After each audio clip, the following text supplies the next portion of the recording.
Good morning, good day, good evening, wherever you are. I hope you're having a wonderful time and my voice is not woken up yet. So I'm Dragon and today we will be playing some Minecraft and some Stream Raiders on the side because today is a Sunday and I'm feeling like chilling out a little bit. Oh, and I've got some stuff to show you. Anyways, let's get into Stream Raiders, shall we? Western Battlefront. Yeah, this is probably gonna go horrible, but oh well. As per usual, might as well get it started. Yeah.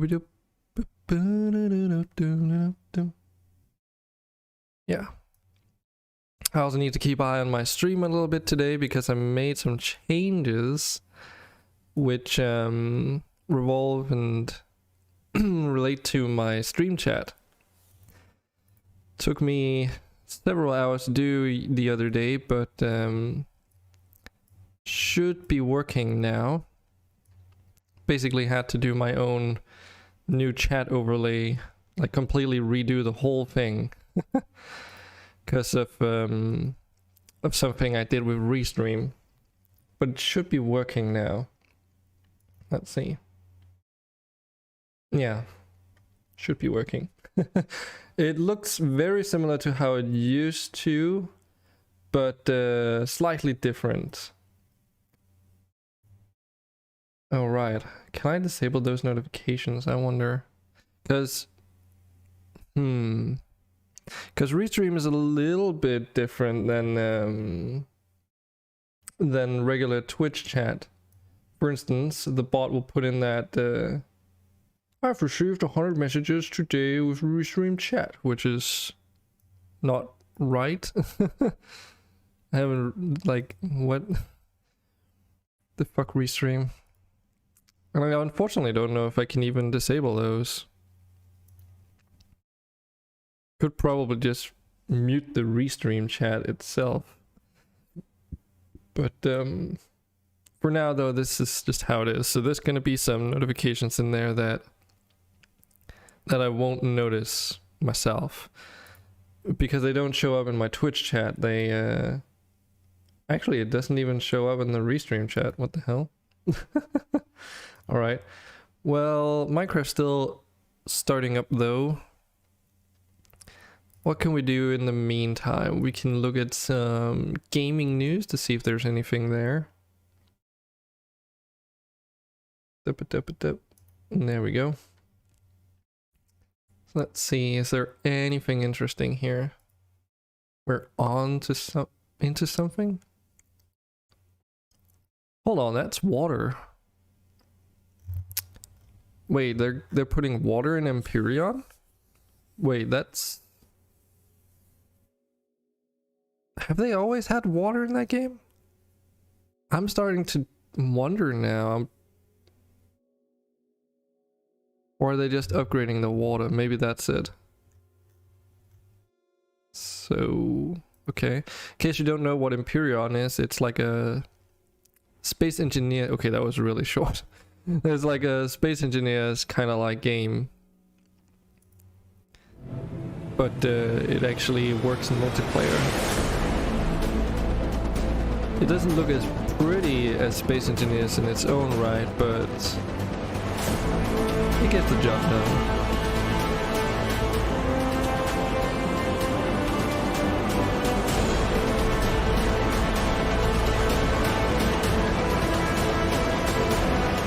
Especially because this was designed around multiplayer to begin with. Multiplayer and faction war specifically.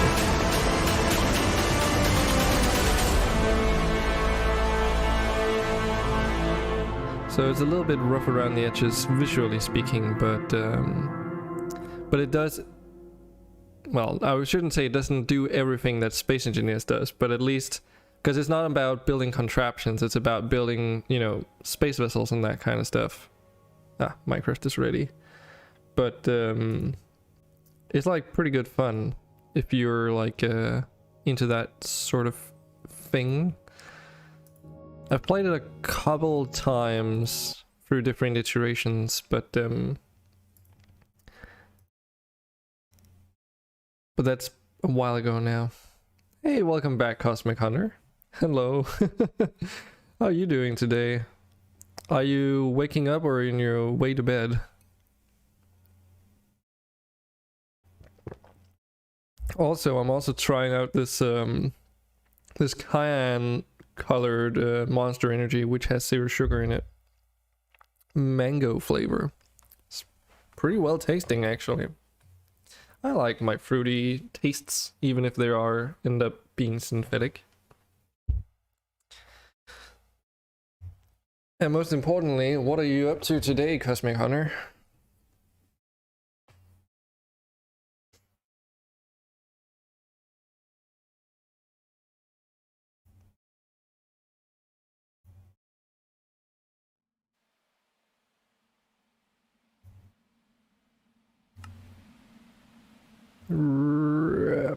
Load the game. Load the game. Load the GOM. Jeez. I have a tendency to do that.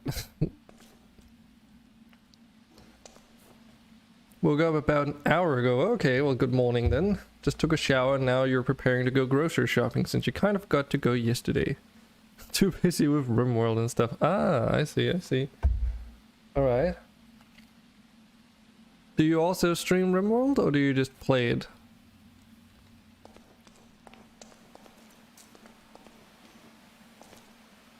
Oh yeah.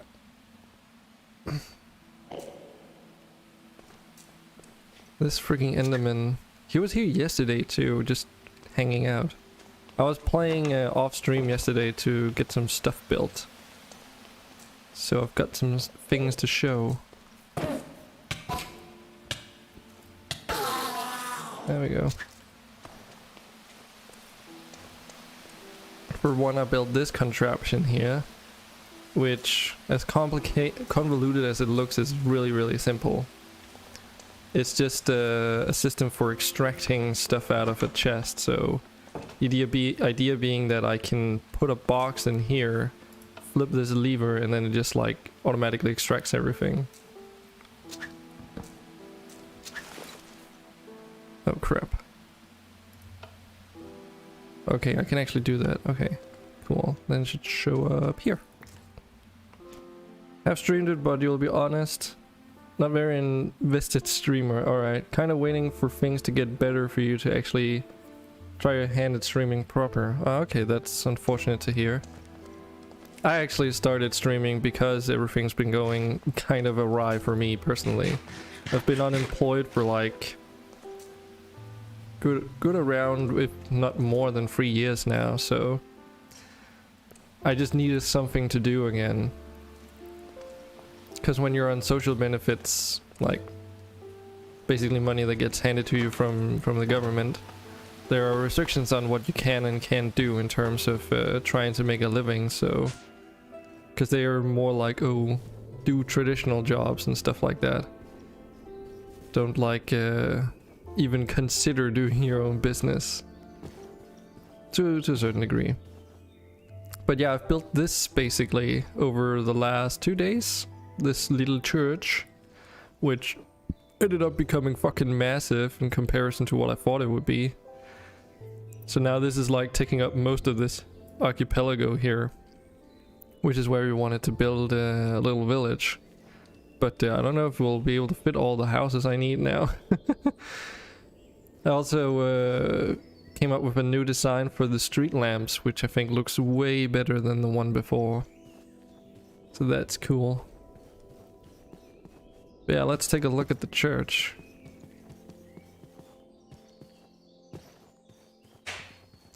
Freaking monstrosity that this is. Oh, you love Create. You've used that and expanded engineering. Oh, I think you mean immersive engineering, right? To make an infinite code production machine. How come infinite?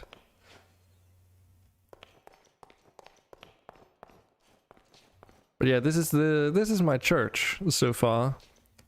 The original plan was that I needed some place to put the nether portal. That is literally the whole reason I built this place. And I thought like, oh, I want to like do a nether portal that like erupted out of a building or something. So the original idea was just to make like I don't know, like a scientist madman's kind of house with like some brewing stands and some stuff, and then just have like a nether gate emerge out of it, splitting the house in half or something like that. But then I thought, okay, well, I also want to build a church, so why not combine those two ideas? And this is what I came up with. So basically, the nether gate is like erupting out in front of like a statue, and the statue's been broken off now. Half of it's like lying outside in this open area now in the graveyard. And then I went around and like made this netherrack stuff as if they were like tendrils emerging out from the gate and into the world or something, engulfing the statue, and even a little tiny detail over here with it sort of starting to break out of the window there. And then after the church I built this graveyard. I think it went by pretty well, I would say. Use these stone pillars as headstones seems pretty fitting.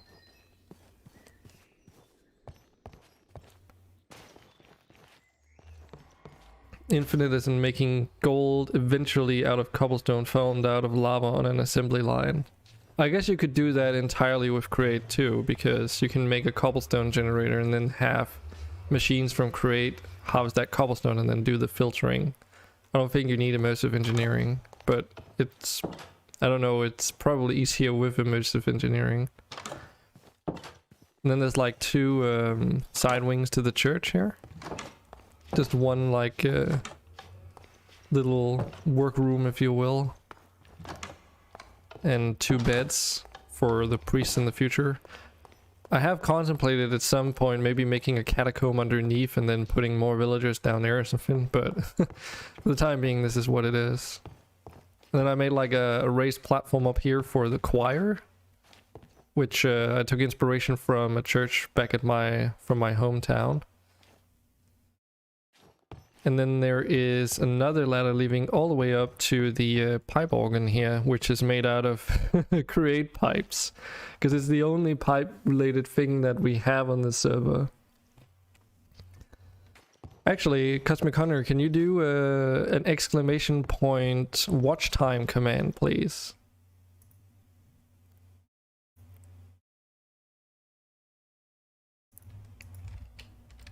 Like so.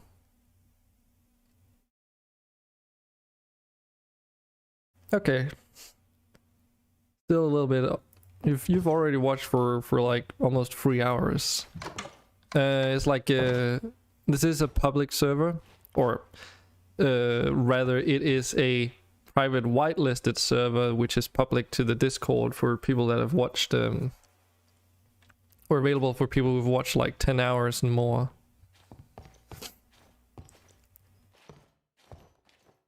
Just a little tower here. I was contemplating on building a Create contraption into this to make like a spinning clock or something, but then I realized, oh, this building is like, you know, equal width, not unequal, so I would have to either make the clock off center or I would have to do something dumb. Oh, I didn't read the last message. Just use the immersive engineer for more efficient assembly line. Okay, it's entirely possible with just Create though. I see. Yeah, I was I guess to occupy showing off my church because it took fucking forever to build. And I'm not even completely certain that I'm sure that I'm done with it yet. I mean, some of the things in here are pretty plain. Or rather on the outside. Inside it's fairly okay, but a lot of the outside is just like a big brown box with a roof over the over the top. And then I made like some azalea bushes and makeshift growing trees or whatever. That's also the trees I use for the graveyard. So yeah, it's pretty good. I've also made myself a bow with silent gear. Alright, I can do this. There's a exclamation mark MC command too if you're curious. Hello, Atomic IDK. WSP, does that mean what's up?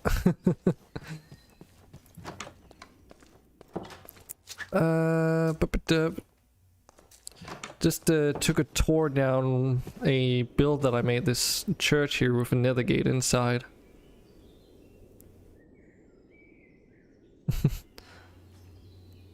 How are you? I'm doing pretty fine, thank you very much. How about you?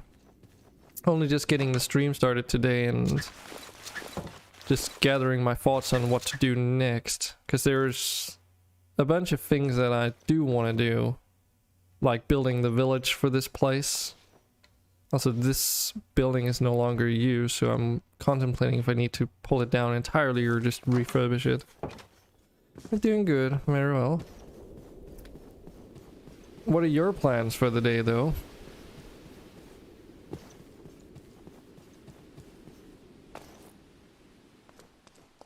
Sorry, what?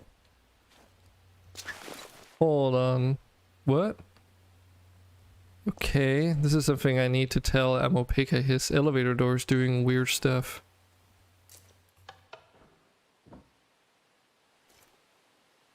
Okay. That's not how that's supposed to work. Why is this? Oh, is this no longer glued together or something? Have more experience with mechanism though, honestly. You've made a 5x ore processor, for example. Alright. Yeah, I don't usually see any reason to go all that deep into it with like infinite ores and stuff. Does this even work? Thanks for the follow there. Adrian, alright. Yeah, I think I need Amopeka to fix this elevator. Something's gone wrong. He's not gonna be happy about that. How are you? Just as I was saying to Atomic there, just getting started. Waking up pretty much. Taking a stroll around around our setup here because there's some things I want to check now. Yeah, he did make an access point here. Hold on a second. Raiding party! Oh my god, and there's Keo. Hello Keo and everyone, how are you guys doing? That didn't take you guys long. Keo is a good friend of the channel.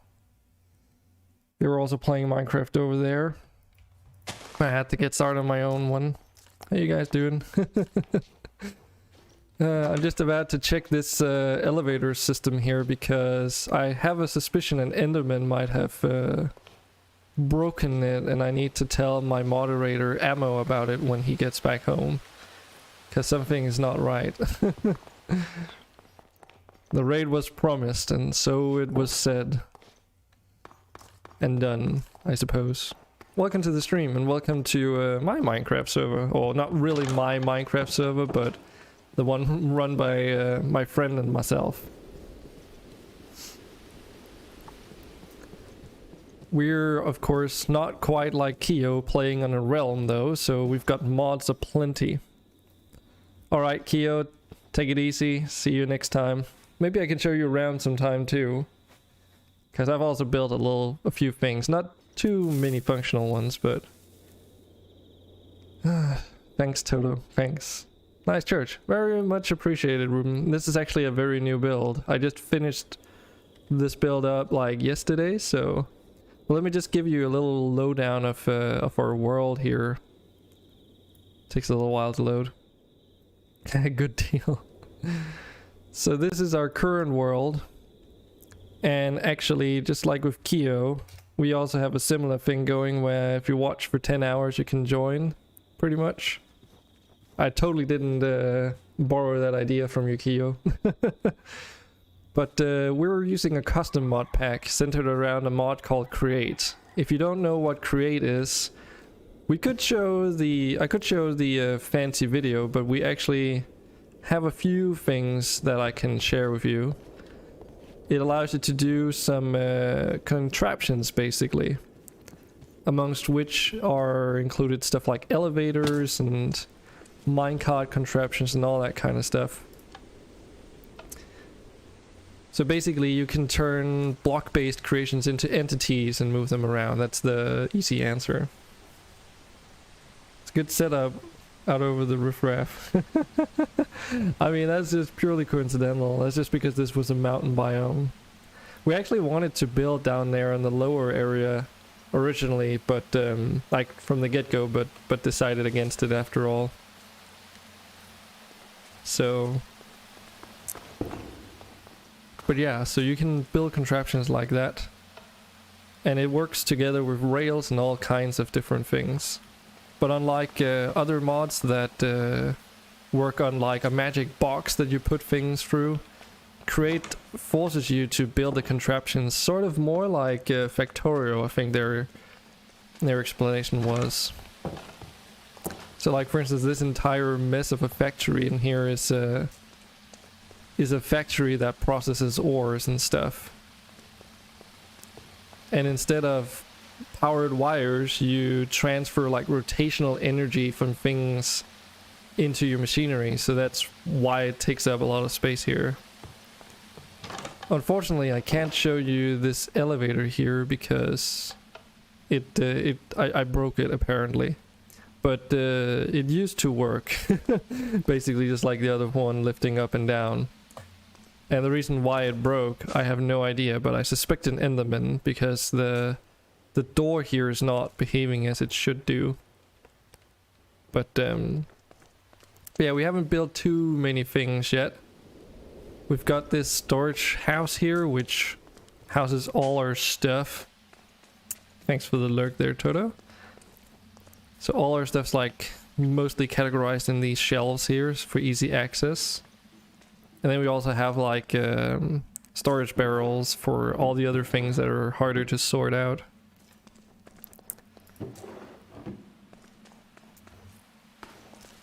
But let me see, what can I do to show it off? Just as an example. So this is just like an extraction device I made the other day. So if you were to... what should we do? We had like a bunch of iron ore, let's say. And I chucked it in here. And I activated, it'll, just like a regular pipe system, extract it out. But everything's like visually represented on the belts and stuff.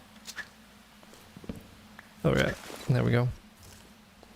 Can also put things by throwing it onto the belt, which is kind of cool. But you probably want to see that church up there, because that's like the most detailed thing and time-consuming thing I've built so far. Everything else has pretty much just been about like acquiring weapons and armor and such, and getting a basic factory set up. Yesterday I built these lanterns here, which I'm pretty proud of, though I can't quite steal the idea myself because, or I can't be credited to the idea because I kind of stole it.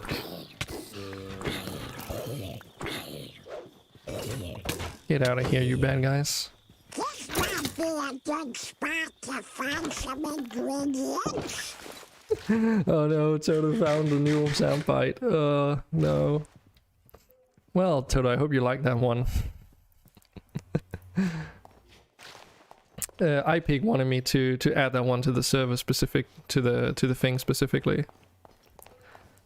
But yeah, this is the church. It originally started out as a I need to put the nether.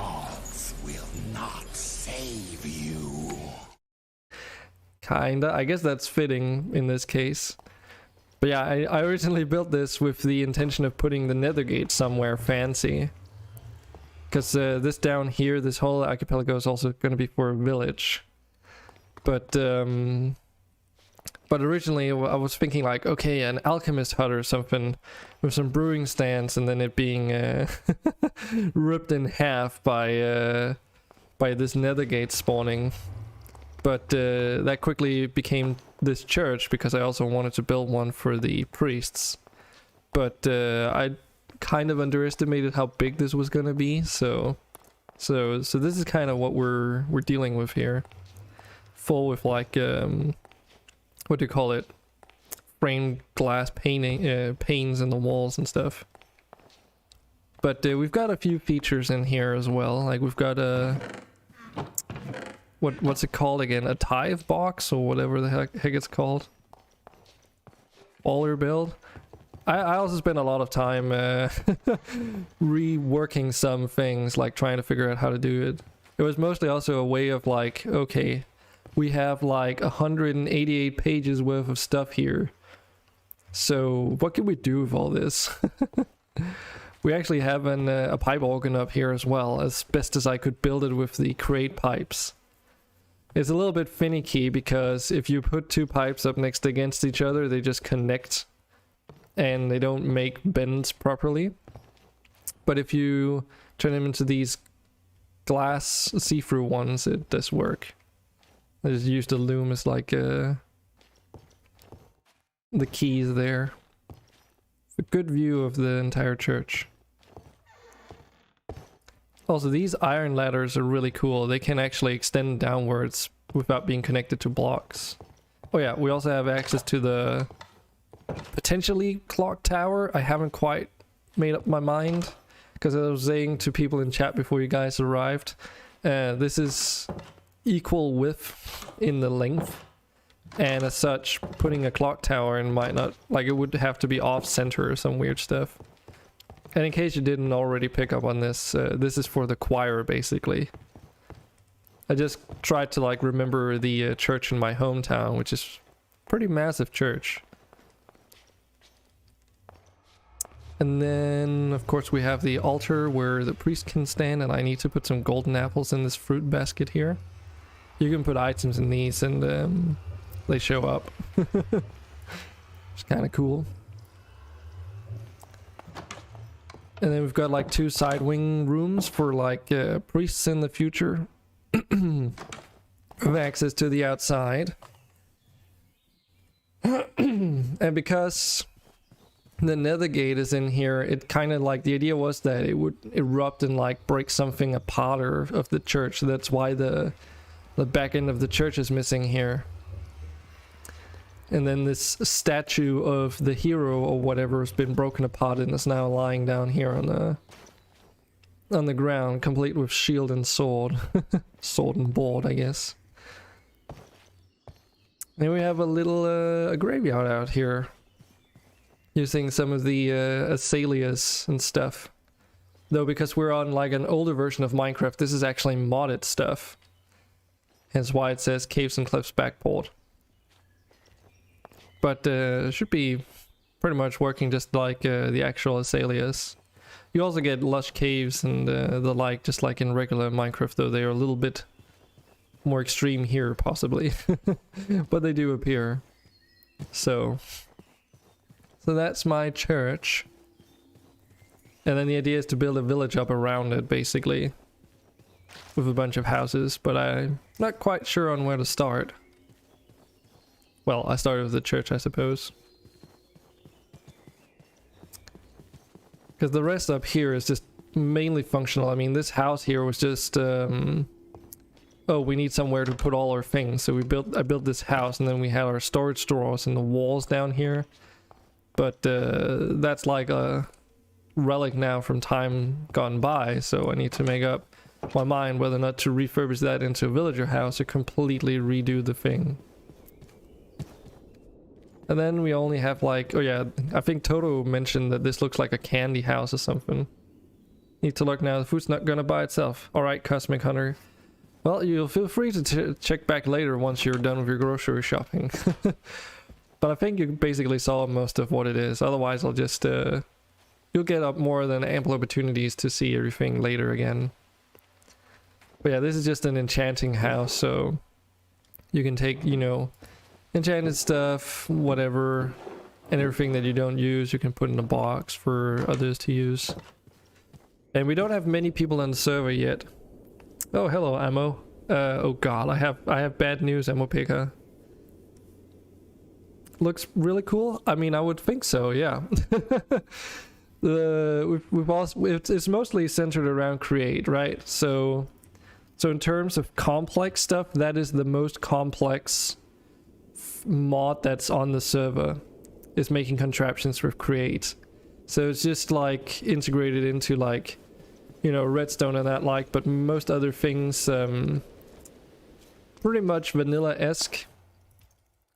Just give you an idea, what I mean is that if we just scroll through here, you'll notice that a lot of the stuff are just building blocks. There's more rail options, which they function like normal rails, so they're pretty easy to figure out. There's a lot of biome stuff, expansions to how bees can be used. There's more mobs, but pretty self-explanatory. More blocks for convenience sake. So yeah, like just a ton of building blocks for things to make your builds more pretty and more like unique to you. And other than that, not really much else. Like there's some expansions to the villagers. There's an expansion to like world gen for both the overworld end and nether. But I mean, just look at this. This is just furniture, really. We've got like 3 furniture mods actually. If I can spell. Actually, the easier way is just to look up chairs, I suppose. So it's like Adorn, Mr. Crayfish furniture, and one more Macabre's furniture. Which is why the list is so bloody long. And that's just like because, well, 80% is maybe just furniture and building blocks, so. Why is the elevator broken? Yeah, that's the bad news. I don't know. I honestly don't know, Ammo. I just know that it's borked. Alright, Killa, Kyo, like, check her out later, dude. Because it must be getting late for you too. With that said, we also have Stream Raiders, actually. Oh, hey, Arkham. Good to see you here. Should we curse some units or should we give ourselves some defensive buffs? Let's try and curse these dudes. Almost 6 a.m. Jeez, dude. Get some fucking rest. Get out of here. Shoo. Fly, you fool. Gotten the remote yet? What? What remote? Not exactly sure.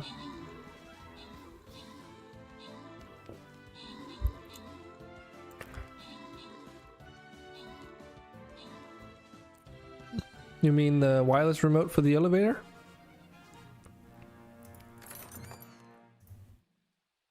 Guys, get some scrolls.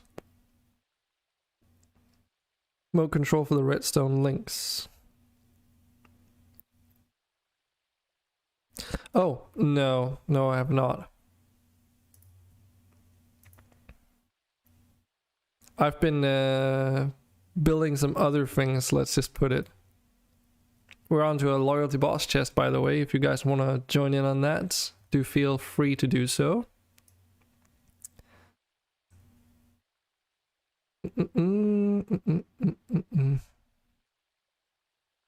This is a weird map. It's like a few spots on the back there, and one protected by like terrain, but eh.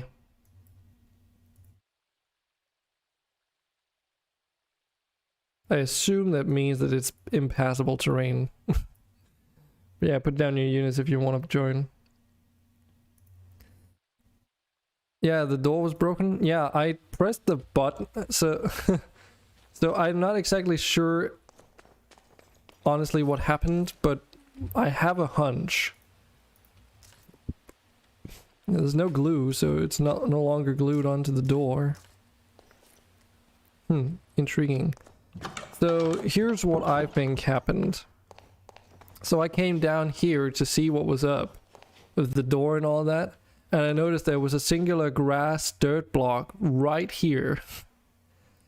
And that can only mean one thing. I think it's possible that an Enderman might have broken your door, and consequently your entire elevator system. It's very, very possible. Because there was also an Enderman walking around down below. Okay, there was still some glue on that.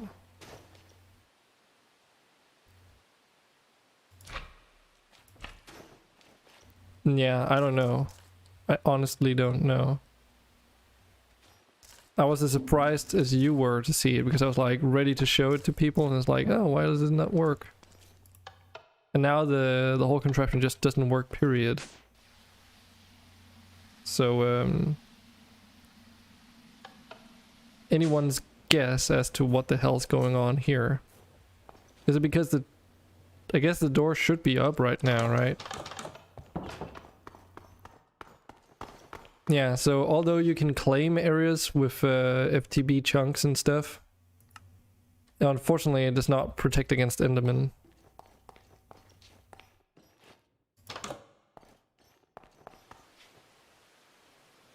The lever?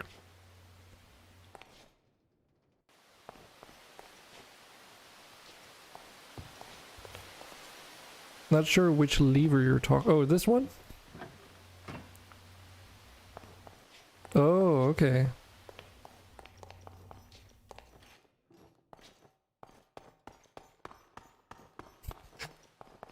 I'm calling support to like, I've got a door here that doesn't, an elevator that doesn't work, what do I do?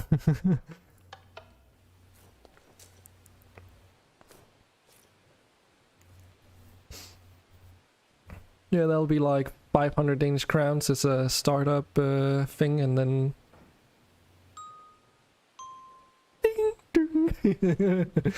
Fucking love it. Okay, so let's try and see if we die. Okay, awesome. Great. Now I'm in here. Well, that doesn't seem right. Something in the logic must have died.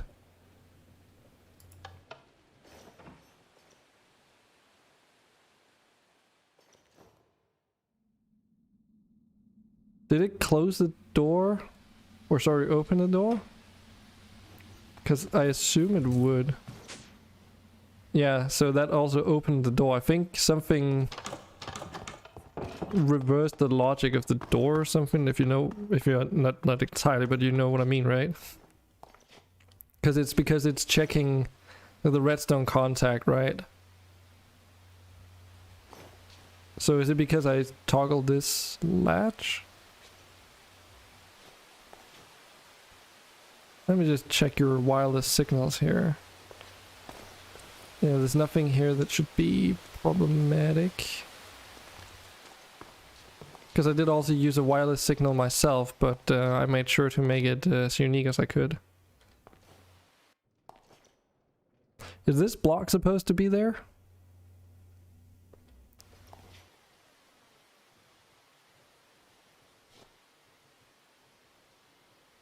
There was some redstone missing. Okay. Well, while I get some redstone, you can try and describe exactly where. No, never mind. Oh, okay.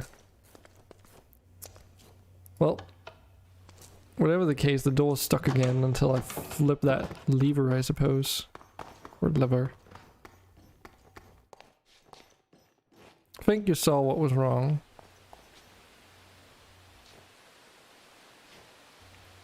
Because you made the door work before you left, right?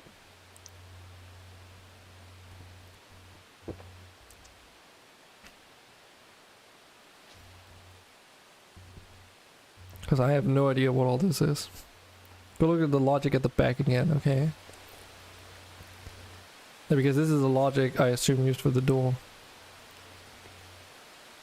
And the elevator itself, of course.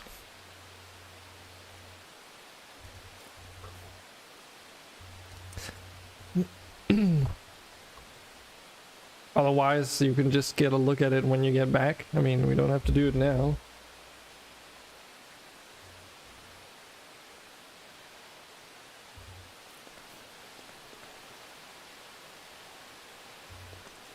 The door is closed. Sorry, open, technically.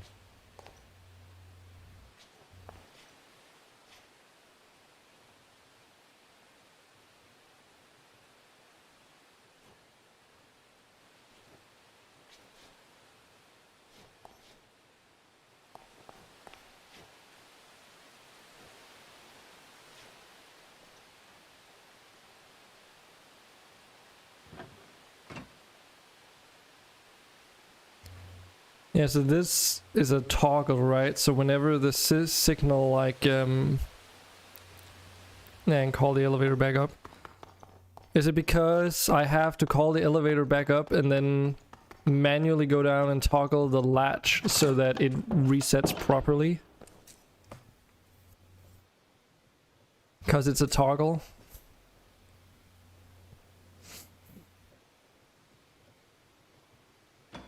Because now it opens, right?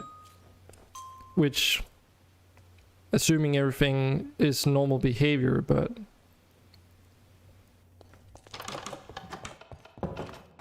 Yeah, I assumed you would say that.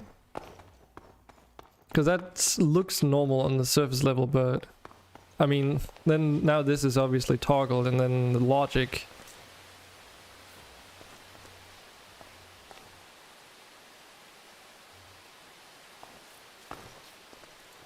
might not be completely true.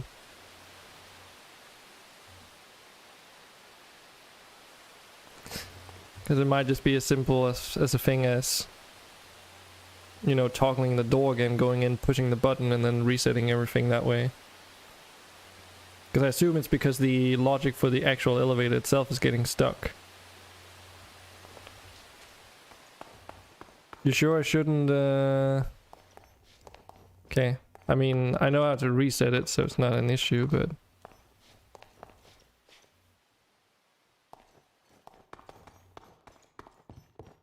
It's not because something is missing from on the back either, right? Nope, that looks alright.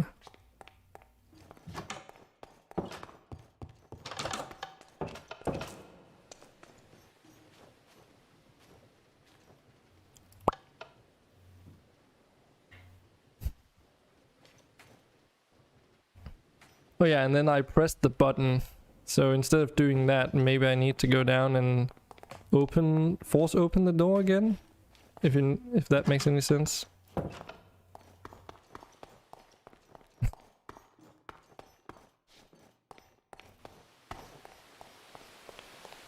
Like, so if I do this, what happens?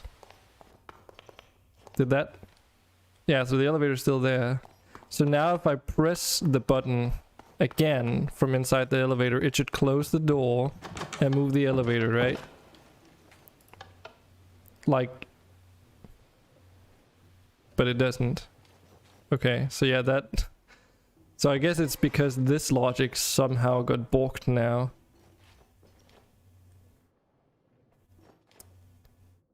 I blame the Enderman. Always blame the Enderman.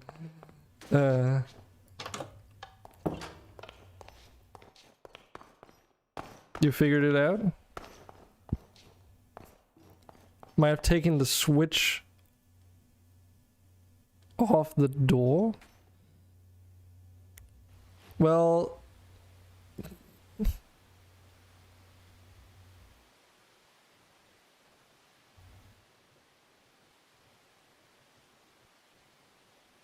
This one, right? This redstone contact?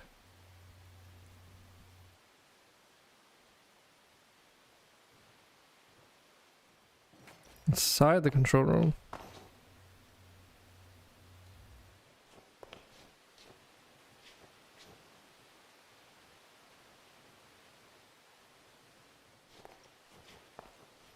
On the back of the door? Not sure what you're wanting me to look for.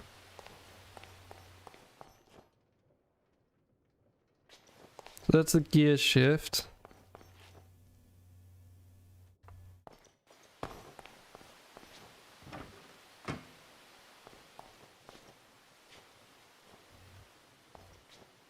So that's the redstone contact, right?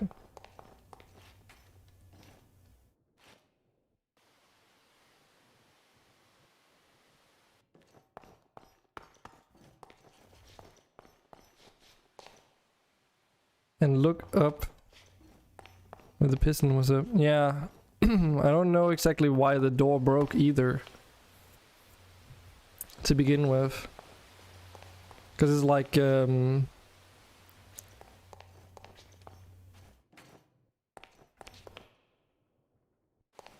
bit unsure. Because that block connects the piston to the redstone contact, right? Yeah, do that. We'll just leave it. Because this is a little bit beyond me at the moment. It's cool though. I did make a bow, however, so I'm ready to fight the Ender Dragon. When you are, basically. I also made a extraction device for drawers or whatever it is that you're walking around with. So the idea being that you can just extract things really quickly without having to do it manually.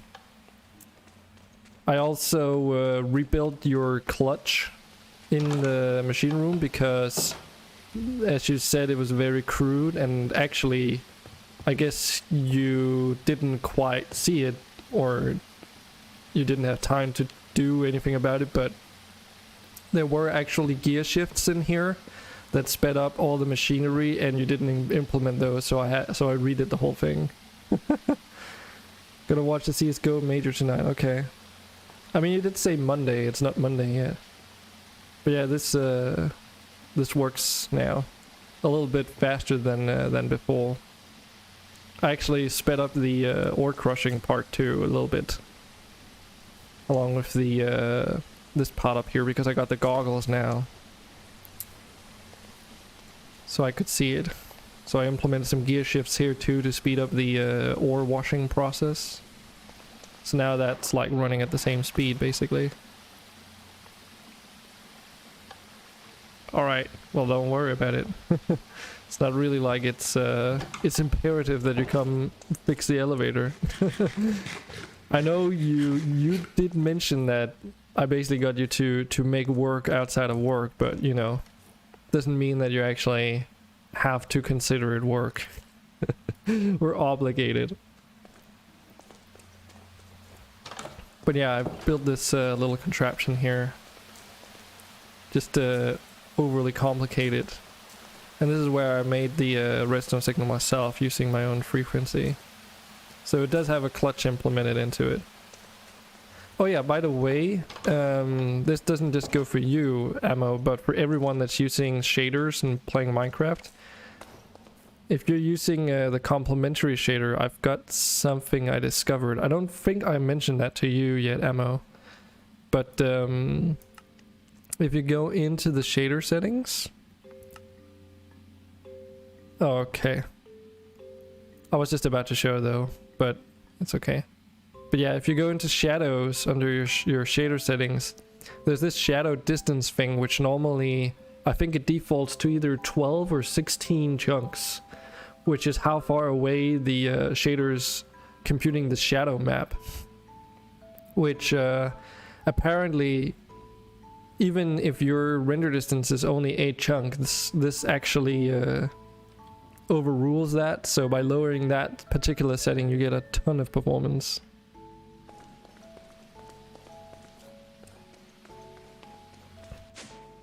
$2 for the guitars are working, so you only need a guitar, and you're going to Allball in December with work. Maybe you can get one from Carsten then. If I can test his, well, then I'd have to arrange something with him, yes. But we can figure something out, I'm sure. Do remind me at some other point though, when I'm not streaming though, so I don't forget about it.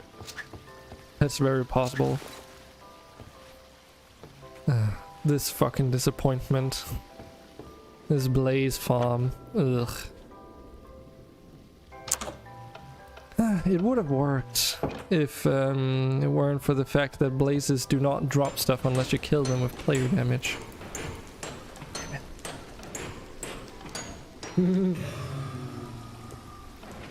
Okay, Ammo, talk to you later. But yeah, this was supposed to be a blaze farm, which we can extract blaze, spawners, and all kinds of other things using Silk Touch for our contraptions and upgrade them with redstone and all that good stuff. But yeah, the idea was that blazes would spawn on those pressure plates, get pushed in so that they would basically stay on this area here even if the water pushes them. Then the water would slowly kill them, and when they die, the items will drop through these iron grates here. And then down below, there's a little conveyor belt behind this wall that reaches out in like a U shape, and then just puts the blaze rods in, or would have. But I've just not gotten myself. I just can't bear tearing this fucking thing apart because I've spent so long building it. But maybe I'm a bit more ready now. Anyways, we've got a few things that we could do today. We could build a village. We could explore the end as well, because we need to set up camp down there again. But yeah, we have some villages to the east of our place and some over to the west, so it's not like getting the village started would be too difficult, but we do need some houses. Now the next thing I was thinking on building would be like an inn or something like that, so that I have some kind of excuse for putting in multiple multiple villagers in one building, basically. But what to use for building materials, that is the question. Because we got a lot of options after all, so let's pick something. What does baobab logs look like? And what do the planks look like? Because I was thinking of a darker build. Sika wood is what I used for the church. We could use palm wood, make it like a tropical inn, just because of reasons. What does this look like again? Yeah, this is just like giving you birch planks. The logs are really fancy though. But could also... How about some fur stuff? Because the logs of this have like a nice texture to it. It's like a washed out oak wood almost. It's also these pine. I do like pine in this. It looks really neat. But that wouldn't really be darker wood, would it? Oh right, we have Ebony Hills over here. I never went to check it out. Actually, let's go there because there's a wood type I'm pretty sure that we don't have, which would be over there.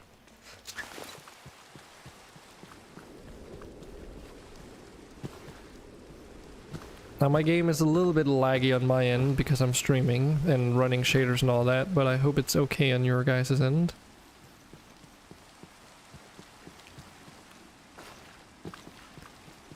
Like, I know ways that I can go about improving my performance, of course, but shaders also just make things look really, really nice.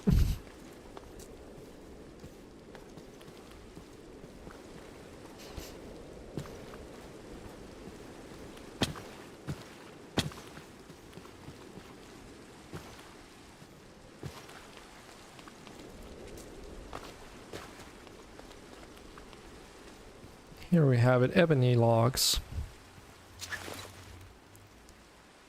Get our saw out. Whoop. Get the other one too. Oh, I remember now what I forgot to put in my bag. I need to put some scaffolding in here because building log towers just to get up to these trees is kind of annoying.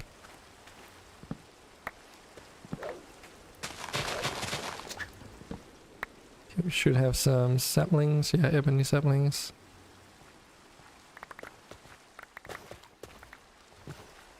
But yeah, these saws are very, very destructive. But they can only harvest so many blocks at a time, at which point it just like, you know, everything else just starts floating.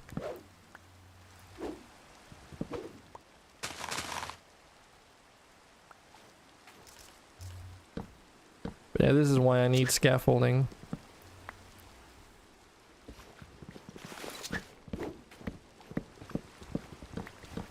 Oh, creeper. Ah, damn it. Oh well, I guess that works. I also have a magnet on me. This thing here, which picks up items in an 11 block range.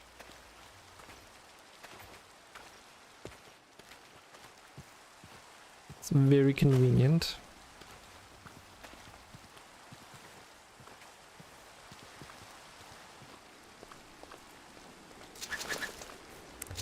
And this is where this box comes into play.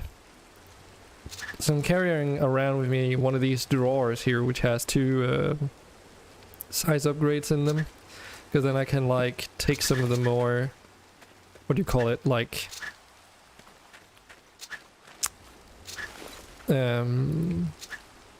larger quantities of stuff that I'm harvesting and chuck them in there. Usually use it for like smooth stone and other stone types that are very frequent in the underground. Because even with like a massive backpack and stuff, there's only so much you can carry, but if you put it into a thing like that, then you've got more than enough. Should we just leave the rest? Because I know if I use the saw here, they'll probably just take a couple trees with it again. And I'll just keep chopping down this forest until there's no ebony trees left.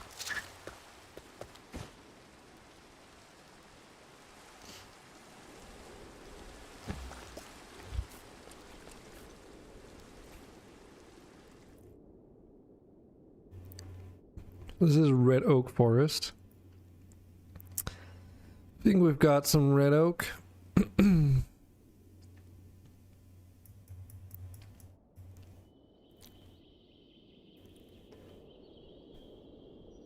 Evergreen taiga, crag gardens.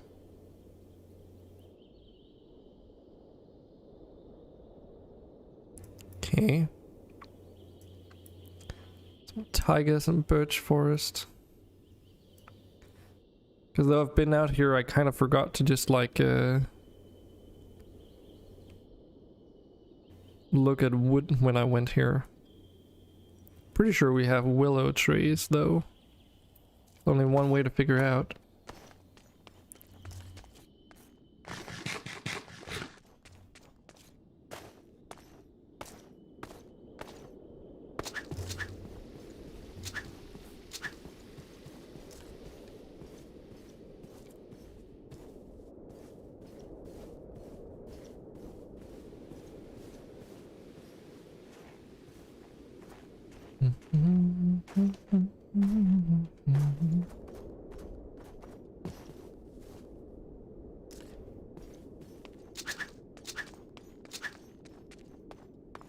I should probably differentiate between these. Gives them some proper names.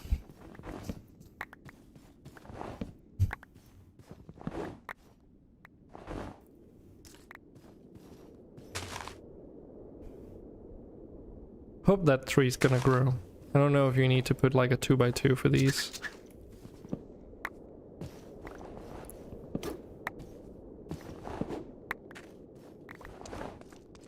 Do like how the snow actually falls down like that though, that's pretty fun.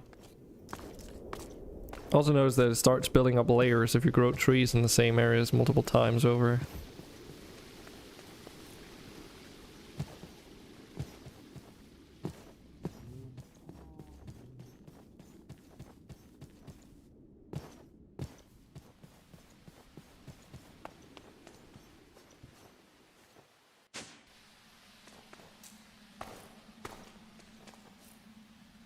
Okay. Well, it's time to make use of this contraption here. That happens pretty quickly. Could do it manually a little bit faster, but this is more convenient though. Okay. Oh fuck. Ah. That doesn't really work. I'm an idiot. I forgot. This is like an overflow system, so whatever isn't in the storage shells over there, they get put into these. So the way it works is that you can lock these drawers, denoted by that lock or like keyhole icon in the top. Which basically means if you lock something, then no other, nothing else can be put into those slots, even if they're empty. Otherwise, if you put things through a pipe system into this system, or like a hopper or whatever, then it would kind of like overflow into those drawers. So it's not like it prevents things from being put in, as long as you have empty drawers. Now, where do we want to put these, though? Just put them over here, I suppose. My keys out. Oh, there we go. We also need a storage upgrade.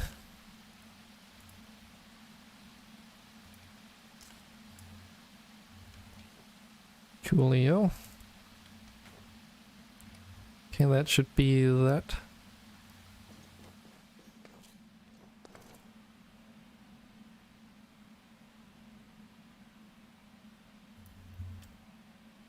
What should we call this? Mild saw? Just because, like, how can a sword be mild? But it's Minecraft, so of course it can.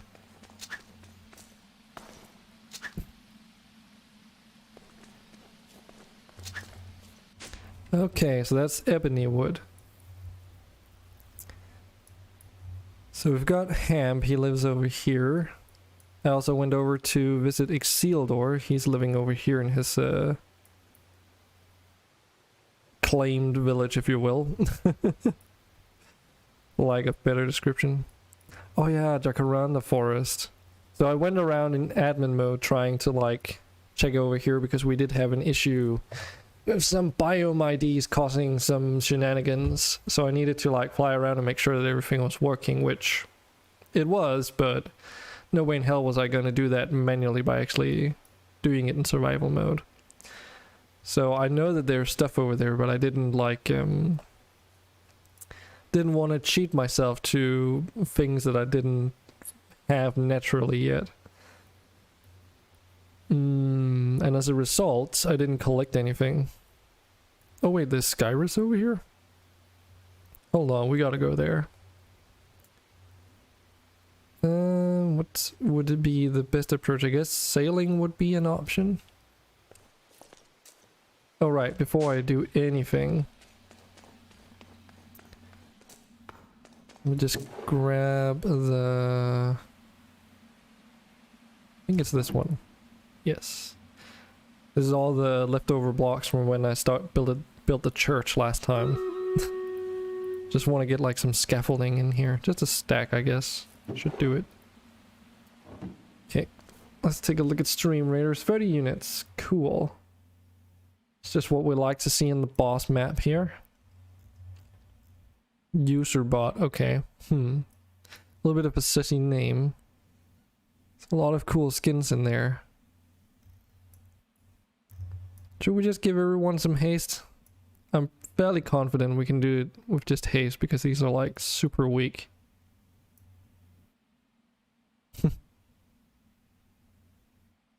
Interesting, someone made like a musketeer line in the back there.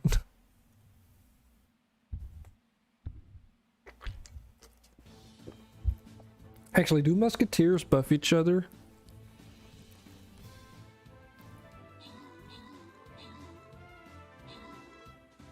I'll even get to do anything.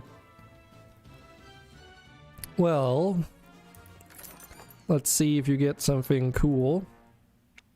Solonix and Disneyland, you get some Musketeer scrolls. Were you the people who would put down Musketeers as well? Coincidentally. That is the... How would you even say that? 42nd boss defeated? 42nd? Because you don't say 42. Oh my god, what is this? So many paths down here. What the hell? Huh? Wait a minute. So you can like dook dook dook dook dook dook dook dook get like 2 skin chests on this. Whoa, okay. That's interesting. How do we get there the fastest though? Would it be to actually start down the bottom? 1, 2, 3. 1, 2. So it would actually be faster to start up here and then move across. And that's like a thing that I've been starting to do a lot. Trying to plan out the shortest routes towards the interesting chests rather than necessarily going for the, you know, as many chests as possible, because I'm sure you guys appreciated that we go for the, like, try and get more of the good stuff than taking all of the chests just for the matter's sake of getting as many chests before moving on to the next map, because there's always another map, right?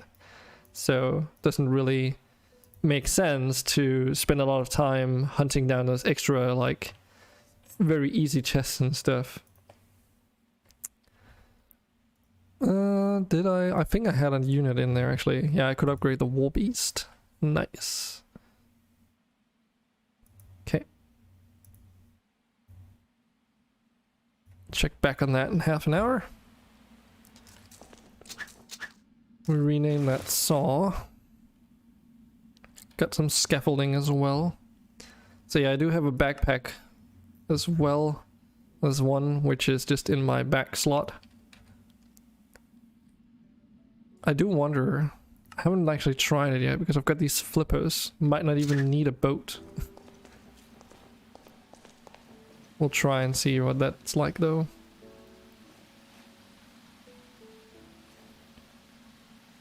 Let's make a red boat.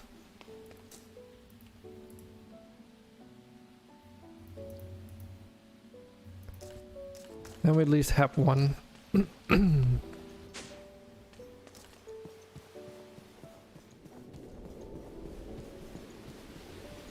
Yeah, it's very possible that I swim faster than I would be sailing because I have depth strider on my boots, and those whoa, okay, yeah, those flippers make you go pretty damn fast. So yeah, you can swim forward really quickly with them, but as soon as you go backwards and sideways, it just you move at regular speed.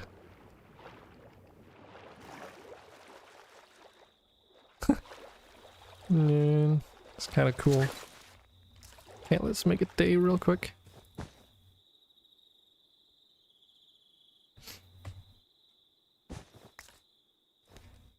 So we just need to follow this river, right? Kinda. It's not, doesn't really seem like you swim much faster than I can sail across. I wonder. Surely the boat sailing speed is not affected by the enchantment. This does feel very vanilla-esque. Is that a witch's hut? No, that's a mine entrance, or like a dungeon entrance. Huh. Okay.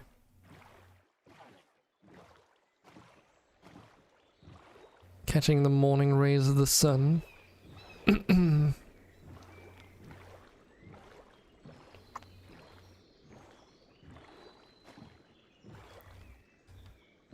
But yeah, so here you can see what the biome shenanigans I was talking about. We added some extensions to the End and Nether, which added a total of like 4 or 5 biomes. But they were supposed to only be in the End and Nether. But if you imagine that you have a list of all the ID numbers, which is, you know, a representation of each biome in a list, instead of adding those new biomes to the bottom of that list, it injected them like further up at random intervals, which means that basically all the biomes that already existed had their IDs jumbled, essentially, at least for all the modded stuff, and as such this cold swamplands, which originally generated here, was changed into a bayou, which had an effect on everything in terms of mob spawning, lighting effects, fog, and watercolor, amongst other things. Actually, I guess it doesn't... that's something I've not contemplated. The watercolor, does it even... Is that even affected by the biomes? I don't think so. Hold on.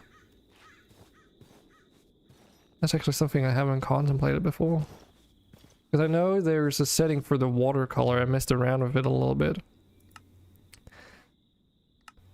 To see if you could get some performance out of it or something. And you can do some pretty cool stuff, like with the complementary shader. Normally it's set to realistic-ish.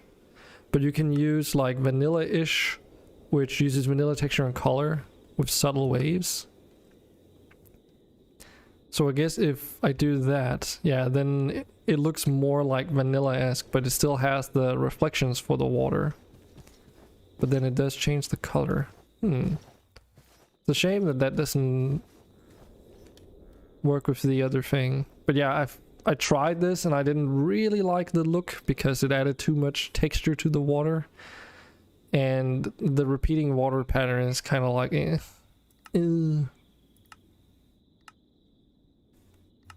But we take it up to realistic-ish. There's the watercolor here too. I wonder... So what if I said this? Will it like tint the actual... Oh, it... Ooh. Ooh. That is very interesting.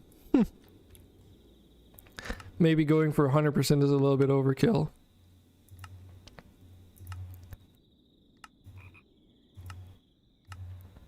I'm surprised that's not set by default, but you know.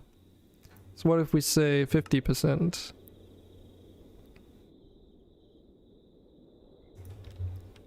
It's still pretty strong though. Like it's almost making the water over here completely opaque.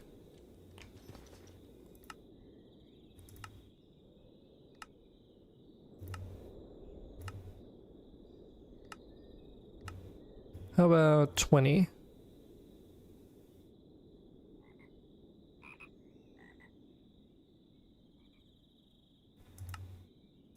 10?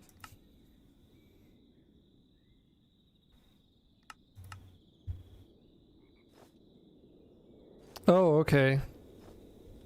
So that's what it actually normally looks like.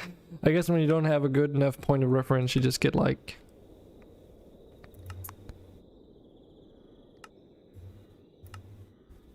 What do you call it? Like you make false assumptions?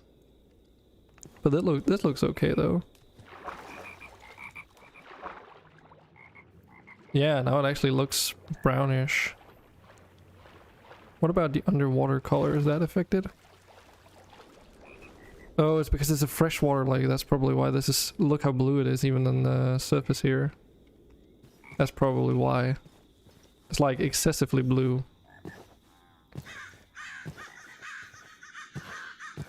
Yeah, I don't know if I'm gonna keep it at 50% or higher. It's like a preference, right? But it is pretty interesting though. There's also the underwater color, but yeah, that doesn't isn't affected by the surface color, I don't think. Let's try 70. Because I assume the brown water is going to be the most noticeable at the moment. I mean, when you're sitting down here on like ground level, it's only noticeable whenever the light reflecting off the water isn't super, or the sky reflecting off the water isn't super bright. And yeah, this looks way more fitting. It's not, you know, it's not pretty to have brown water, but it does mean that if I go into like, now I almost want to try and go over here, because over here there's like some warm oceans, And normally this would all have the same water color, but now this water should be more cyan and light blue and dark blue for the deep cold oceans and stuff.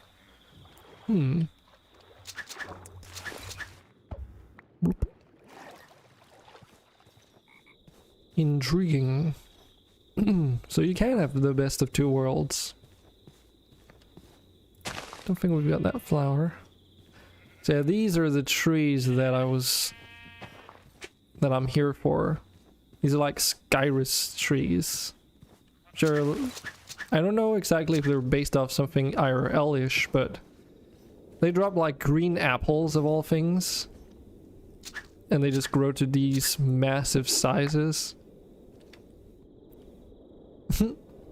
I think the apple blocks are new. I don't remember that the last time we played with what is it? What is this? Is this Biome Shield Go? Yeah, it is Biome Shield Go. Oh, the Biome Shield Go.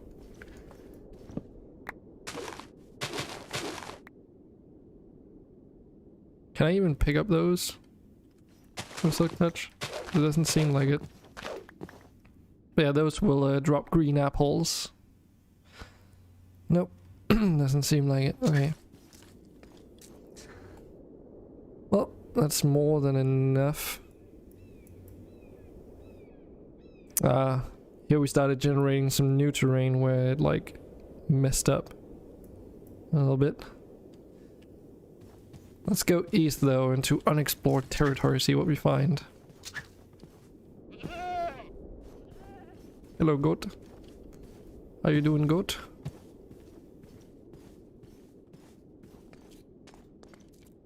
A lot of goats in this area. It's kind of cool. I guess it's because it's considered like a mountainous biome or something internally. Because it is really high up. This one is at, what, level 114 we're at now. Which does mean that it does snow around here for a lot of the areas. Okay.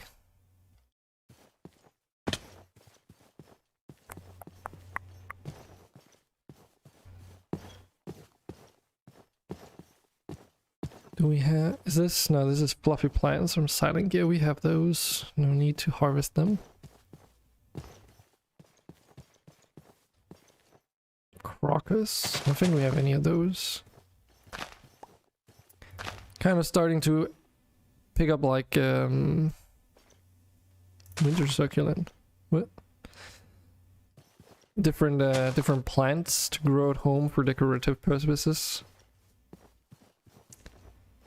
What about these large ferns? If I take my shears out, though we probably can't grow them ourselves, I can maybe collect some samples so that I remember that these are in the game. Yes, nice. Wait, you get 2 ferns out of 1. Okay. How does that work? Does that mean if I put this down, it becomes 2 ferns again? Oh, so you can maybe grow these, okay. So a lot of things even in vanilla I've never really touched. What about these leaf piles? I don't know if they are massable, but we'll try and take them with us anyway.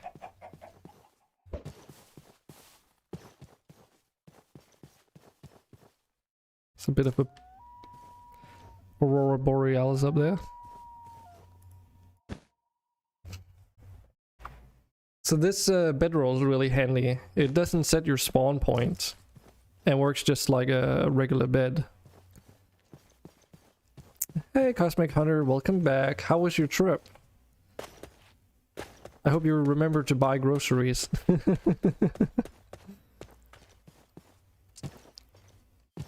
Oh shit. This is like some overgrown stuff, so there's possibly enemies around. Damn. Fucking darkness. I think some weird biome generation happened here. You can kind of see where it cut off. Down here too.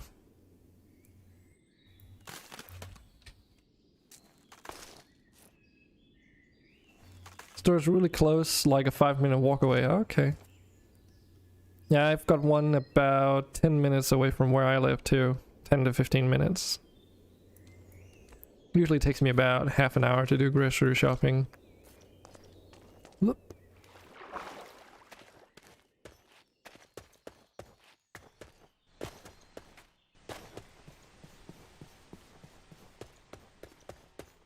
So if we just run through here and don't give the enemies mobs a chance to spawn, then we should be okay, right?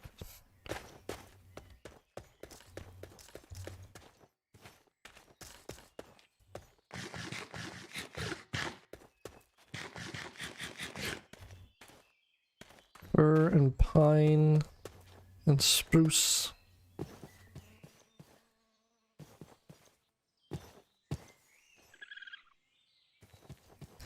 We're out looking for logs or different build materials for the villager town that I'm planning on doing. Just went to a Skyrus biome, which is like a tall mountain with these blue wooded trees that drop green apples of all things. There seems to be some more over here. Oh no, that's just... that's terrain that's been generated and is now showing the wrong thing. Bugger.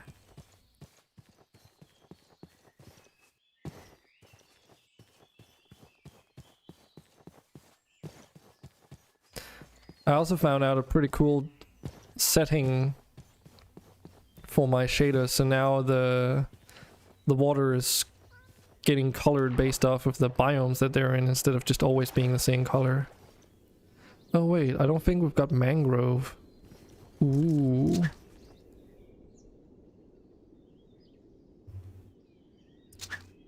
So if we use this, chop chop. Get some samples of this stuff.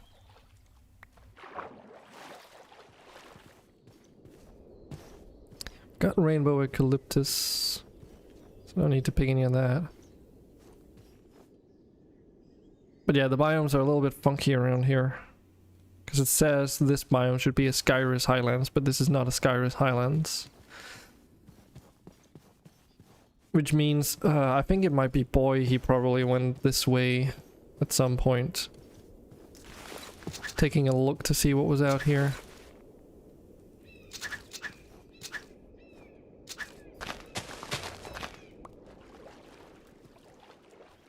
Because I said I was looking for like a jungle biome, so I know there's one to the east somewhere.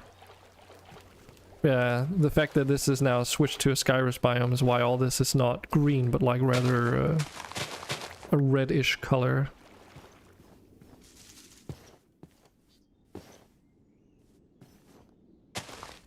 Some lily of the valley.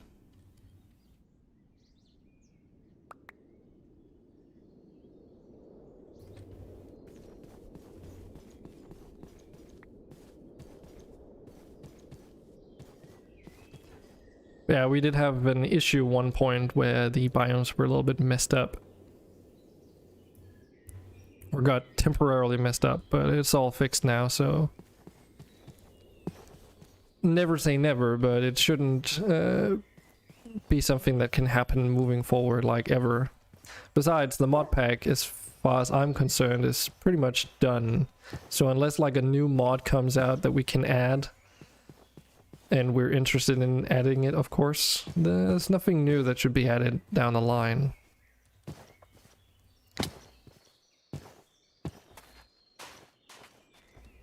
Okay, so what do we have? Sika Woods. I think that's not Sika Woods.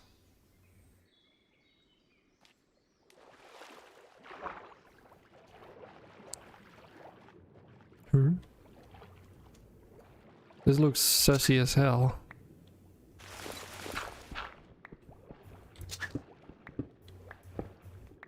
Okay, screw that. I'm not gonna get myself drowned over that.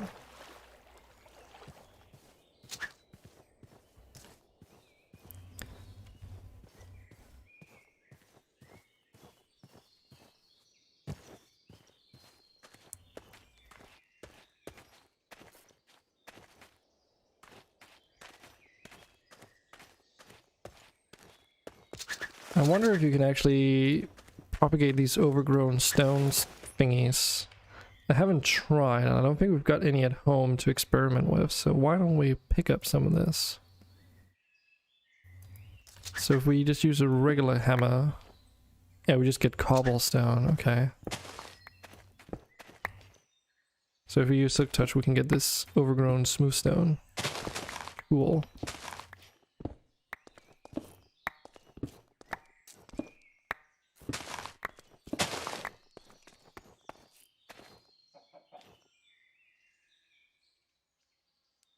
Orange oak sapling. Wait, where the fuck did I pick that up?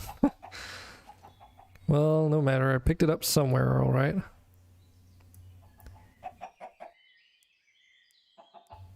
I'm so far out. I've actually almost made it... It's not too far away from being halfway over to where Exildor is.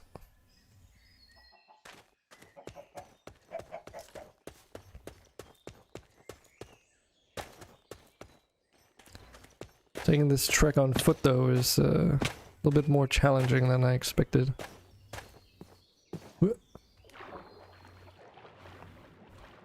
Having flippers that allow me to swim fast along with the Depth Strider enchantment is pretty cool though. Interesting biome stuff.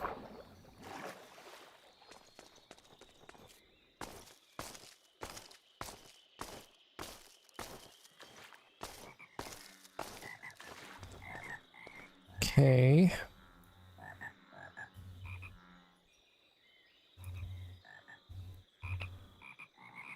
So there's jungle all the way up here. I don't, maybe that's what Boy was referring to. Oh, that's so far away. But yeah, the water looks way more fitting now that the biome colors are actually taken into consideration. That's pretty cool.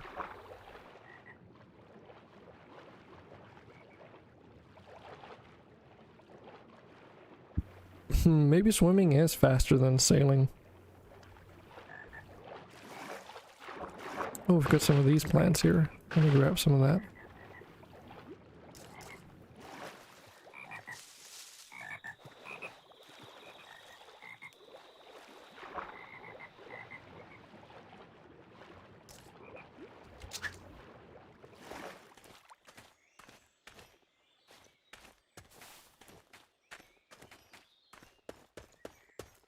Okay, we did get some crocus flowers earlier.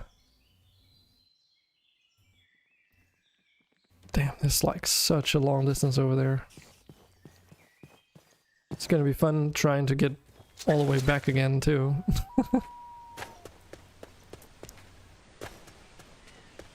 Whoa, shit.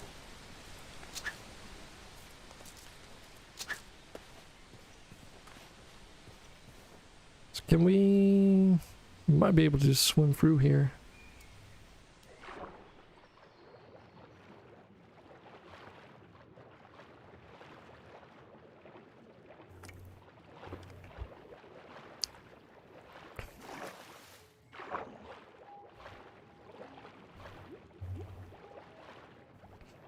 It's definitely faster than walking, that's for sure.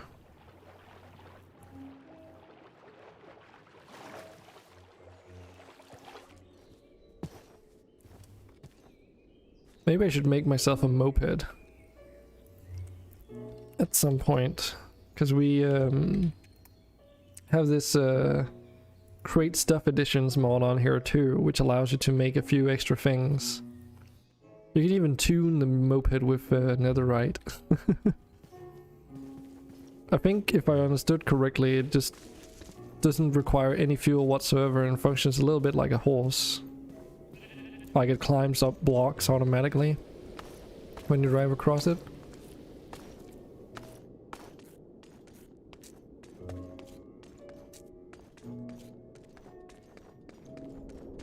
Sweet blossom leaves. Hold on. Let's pick this.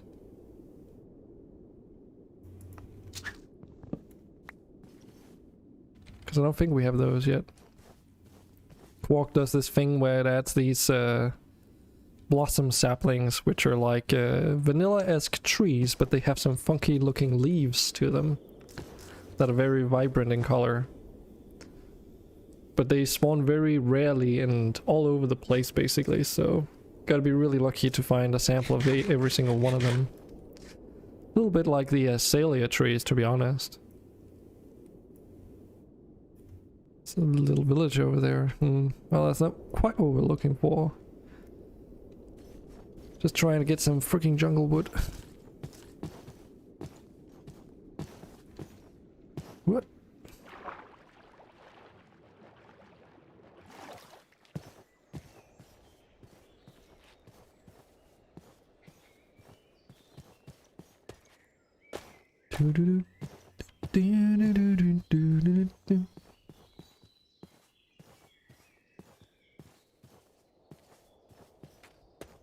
Okay, looks like we're getting to some undiscovered land now. Don't know quite what makes me say that, but let's just call it a hunch. It's a very straightforward hunch. It's almost like piercing right through the whole thing. So I think... Is this... Yeah, I think this is like... so whatever's on the right hand side here is newer generated terrain, but those biomes were like messed up. Like in the old beta days. Hi there, Unimatrix. Kinda. It's actually explainable though in our case. Well, it's for the same reason as back in the beta days. Or actually, no, wait, it's not quite. So in the beta days, it's because, of course, they added, like, new biomes fairly frequently, right? Because they were just making the game. But over here, it's because... Whoa. Yep. Oh. That's interesting. But in our case, it's because some biome IDs were... I say some. 90% of all the biome IDs were swapped around by accident at some point. And it was only by coincidence that I noticed it was causing an issue. So we are running like a custom modded mod pack that we made ourselves. And we're running Biomes of Plenty and Biomes You'll Go. Yeah, it's not random. It's some biome generation shenanigans that happened. So basically, we had Biomes of Plenty and Biomes You'll Go and a bunch of other stuff.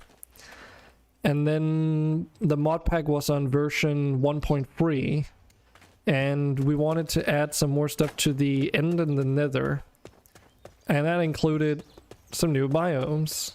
And I thought to myself, well, it shouldn't be a problem adding new biomes because they'll be in the End and the Nether, right?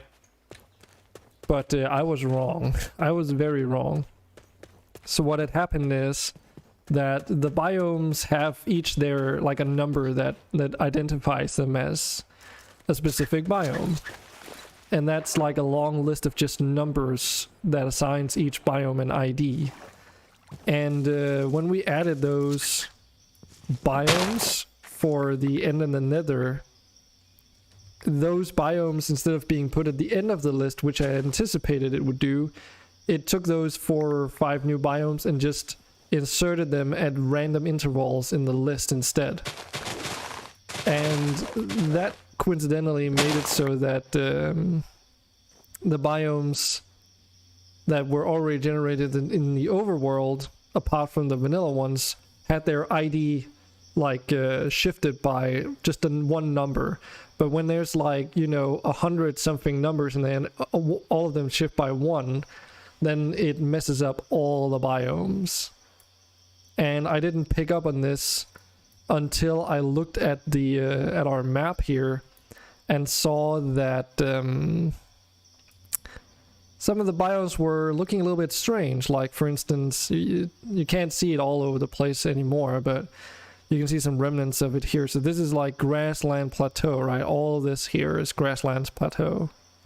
But you'll notice that there's a fine cut right here, and that's because this is considered ebony woods according to the map. So basically, I only picked up on it because all of a sudden this very darkened archipelago place we have here was all of a sudden like a very washed out green instead on the map. And I was like, hold on, there's something weird going on. And I looked on the map, and sure enough, instead of saying boreal clearing, which it should have said, I think it said like grasslands or something. So basically it just swapped all the biomes IDs around, and then I had to act pretty fast because everything that would be generated forward would be problematic if we didn't fix it, and everything that was generated would also be problematic if we didn't fix it. So it was like a trade-off, if you will, between... Yeah, okay. It's a little bit convoluted. Sorry if my explanation isn't too terse or whatever, but yeah, basically all the biomes just got swapped around to something that they weren't originally, which means that you would go to something that was generated as like a boreal clearing or whatever, but then the grass would have the wrong color. And in some extreme cases, because the end and the nether biomes were now in that list at random intervals, meant that some biomes in the overworld that were already there all of a sudden got changed into nether and end biomes, which consequently meant that end enemies were like spawning in the overworld, including some of the visual effects and stuff. So though the world gen would stay the same, you know, no end ores would generate or anything like that. I don't think we're making this one. Sadly, like, it messed around with some of the biomes. I can actually show an example of this because after fixing the IDs through a mod, we did sort of... I did a fly around to see if it would... how bad the damage was, if you will. No shulkers in the overworld though, right? Probably no, because they are like pre-spawned as part of the buildings in the end, so no. But there were like these modded creatures that would float around in a forest, not too far where we were actually situated, as a matter of fact. And those were not supposed to be there, and they were just all over the place.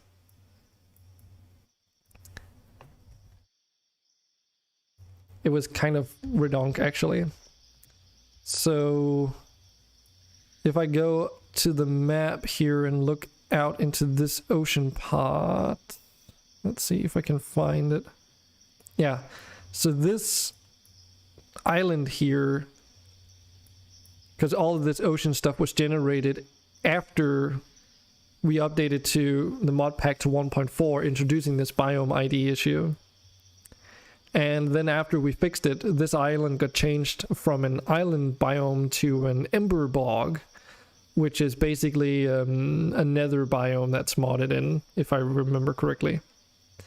So that when you go over here, there's like some fiery particles in the air and stuff. Now the good thing was that it had no influence in all the vanilla biomes, which is also why it was hard to pick up on, because all the oceans and rivers were generating just like normal and where they should do, and were unaffected because they were vanilla biomes. Similarly, that's also why this jungle stays the same, all the deserts stayed the same, and so forth. Thanks for the follow, Candice. Hello there. How you doing? But yeah, so that's basically the lowdown. So we're in a jungle now, though, because I got a tip that there would be a jungle far to the east, and it's about 3 kilometers away. Holy crap. So it's been a bit of a trek, but we're here now. Coincidentally, just to get jungle saplings, but let's get some more.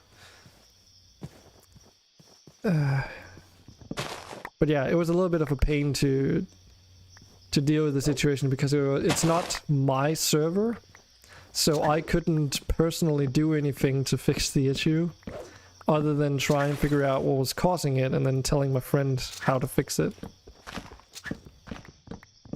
Feel happy when someone notices you? Wait, what? Do people not notice you? I mean, it's on my channel at least, it's pretty hard not to notice people when given my follow message or soundbite.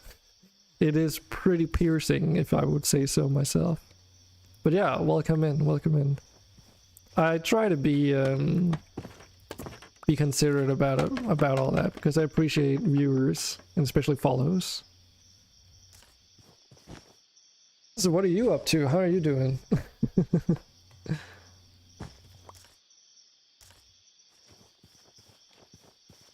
Think it was a good idea to bring these along. Small streamers tend to notice you more easily, you find. That sounds very correct too. Or rather, let me change that into... It's also more likely that smaller streamers have the... What would you call it? Like, space to actually mention every single follow, if that makes sense. Kermit the Frog, hello. Hello there. Are you just chat testing me now? How are you doing? But yeah, it's also on the opposite side, it's also kind of funky sometimes. Get a lot of people that just say hello and then they just, and you react to them and they just don't, and then that's pretty much it.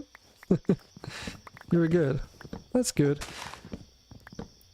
Usually never watch on the top 20 streamers because of that reason. Okay. Yeah. I don't really watch that many other streamers to begin with. I've pretty much stuck around to like keep tabs with what my fellow RimWorld streamers are up to once in a while because, you know, building a community and stuff like that. Oh, where should we go now? We can go and see Ixildur's town, how that's going. I haven't been there in a while. Prefer small streams as well. Is that because you get that special attention? Well, regardless of whatever it is, you're more than welcome. Does make my streams more interesting too, having some chat activity. Get above like 500 viewers, they start to completely ignore the chat. Well, it's also like, you know, if you were responding to, unless you're someone who's like just chatting, right? Because that's pretty much what that category is for, right? Keeping tabs with 500 viewers, even if only, say, 10% of them are chatting, is probably a bit difficult. What the hell? So I think this is like a desert temple, but in the jungle. This looks a little bit different down here. It's not the attention, more the interaction. It's interesting though. Wait, where are my torches? Did I not bring any?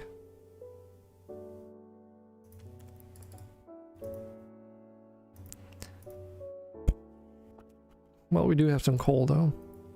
But yeah, makes sense. Not everyone wants to like interact though. I mean, there's also a lot of people that view streams just to have something in the background and supporting their streamers.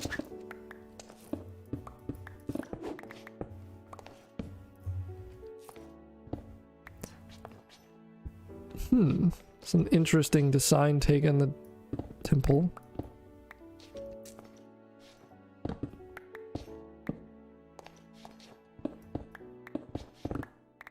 Surely there's gonna be like TNT at the bottom too.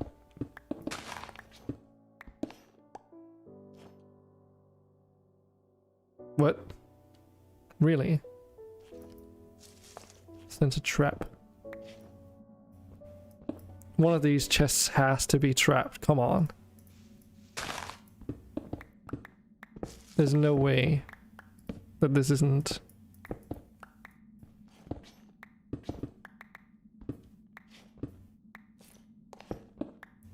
Dude, that's like suspicious as hell. But it seems like we're fine, okay. Just gonna keep whatever seems interesting and unique.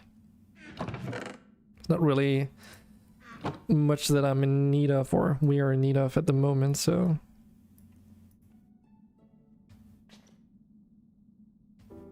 Well, I guess we can just get the hell out of here.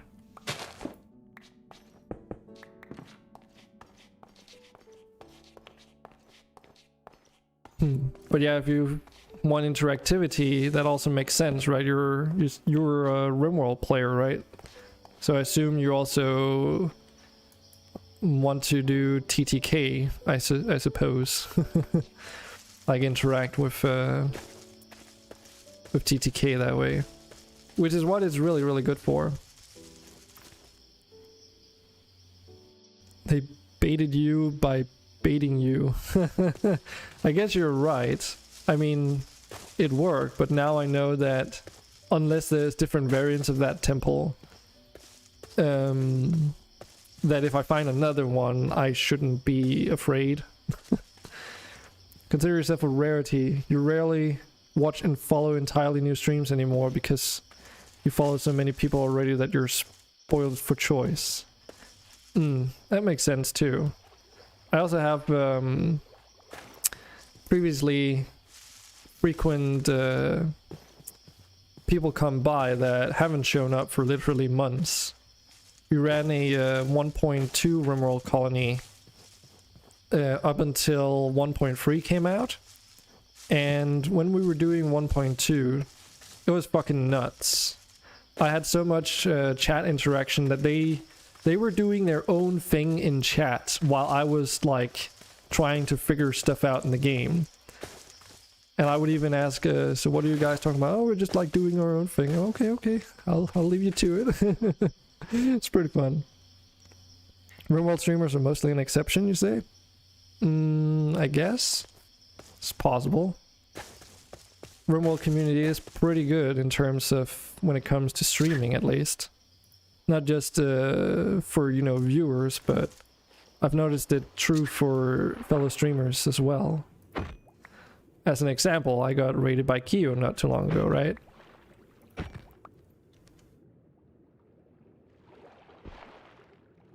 And that's like far from the first time he's raided me either. And it's really good because Twitch doesn't really have any discoverability whatsoever, so the only way that you can really get higher up in terms of discoverability is by people rating you. And in the RimWorld community, there's a higher tendency for people that stream with TTK to rate someone who's also doing TTK, because let's face it, that's what the audience most likely wants. At least that's what I've noticed.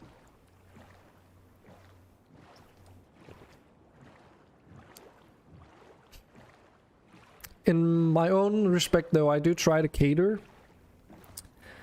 to you guys in terms of what I play, but a lot of the time I have, or for more recently, I have switched over into more of like a variety streamer approach.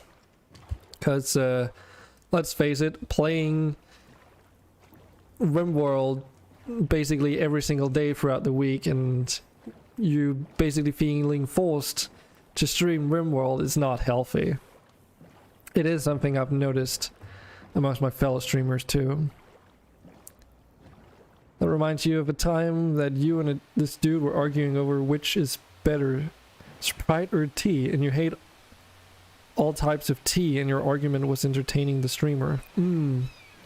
Yeah, the thing I was encountering was that people were in chat were doing dick measurement contests for RimWorld where they were measuring their different stats for their pawns, saying like, oh, I've got like higher research speed than you do and stuff like that.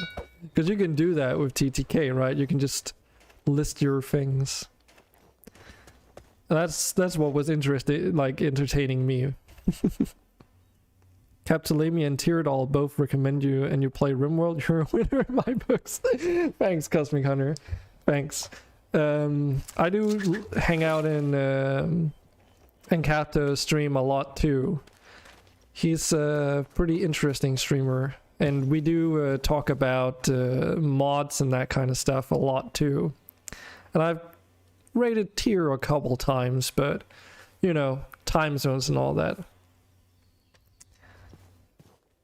So, and I also try and be helpful to Capto once in a while, because I know he also does a lot of mods, and we have a little bit of a competition going, I suppose, where it's like, oh, I use this and this many mods, and he uses this and this many mods, and so basically, if you're enjoying Capto's TTK experience for RimWorld, then I run a little bit of a similar thing, though currently we're doing medieval only. But yeah, so this is Exildor's place. It's an American that I've known for a couple years now. He's just been doing his own thing. I haven't been over to check it out. Oh. Okay. What's glass? Hard to see. I really dig the snow effect. That's so fucking cool. Then again, I was also like, you know, the person adding the mods, so... Oh, he's got a bounty board here. I still haven't tested this thing. So this is a bounty for getting rabbit stew and skeleton kills, and you'll get a stone hoe. Okay. Interesting. But yeah, he was talking about those golems just proliferating like crazy in his village. And how he, his windmill here was a little bit cramped. Submit! Oh, thanks for the follow there, Kermit. Very much appreciated. No wonder these gears are spinning like crazy. I mean, we did see how fast that windmill was going. I'm surprised he didn't use belts all the way down. Maybe just to be fancy, huh? No, I guess there's also some gear shifts in here. Yeah. Yeah, there is. Okay. That's probably why then. Yeah, so up here is not really rotating that fast. God damn it, Exildor. Did you like put all your machinery at the very, very top of this? No. Okay. Do like that you've got a balcony up here though. Find annoying when a mod needs 3 other mods to work. If every other mod do that, you suddenly got a gazillion mods installed. I mean, I guess you're talking generally speaking, right? I suppose. Though for Minecraft at least, and this mod pack, it's mostly just library files. What's down here? Oh, so here it is. Just, oh wait, so it's just that thing down the... Is that all just to fuel this millstone and this mechanical mixer? Really? Okay. A little bit overkill there. Oops. Unfortunately, I don't have anything to gift him. Library mod and then a core mod and so on. I mean, it's the same thing for this mod pack. It's like, what, how many mods? I mean, I can do this as well.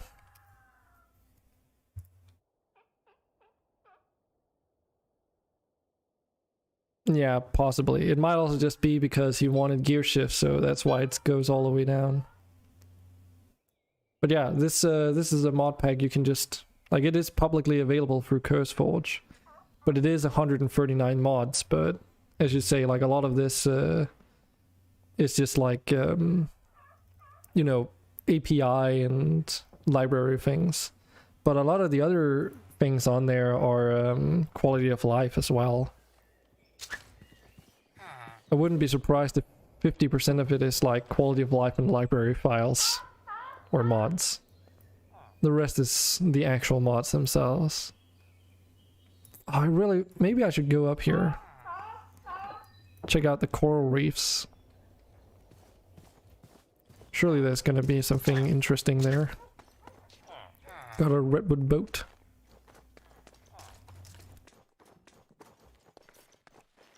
But yeah, it does add to the loads time for your mod pack, of course. Whoa. But when I designed this mod pack, the idea was that so here's the story. So me and the owner of the server goes by the name iPeak of Chew. Just calling him iPeak. We were playing not MC Eternal, no. That was after or before. We were playing all the mod 6. And the reason why is because that's when I first learned about the Create mod. So that you can take a lunch break before the game has loaded. Yeah, kinda. Especially for RimWorld, it takes like 20 minutes in my case almost. So we were playing all the mod 6 because we were looking for a pre-made mod pack so we didn't have to deal with setting it up ourselves. And the only sort of requirement was that it needed to use or include the Create mod. Oh shit, that's a whale. I actually don't know how dangerous they are. Hopefully we're gonna be fine. But yeah, the only thing it needed to do was that it needed to have the Create mod in there. And then we got into actually playing all the mod 6, which, as the name implies, has a lot of stuff in it. And that means that it's, you know, what you consider a kitchen sink mod pack. So basically, like, you just put a bunch of mods in there, and then it's up to the player to decide which mods to, like, utilize. And that means there's a lot of repeating stuff, right? There's 5 to 6 different mods that add pipes, just as an example. Different types of pipes that you can utilize for moving stuff around.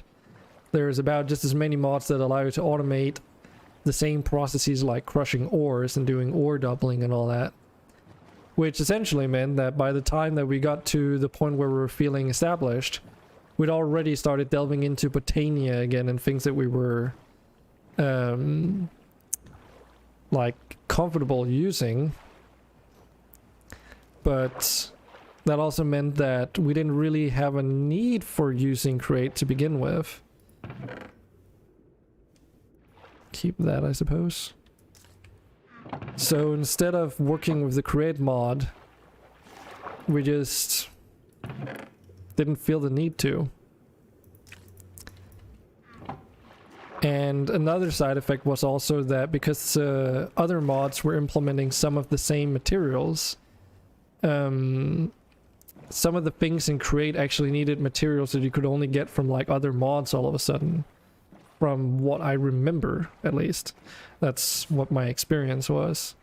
So in other words, to even get started with the Create mod, you first needed to start on another machine-based mod. And that didn't really sit well with me because, you know, the idea was to just use Create only for all that stuff. But anyway, we basically stopped playing on that server eventually and never... Like, the furthest I got with the Create mod was I made a water wheel and I powered a plate pressing machine or something, and that's basically it. Which is not really much, right? Well, at least in terms of what it should have been. Had the issue with applied energistics, 2 different copper from 2 different mods. I mean, that's at least doable these days because stuff like the ore dictionary and such has simplified some of those issues that you would normally encounter.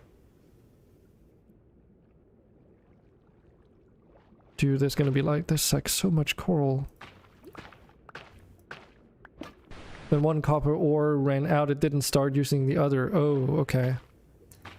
I can't remember which mod it is, but I'm fairly certain that there's like a block or something that can be used to convert stuff from one ID or like one dictionary thingy to another.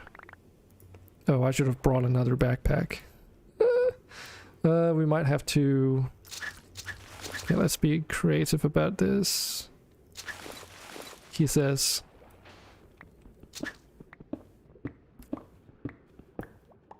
But yeah, I'm pretty sure that mod would allow you to basically automate the whole conversion process. Even though you made recipes with the different copper ores. Oh, really? Yeah, not always, Muhu. Not always. I mean, that's usually what I use the drawer mod for.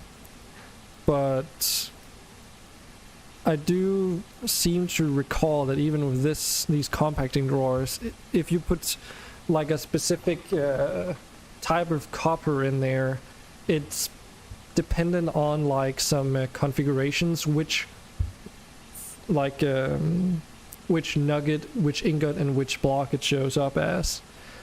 I remember, I think it might actually have been that all the mods playthrough. We did have some weirdness going on where it would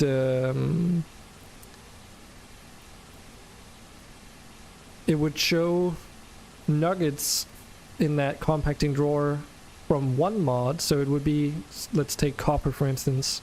So it would be like the copper nuggets from one mod, but then the ingots would be from a completely separate one. So in other words, the nuggets and the ingots were not like from the same mod.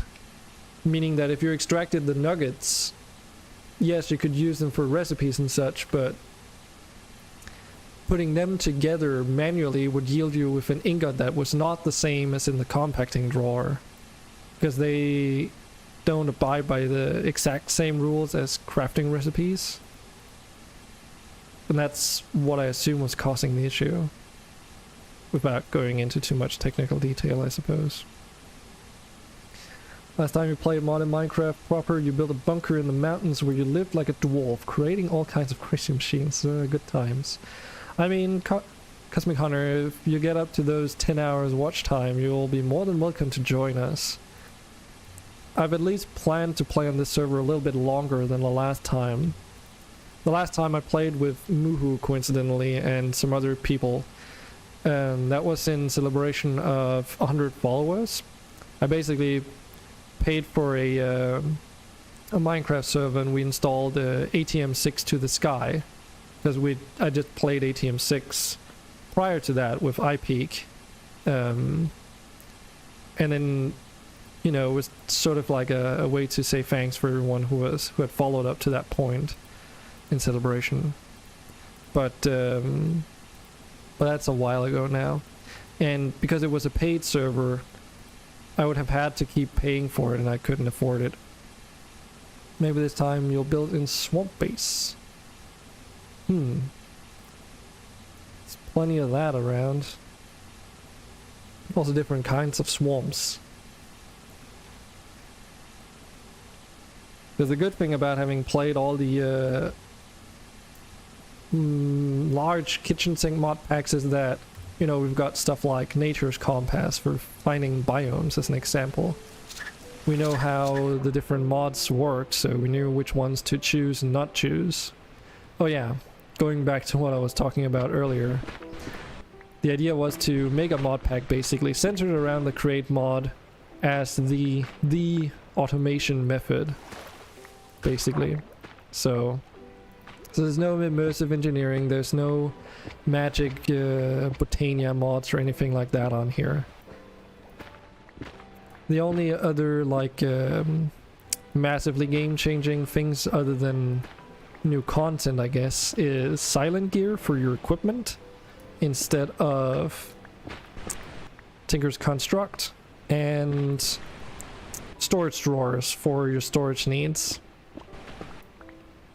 Living the Shrek. What are you doing in my swamp?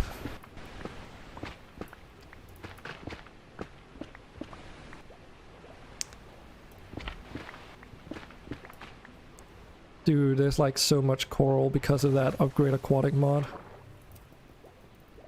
Just to give you guys an idea. Here. All of this. Well, I guess some of them are defunct. Yeah, they're dead. But it basically adds in coral of all the different colors that aren't already in vanilla, so...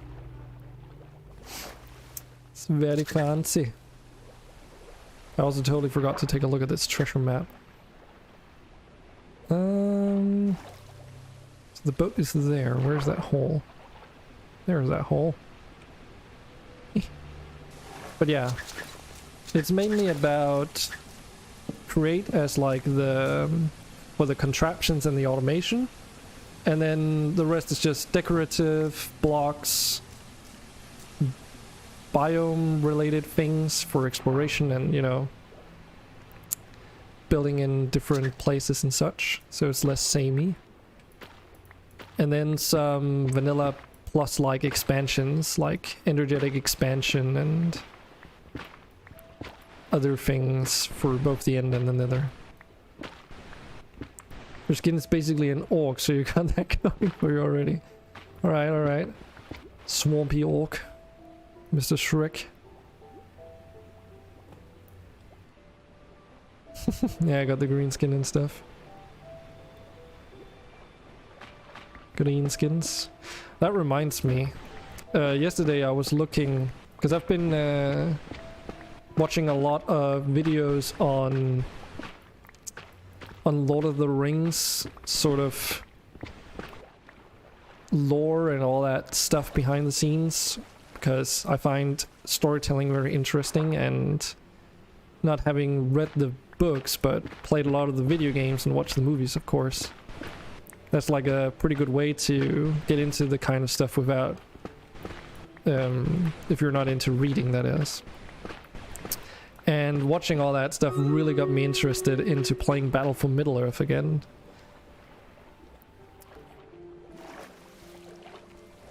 Because that's also a very interesting way of exploring, not just or re-experiencing the Lord of the Rings movies in like as a game medium, but also a really cool way to sort of try out alternate history, because that's what they did in the sequels. Because you get to play as the baddies, even to the point of destroying the Shire and such, as the goblin factions.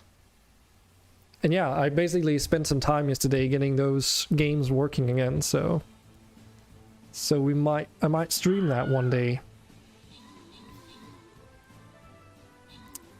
Hopefully we're not gonna get our asses handed to us this time. You guys familiar with Stream Raiders? It's okay to say that you're not, because not everyone knows about this.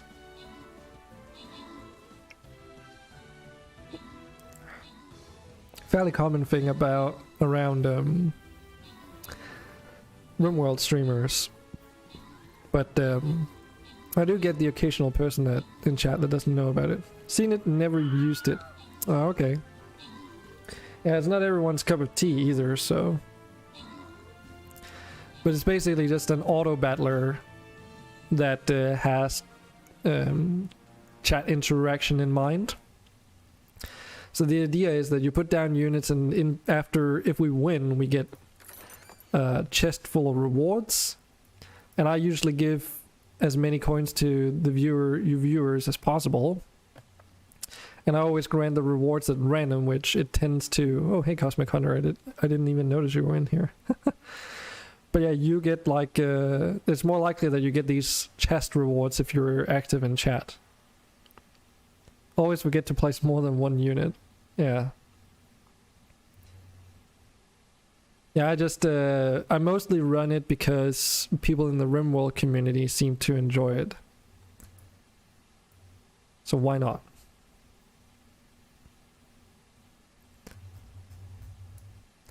And you're not the only one. I mean, some of the, like even iPeak he got introduced to it, and he didn't even realize that you could, or no, it was Amopika, my moderator, got into it to try it out, and he didn't even know that you could put down more than one unit.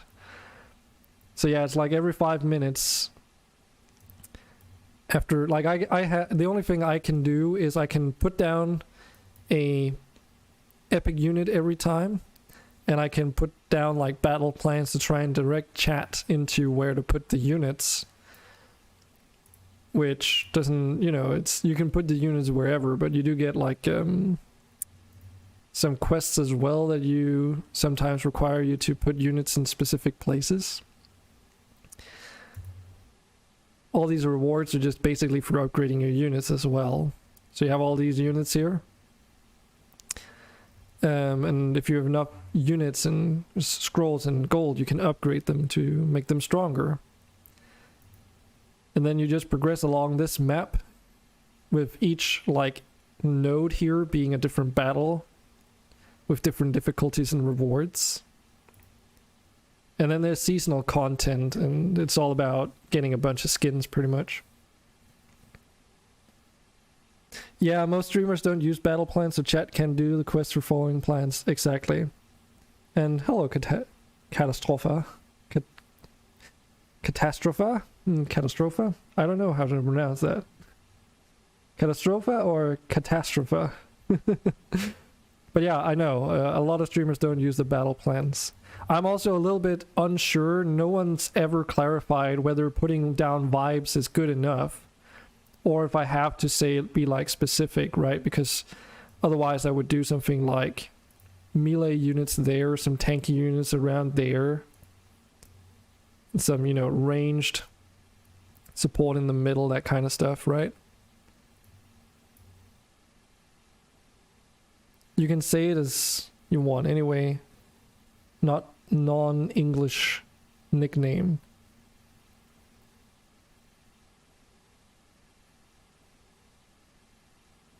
Not non-English nickname. So it's, wait, what?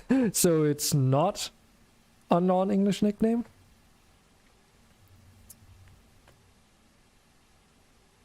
Ah, okay. Okay, there we go. Yeah, I was just making sure, But yeah, do you know, Catastrophe, do you know if it matters, like, do I have to put, is it good enough to just put down the vibes, or do I have to be very specific? Because I haven't really played much as a viewer myself, so I'm honestly a little bit unsure about how any of that works. And no one's really ever clarified it for me, so at least, or if they have, I might have forgotten. That's also very possible. Because the quest that you get is like, oh, for specific unit types, right? You have to put down a specific one. Oh, you started to play yesterday on Raiders. Alright, I see. Never mind then. But yeah. You are right about the whole streamers not always putting down battle plans. I try to do it all the time though. There was a period of time where I was way more like specific about it, especially in one of the previous events, because some of the maps were very heavily like biased towards range units being better than anything else, for instance. Dude, so many coral block types. So I tried to basically improve our odds, because I was noticing that those strategies tended to have a higher chance of a success, let's call it. Okay, well, we've got enough coral for a fish tank, I suppose.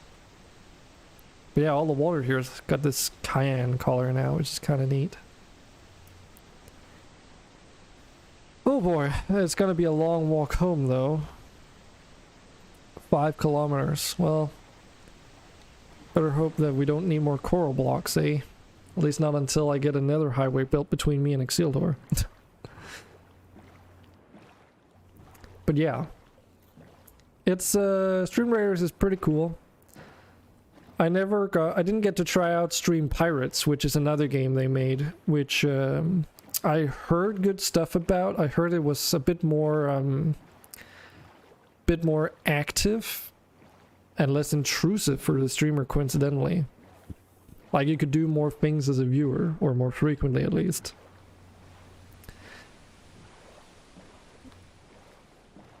Oh, hello. Glad that didn't eat me. Damn. Wait, it's swimming like a freaking dolphin. Look at the map. It's like going all over the place. What the hell? Holy shit, it's got some speed. Dude, it's like just darting around. Oh, I can show you the let's not call it corrupt biomes, but the I switched biome ID things. Yeah, this is the side effect it has. So this is considered an ember bog, which is a nether biome, which is why there's a shroomloin from Infernal Expansion here, even a magma cube and a zombified piglin.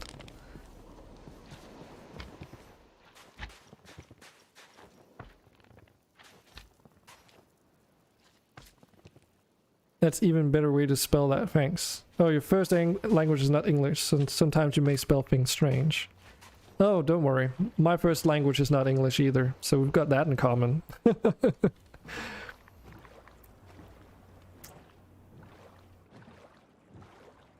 My first language is Danish, but if you read my bio or whatever on the panels and stuff like that, should be apparent already.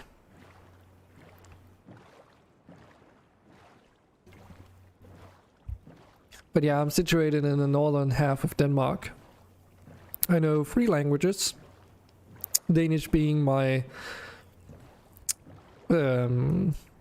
native language, and English almost, well, I mean, sometimes, let's say it, I have a really hard time speaking Danish because finding the specific words that you know in English is actually just as hard to find in Danish as the other way around sometimes. And then I also know German as my third language. Though I haven't spoken German in an eternity, like many years. Which means that speaking and writing German has gone a little bit bad. Like I'm not as good at writing and speaking German as I used to be. I do understand it fluently though, so my one of my main moderators, Amopika, or how does he pronounce it again? Amopika is also another pronunciation they use. Oh shit, that's a drown. I was like, what? But yeah, he speaks German natively. And I can have a conversation with him where he speaks German and I reply in either Danish or English, if whatever may suit this situation, which is very confusing to people around us when they pick up on it. Because some people have a hard time even conceiving the idea that you could have a conversation where the two of you are speaking your own like each your own language. But it's because he grew up not too far from Denmark and moved here and consequently learned Danish as well. But his Danish is not as good as his German though. And in some cases it's also very funny just to confuse people. I do remember back in some years ago, it was one of those situations where sometimes he would find it easier to express himself in his native language. And as such, he would like switch to German temporarily just to try and express it. Know a couple streamers from Germany, and some why they And somehow they're talking English better than 100% English people themselves. Oh, okay. Yeah, I've also been mistaken.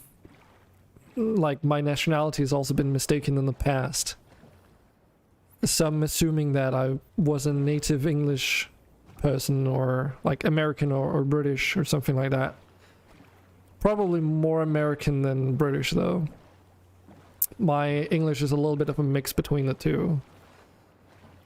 And of course with, you know, my own personal twist, because accents and dialect and just the way that you use the language is gonna change and stuff.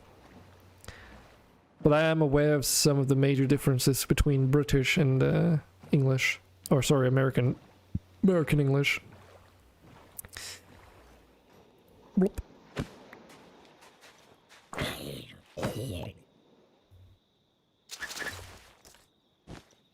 Shit, I forgot about the map again.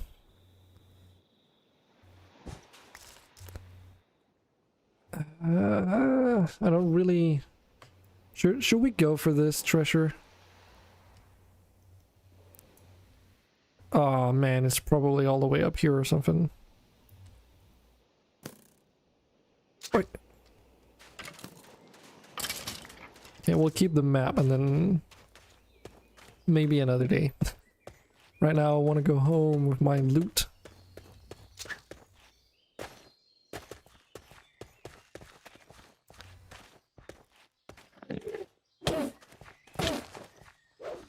Dude, I'm so laggy in this forest.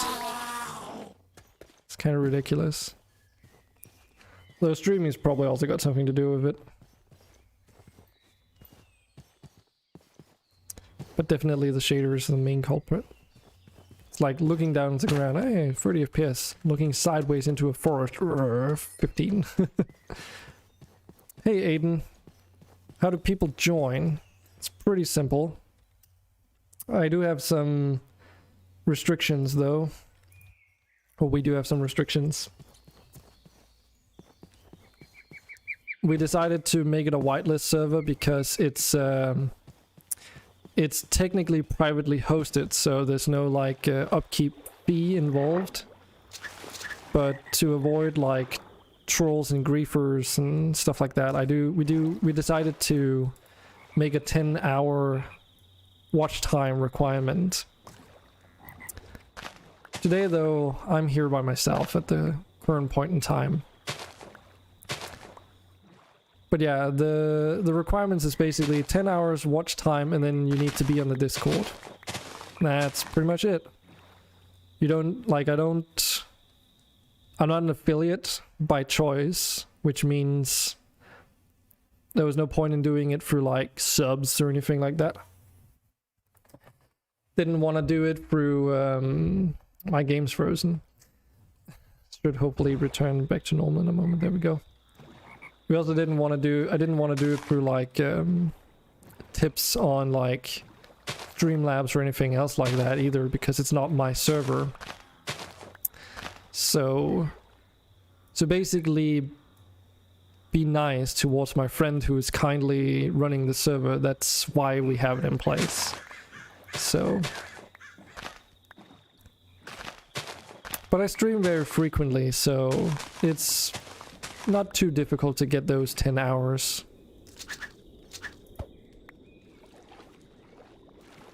Whoop. But yeah, I mean, it also wouldn't make sense for me to accept money for people to join, you know, my friend's server, and he wouldn't see a single dime of that.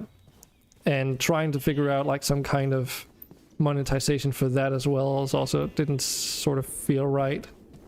Would also be more trouble than it's worth, so.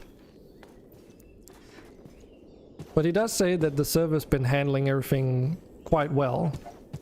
And I've had people from both Asia and the US join, and they say the ping isn't terrible. Like, they say it's pretty well. It's pretty good. So consider that, I suppose, if you're contemplating if it would be worth sticking around for 10 hours to get access. But the good thing is that because it's privately hosted on Like it's up 24/7 on a dedicated computer with a dedicated server setup. So the server only shuts down if like for the same reasons like a normal server would, you know, server maintenance, or if something crazy happens at his house. Like say the power goes out or something.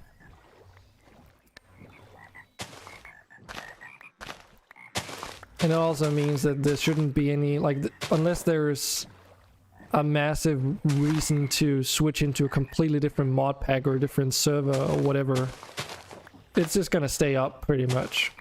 As a matter of fact, when we started doing this server a little over 2 weeks ago now, the Starbound server that I played with him on was actually still running on the same computer as this server. Like it was just doing its thing. He did decide to shut it down though, because, you know, no point in keeping that running at the same time as Minecraft, because chances of us playing both would be pretty much non-existent. So yeah, that's basically it. The fuck? What's this contraption for?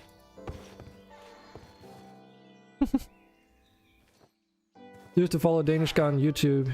He has a small data center in his house.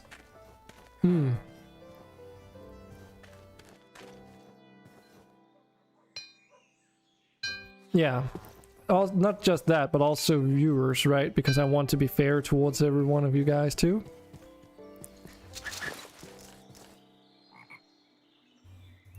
I've got a fellow streamer friend who does it with 10 hours as well on his end.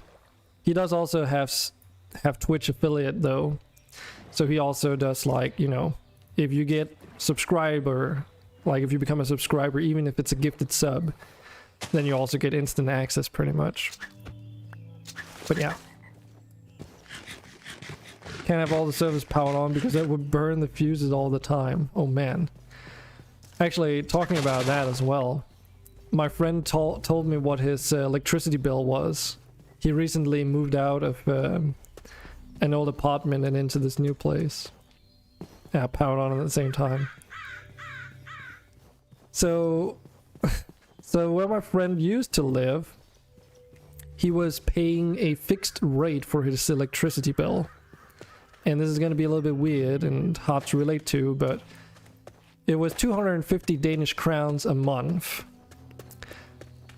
Which would mean, like, no matter if he used more or less energy, it would always be 250 Danish crowns a month. Now, that means 750 crowns each, like, what? How do you even say that in English? Quarter?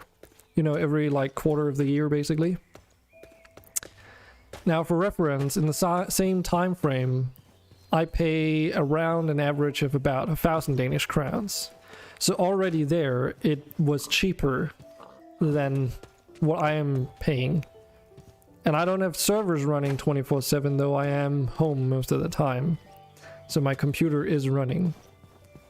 There's some other factors too. But then he moved, and it was no longer a fixed rate. And already in his old apartment, he was running all these servers 24/7. Like, he's got Plex servers and all kinds of crazy stuff too.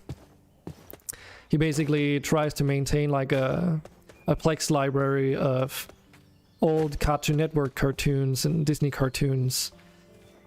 Mostly, or not just mostly, but also with like the intention of trying to preserve some of the Danish dubs of all those old TV shows, which are growing harder and harder to like find, and it's got a bit of nostalgia to it when you've grown up with that kind of stuff, which, you know, he did.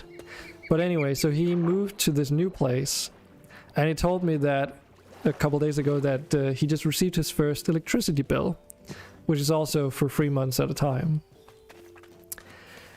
His bill was, I think, what did he say? It was like 2,000 something Danish crowns. which, like, it was more than twice that of my own electricity bill. And there's a couple more twists to this. So he runs his servers 24/7, yeah? But he's not home like 90% of the time. He's working all day. And his line of work, he works in a restaurant as a chef. Recently being promoted to a sous chef. But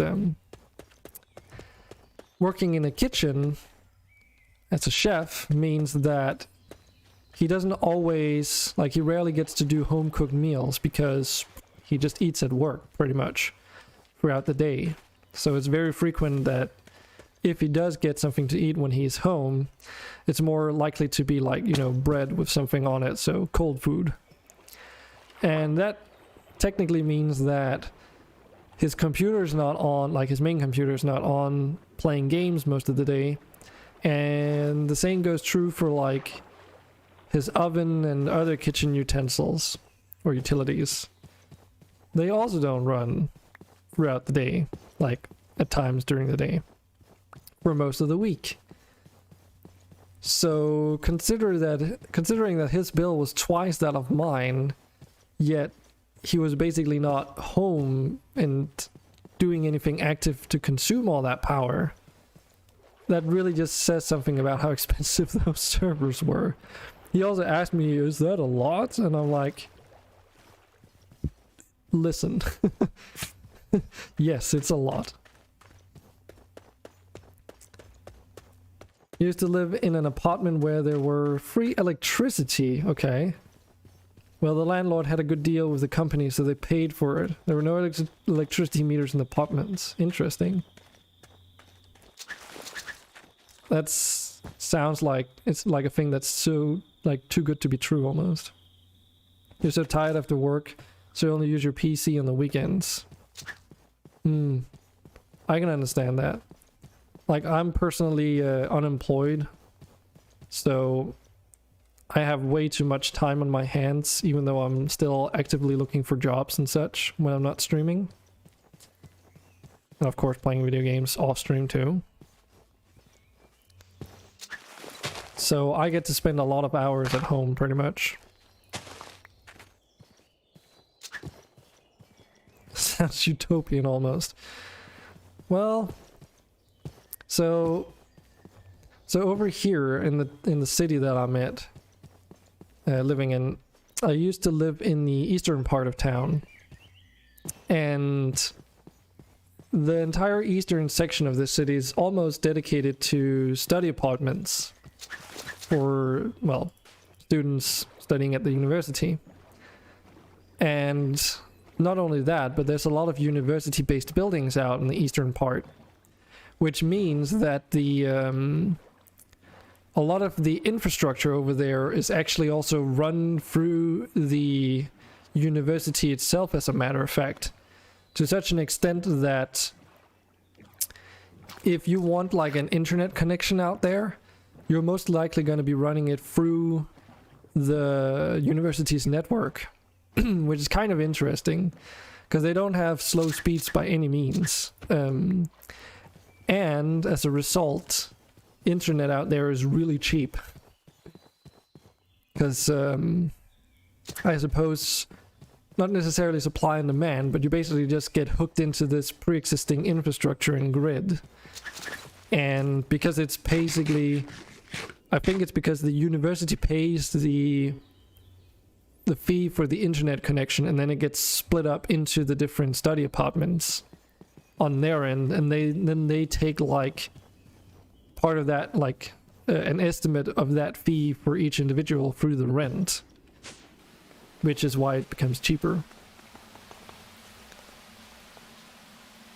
You were the first apartment. Oh, it was the first apartment you got. Your neighbor had a server running 24/7. Damn. Yeah, servers running 24/7 is gonna be expensive no matter how you slice and dice it. There's just no way around it, right? Let's get all of this stuff into our system somehow. I'm not entirely sure on how to do this, but we'll figure something out. I think we need... This looks good. Like, there's so many coral thingies that might just make a dedicated crate for it, or barrel.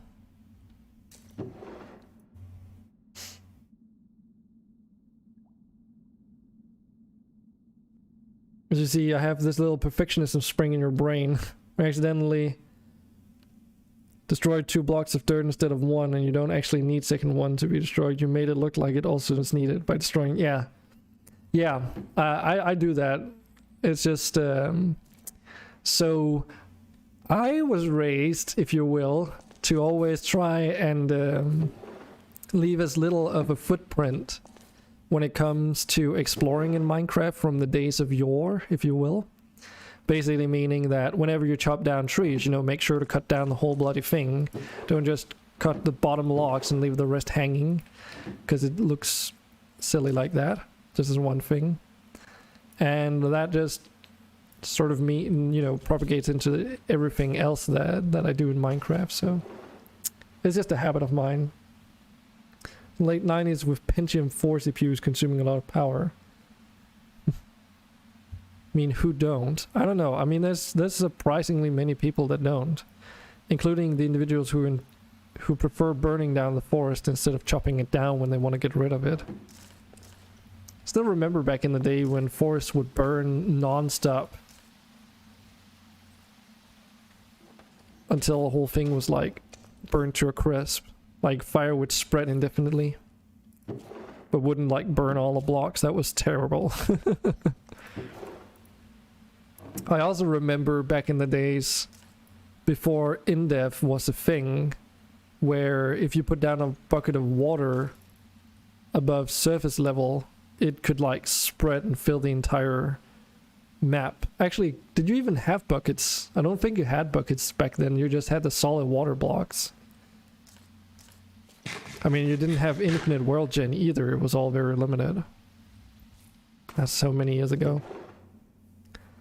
Burning down and then complain at the lack of wood. Yeah, that too. That too. At least on modded servers, you don't have to really worry about that, because you can chop down trees very easily.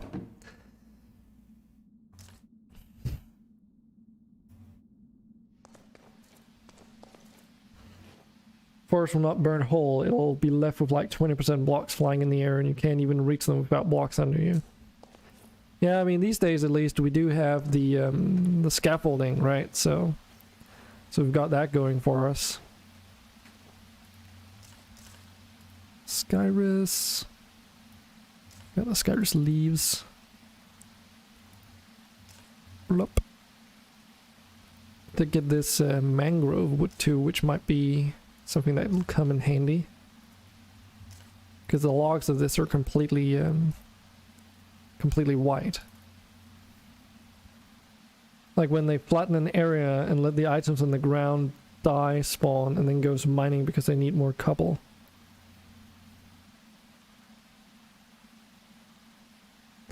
Flatten an area and... Oh, yeah.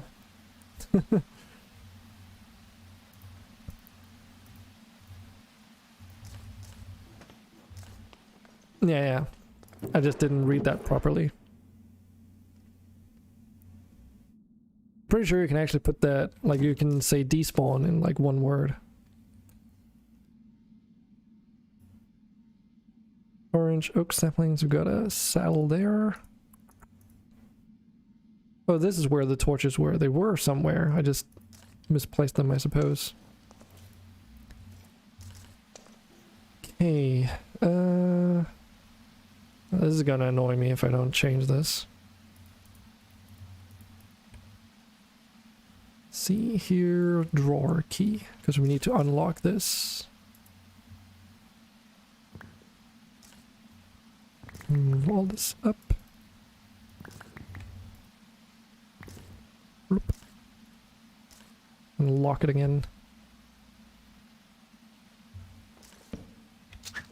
Hold on a second. Did I put that in here?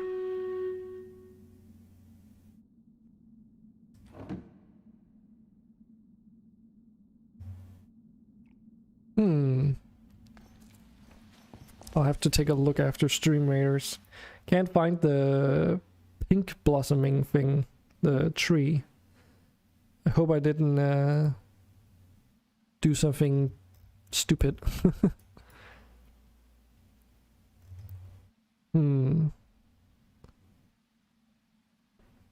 What to put down, because haste would allow us to get to the enemy sooner, but yeah, stronghold would have been better. The reason why I put ourselves up here is because I wanted us to like take out a few enemies at a time. Let's see how this is gonna go.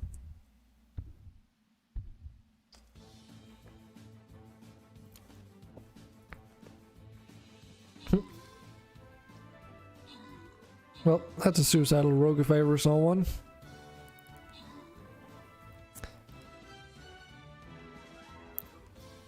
Okay, so we did get to take out those extra enemies down there before everything else, so we don't get surrounded. The idea being that our support units, which are squishy, don't get like get backdoored, because that's a thing that I've seen a couple times in Stream Raiders. It's not always as easy to account for, though. Oh, those archers.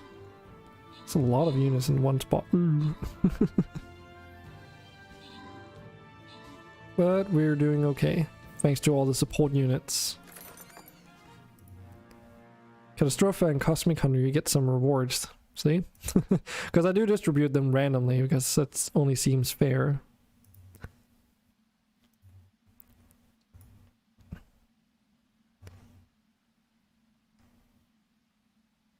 Yeah, and I took... Why did I take this start again? Oh, right, because we want to go over there. Yeah, we wanted the good chests.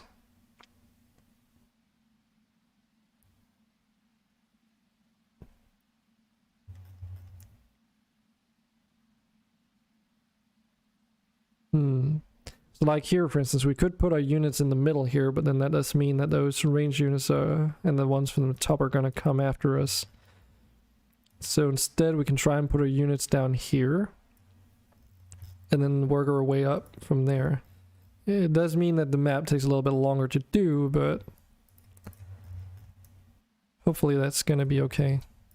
Let's do something like that. And I haven't ever had anyone mention this yet either, but I'll just say it anyway. If you guys want me to put down something specific in terms of the battle plans, or if you want me to put down more, do let me know. Never ever seems to be a thing, though. Now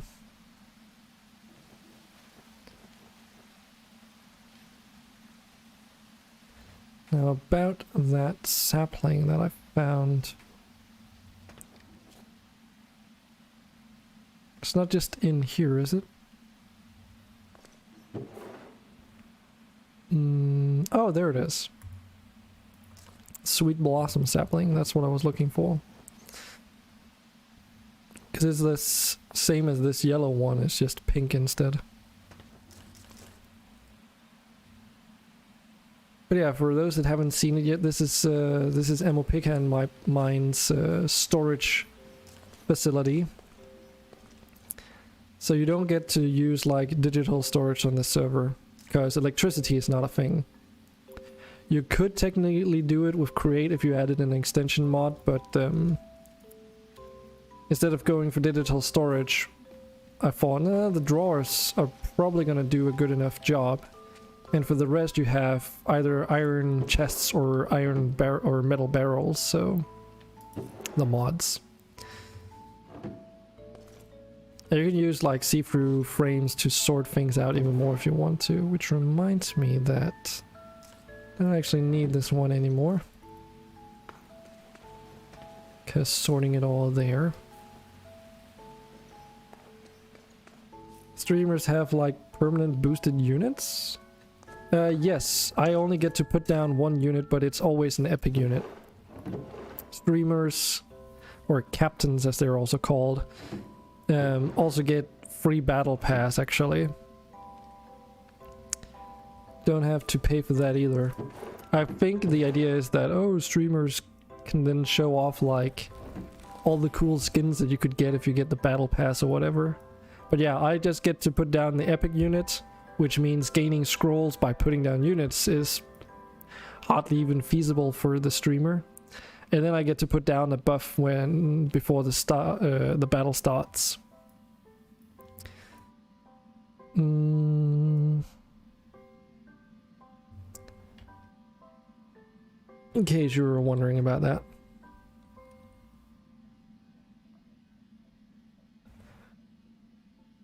Still some things that I haven't found, including some things in the Nether and End.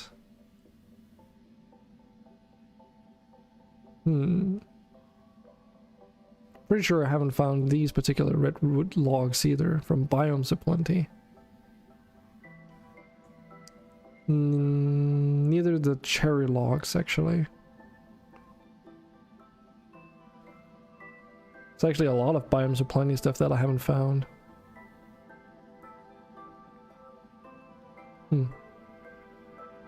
Customizing your Minecraft skin right now, so you might not be so active. Don't worry about it. No need to apologize. It's actually, I find that very curious. A lot of the times viewers like you will like apologize for things as there's no reason to apologize for. I'll usually pick up whenever no one's reacting in chat and then, you know, just move on. I consider streaming a kind of ball game where I try to interact with you guys as much as possible to incite interaction, obviously. And if no one's interested in interacting and just watching, then and lurking and stuff like that, then so be it. There's no reason to force anything. Okay. But yeah, so we've got a little bit of a makeshift prototype for some factory stuff here, which is just, it's a mess. But the idea is that you can put in raw iron and other ores in there, in that box. And if we turn it on, it all gets like extracted into these crushing wheels.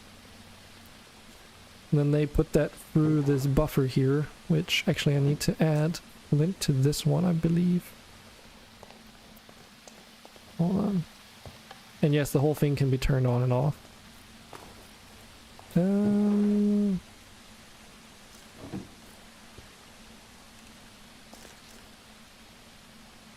Yeah.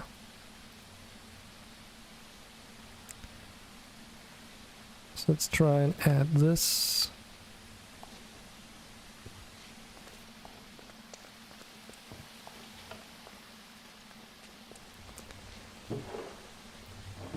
Whoop. I really like Create. Submit! Oh, thanks for that follow, Catastropha. Very much appreciated. It's like this was actually a happy accident, if you will. Because I needed to extract like cobblestone and stuff out of this barrel. And I didn't realize it at the time, but like to get stuff out of this barrel and onto this belt, I couldn't put a straight section in here even if I wanted to. I just made that diagonal part first and then had the whole thing running, and then I realized, oh, it jumps across, right, because Create does that. And then it did land perfectly on the other side, so works for me. But yeah, after this barrel, all the crushed ore gets put into this setup here, where it gets washed by a encased fan blowing through some water here. And then once those crushed ores get turned into nuggets, there's like a, what's it called again? Can't see it here, but there's basically a smart chute, that's what it's called, with a filter on it that then extracts it out and then puts it into this buffer chest too, where it just gets put back into the system. Now, I am cheating a little bit because we're using storage drawers. So I am just putting this directly into the storage drawer system over here. And the reason why that cheating a little bit is that with storage drawers, you can get these compressing drawers that you've probably noticed, like these. And since we've got one of those for iron, just putting in the nuggets alone automatically converts it to ingots and blocks at command, basically. So normally you would put like a compacting thing so that, or for the create mod, so that it would be compressed into a block before being sent off. But I just really needed this to work at that point in time because we'd run out of iron, and I was making a railway from over here where we're located all the way to the west over to this desert area, which you can see I've kind of like chipped away at it a little bit. We also have a minecart track going from spawn all the way down to where we're located. And those tracks were really expensive because there's 2 lanes. It's not just one track, there's actually 2 tracks going all the way. Sadly, I can't show you the elevator because it's currently broken, but modpack made this really cool elevator that has like an opening door mechanism and everything. But for some reason today when I came on, it was broken. The door wasn't closing properly, and now the elevator doesn't really work. And I have a suspicion as to who the culprit was, because there was, like, I went down to check, and there was just like a random grass block sitting right here, sort of insinuating that an Enderman might have had something to do with this. So yeah, it's possible that an Enderman probably screwed up the mechanics of the elevator. Yeah, this is just a storage hall that we built for the surface level to sort of indicate that this is where the storage is. You can also go up on the roof, which has a few things. And then there's a staircase going all the way down. Still need to build on this a little bit, like the roof is not even done. But we've got like a large turbine up here, which powers the elevator for when it does actually work. We've also got a mineshaft door over here, or not door, what am I saying? Like a pit with an elevator going all the way down basically to where the storage is now. So this is no longer really being used, but it's still here. A little bit of a storage yard. And modpack hasn't really built his house up yet. It's kind of like still just a rampart up there, but he's working on it. And this fucking disappointment. I still can't get over the fact that I didn't know that blazes wouldn't drop blaze rods if you didn't kill them with player damage. So yes, I extracted a blaze spawner from the nether, and I built this entire wacky ass setup, only to realize that blazes killed by water do not drop blaze rods. So it does work, but also it doesn't work.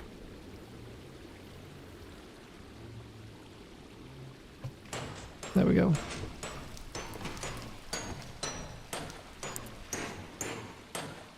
Because for some reason Blaze's AI is made so that they don't try to avoid water. Or not for whatever reason, probably because water doesn't really occur in the nether naturally, so, you know, killing them with water is a rather easy feat as long as you can push them into it and no one's there to disturb them. But yeah, the idea was that they would drop the rods and then they would fall through an iron grate down there onto a belt powered by the Create mod and then put it in the box here, but disappointments ensued. I just haven't really pulled myself together to take this contraption apart, because I just can't bring myself to do it. We also have our pure ethically raised sheep and cows in here, which isn't really in use at the moment. Or we're not really utilizing it, it's just there from when we first moved here. And of course my church build. That took a little while to build. Okay, tell you what, I just need to take a quick toilet break, so I'll be right back. And I'll figure out in the meantime what to do next.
So, this is all backwards. Alright, you know, it's important to stay comfy when you're playing video games. So, I do have a blanket because my feet tend to get very cold. So I was thinking on starting the build for the inn there. Alright, here's the minecart tracks. I haven't quite built to the south, that's where IP is located, all the way down there on that island, 2 kilometers away. But yeah, I was contemplating on starting the build for the inn tavern thing. Possibly using those ebony logs there for some of the build.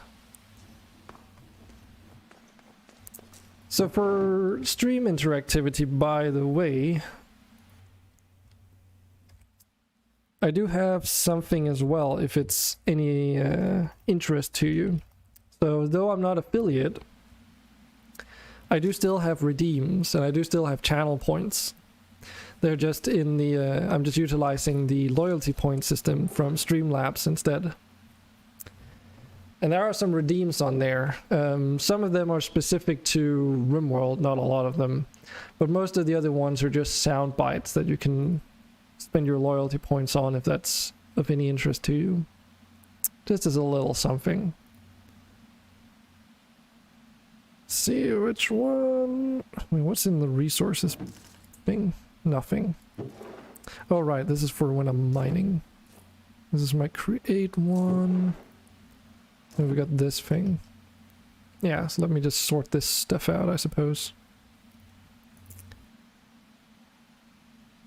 Boop-a-doop.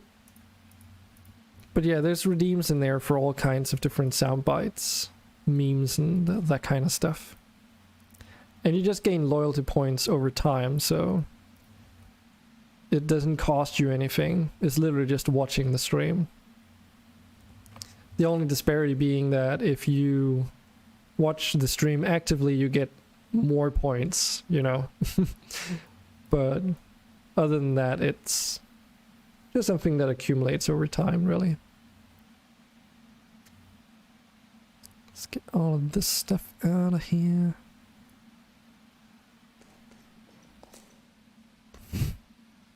Be a little bit strategic about this, because all this blackstone stuff is what I use when building the graveyard. I need another chest or another box for the stone stuff. Do you want to just add another one? Yeah, why not? It's not really like stone is super valuable, but some of these things, it might be convenient enough to still store all the stuff.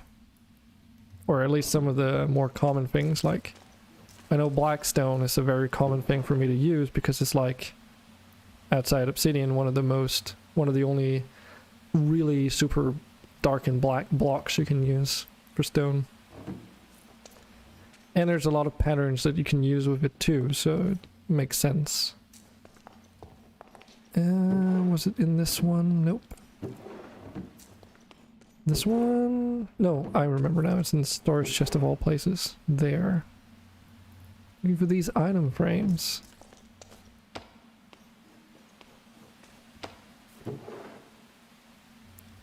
Because then we can add one of those to there.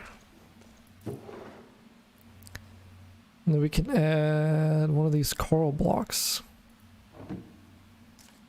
Nope.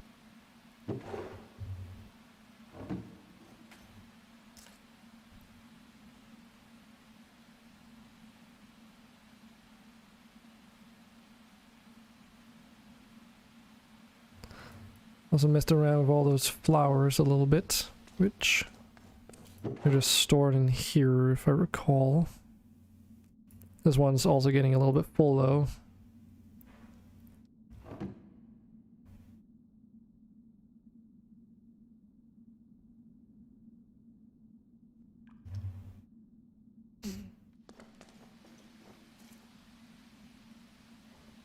Gravel, get rid of that. Don't need those stone pillars. At least not that I think. Actually, let me just keep on to those after all. They're used for the lanterns in town.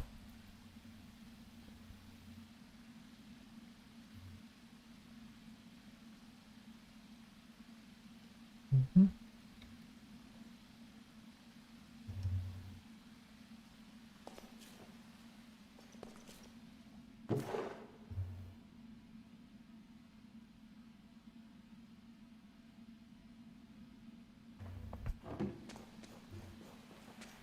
Okay, we're slowly getting there, then we can start picking out the materials we need.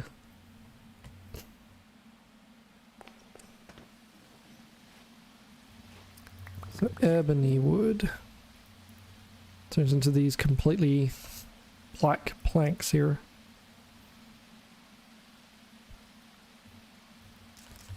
Let's take some of those. I should probably grow some as well. Oh right, didn't I? Yeah, I did plant some. So that should be okay. Could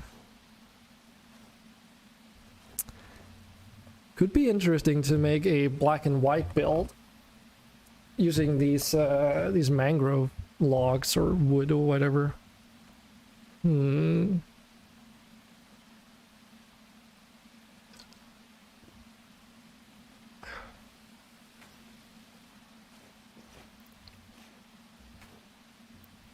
Maybe not for the tavern, that might be a bit too whack.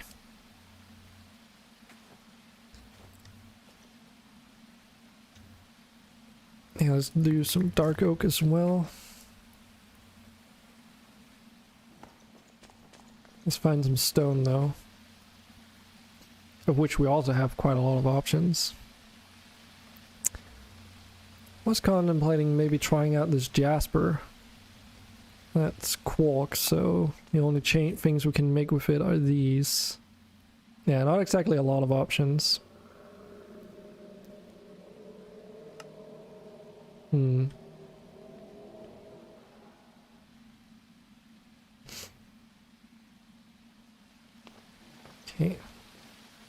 So that means they're probably mostly just good for like flooring or something where you only need a single surface using that stone type.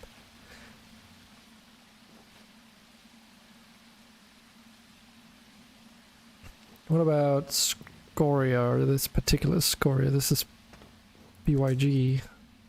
It's a little bit of the same, really. It's actually almost less so, but it is compatible with Dawn at least. You also have the chisel mod, but that only works with a very select few things.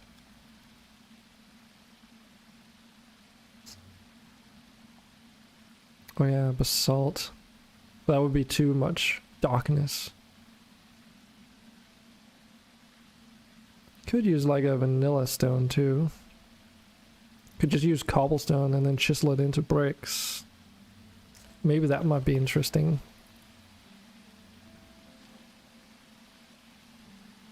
It's also this, but I haven't really mined a lot of this limestone. Do like the color though, along with the texture. It's pretty interesting. But I would have to go and mine some, like figure out a place where there's a lot of it, because we only have a handful of those blocks. How is it with regular bricks? Yeah, these can also be chiseled. Maybe that might be a good call.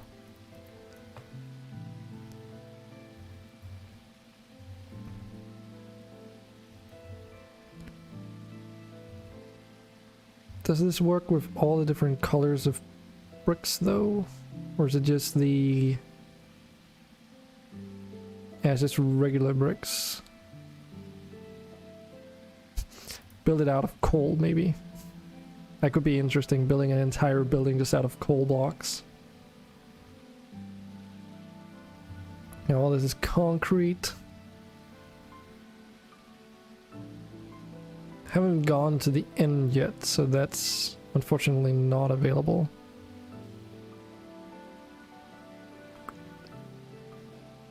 There's a limestone from the chisel mod, but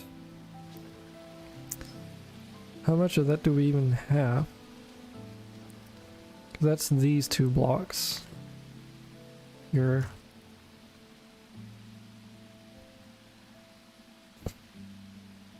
Yeah, I think that would be too bright. I think regular bricks might do the trick.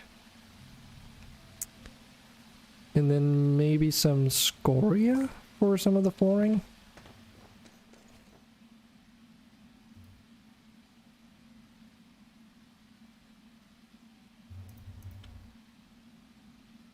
This is like really odd to see though, because of how dark that block is and how small the icon is.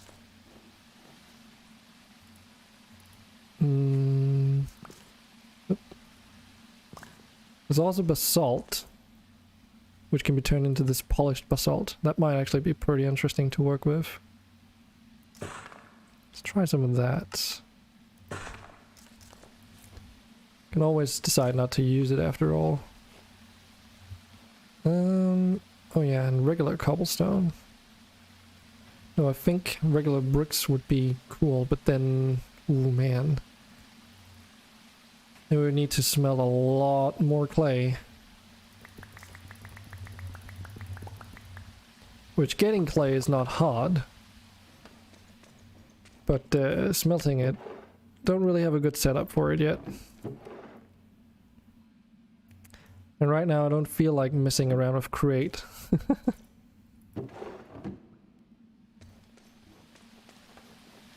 So if we chuck some over there, it should just slowly work through all this clay. And that's basically just a bunch of these trim blocks connecting that master controller here in the middle, going over the ceiling and into the back of all this, so that everything stays connected. Oh, you can also chisel terracotta directly.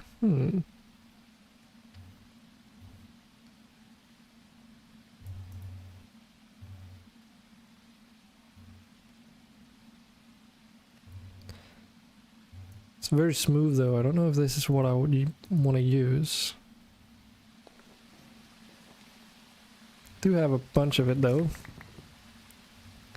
So let's bring some of that along. Because we could always chisel on the go.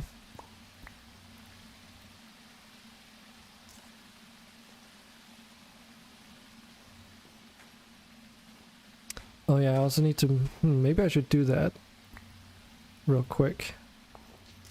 Make a sugarcane farm. Shouldn't take too long, because I do already know how I want to do it. I want to utilize these turf slabs. Because I learned a pretty nifty trick you can do with these.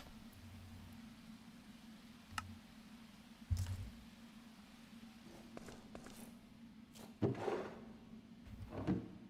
don't even remember where I picked them up.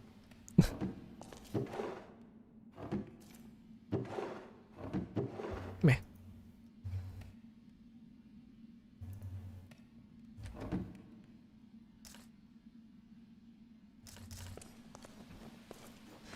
Okay, let's go and set up this real quick.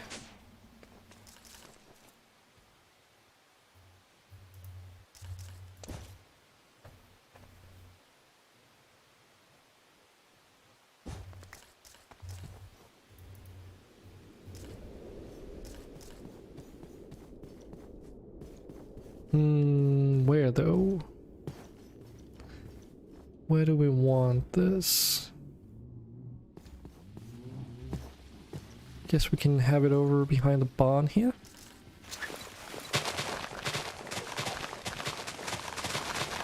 Oh yeah, that's true. All of this used to be like, because this is a mountainous area, all these dirt blocks were placed manually when we got here.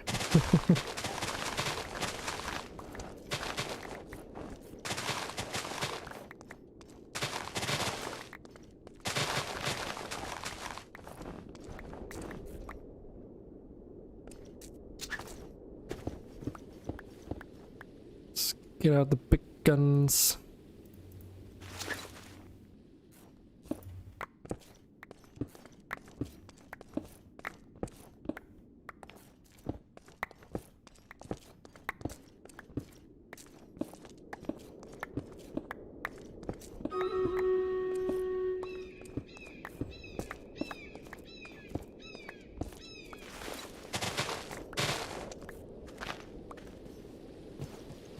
Alright, let me just put myself in here. Okay, maybe that's not good. Though I do consider it quite funny just have to have a bunch of sheep and cows making noise and doing stream raiders. I think you guys would probably appreciate it if I didn't.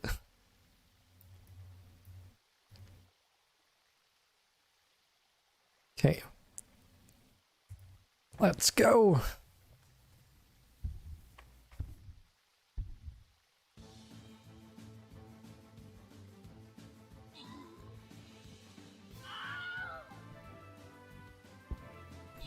But yeah, I get to put down that buff, and I have a couple to choose from. They need to be unlocked initially when you're starting out as a streamer, but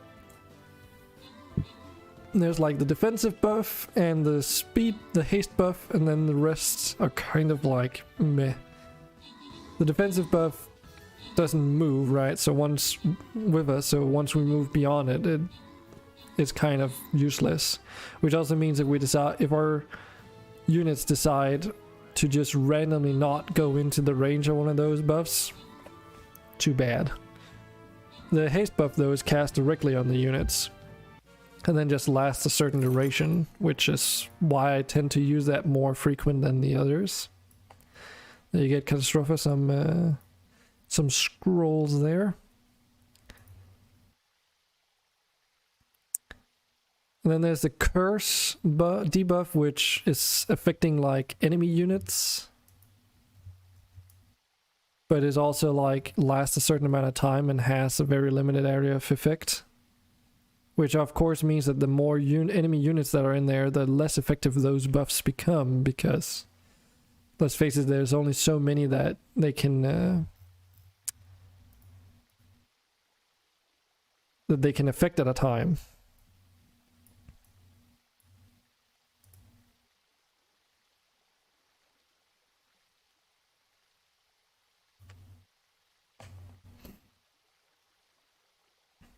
And then there is one that boosts all melee units damage, and then there's one that boosts all range units damage, respectively. So you can't have both at the same time. And that kind of makes it one of those, unless you specify everyone to only, like, request everyone to only use ranged units, it's always going to be like a random mix of ranged and melee. So, you know, it doesn't really make sense to use the damage buffs unless you have a clear majority of one or the other in an area. Because that also means that if in that area of effect of the buff, half of all the units are like melee units, they don't gain anything either, so it goes to waste a little more. Oh, sorry, I accidentally clicked RimWorld instead of Minecraft. Thanks, Miho. Being sharp there. Also, I recently, literally the other day, I redid my chat overlay. So it looks very similar to how it was before, but now it's utilizing the restream chat instead of explicitly the Twitch chat box. The chit box. What the hell? And as a result, unfortunately, no longer shows badges for moderators and so forth. Instead, it shows like a badge for where people are writing from. And I had to do that, unfortunately, due to how Restream works in relation to like oh, don't have the slabs on me, do I? Oh, here. Yeah, I had to do that, unfortunately, because I improved some cross compatibility between the different chats across like Twitch and YouTube. But in order for that to not cause some bugs in the chat overlay, I had to use Restream's chat overlay instead. And that meant that I had to basically redo my whole like style sheet, because it uses CSS. I had to redo that whole thing for Restream specifically.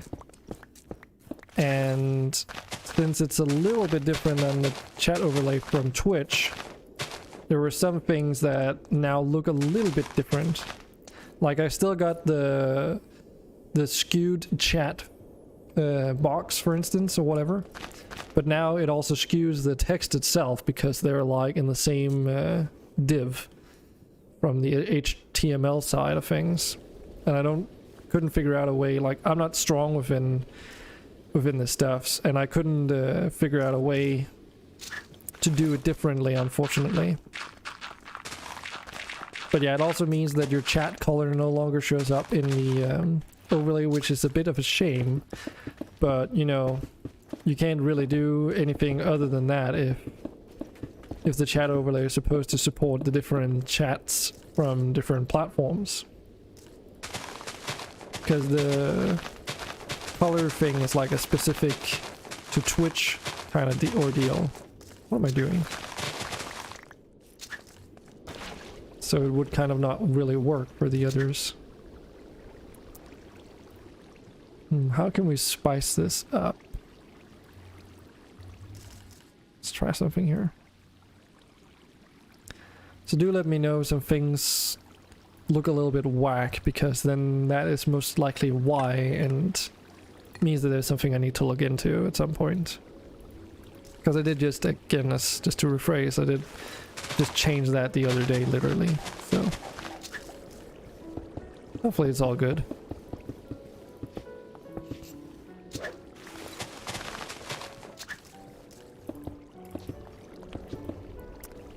And yeah, I just tried to mimic the original chat box layout I had as best as I could. And it seems pretty much on point.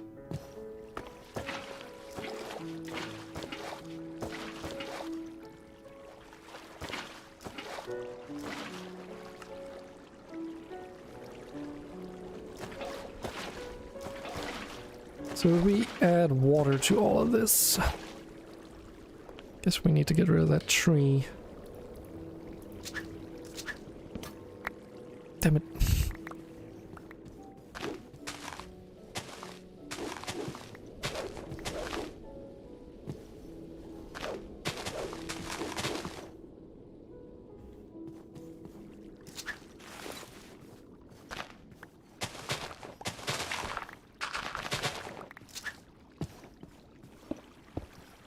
But yeah, basically the problem that was occurring was that Restream has this feature that allows you to make a bot relay all the messages from one platform to the other, which was working fine.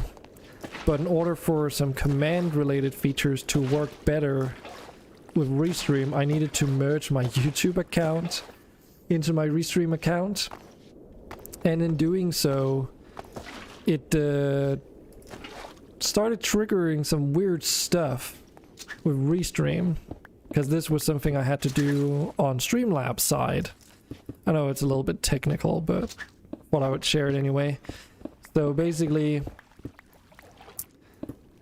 it would do this weird thing where you would, if you wrote something on, say, Twitch, it would relay the message through the bot from Twitch to like YouTube and so forth, but it would do it twice.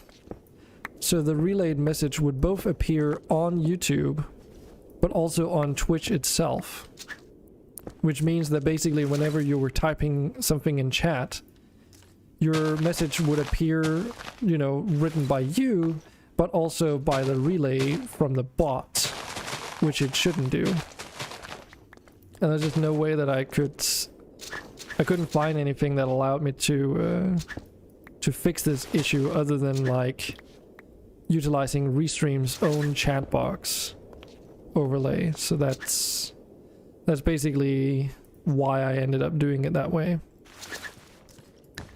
And the other issue it had was that when it relayed those messages, one of the icons, I assume is something that's YouTube specific, would appear in the relay messages, but they would be like fucking massive.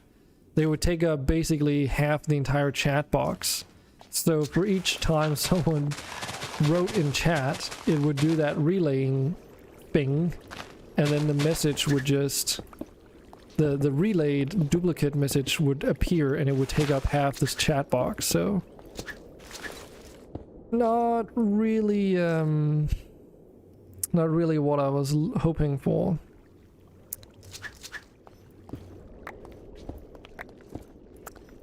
But if this works, then this is what I'll be rolling with, at least for the time being.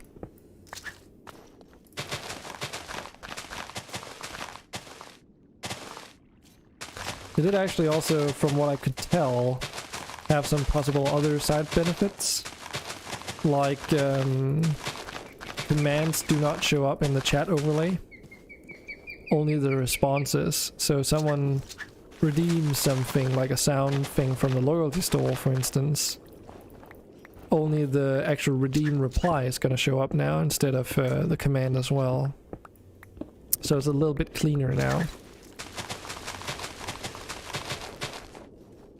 Less of a spam. I don't really have to do this, but screw it, I'm doing it anyway.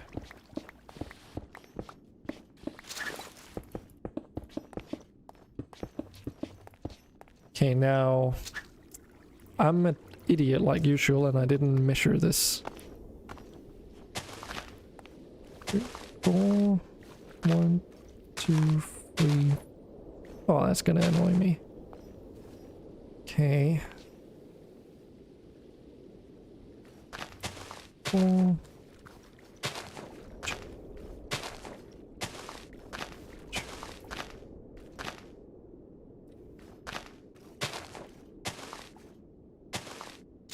Damn you. Okay, we'll make it a little bit smaller.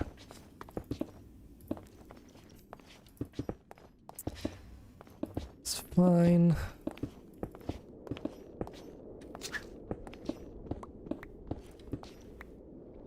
I forgot that I started doing this thing with my my read farms, that I make the layout so it sort of matches stack sizes, so that if the field is completely grown and you were to harvest the whole thing, you would basically get a certain amount of stacks in the end.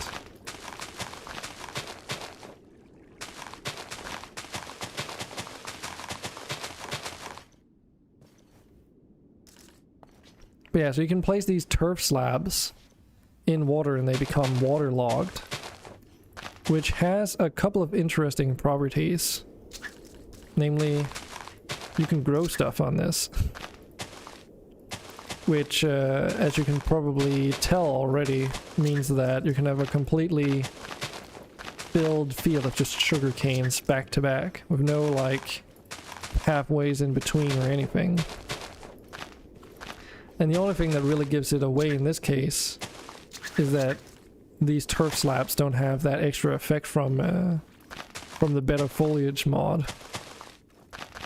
Otherwise, they should be visually identical to regular grass. Maybe can do like a little test here.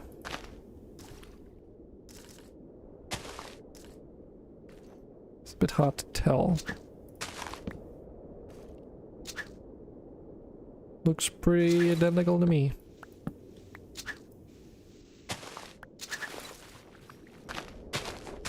And they're not too hard to make either.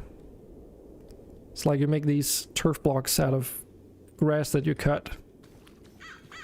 And you make them into slabs. You can also make stairs out of this, actually. So if you want like a natural village kind of setup where you're using...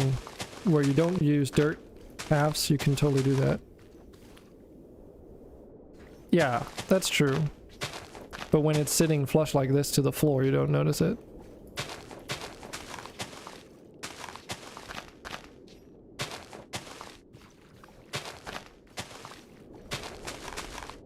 Like if I did this, the only thing that gives it away is if you know that it's there. And there's like, you know, no grass growing on it because it's a half slab or whatever. It's not a, or not a grass block, so.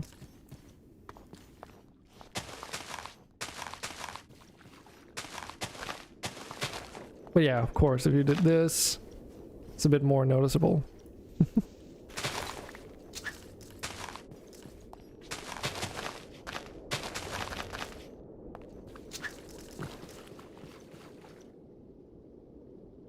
I don't know why, that's just a... That's actually a... You got a point. Got a point. I don't know why, I guess we've always called them half slabs. I don't know why. Yes, because calling it a half block was kind of... just didn't sound right or something. I don't know. Like, I know they're called slabs. But I guess I'm just so used to calling them half slabs that, half slabs. It's like in one word or whatever that, it's just stuck now. Of course this does mean that this is not lit, but, that's okay. Got a sugarcane farm. And that was coincidentally also exactly 2 stacks worth of sugar canes. Right? Yep, pretty much.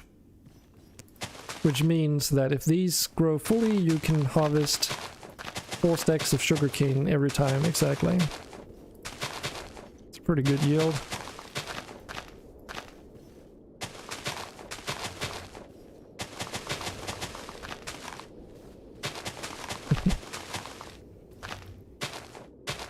Half slabs.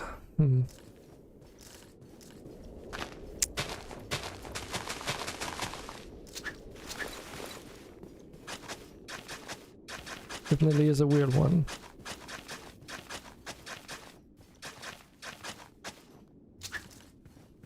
Gotta say though, I am a fan of village employment adding these grass path slabs.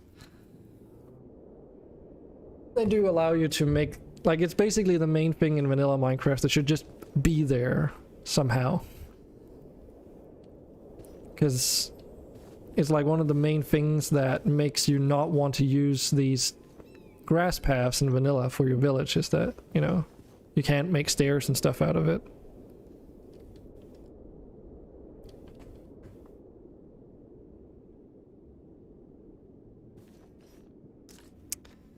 Okay. Of course, we've got a bunch of stuff in our inventory.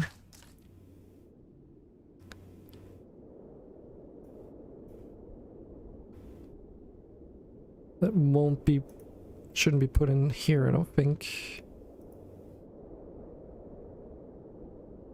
Dark oak.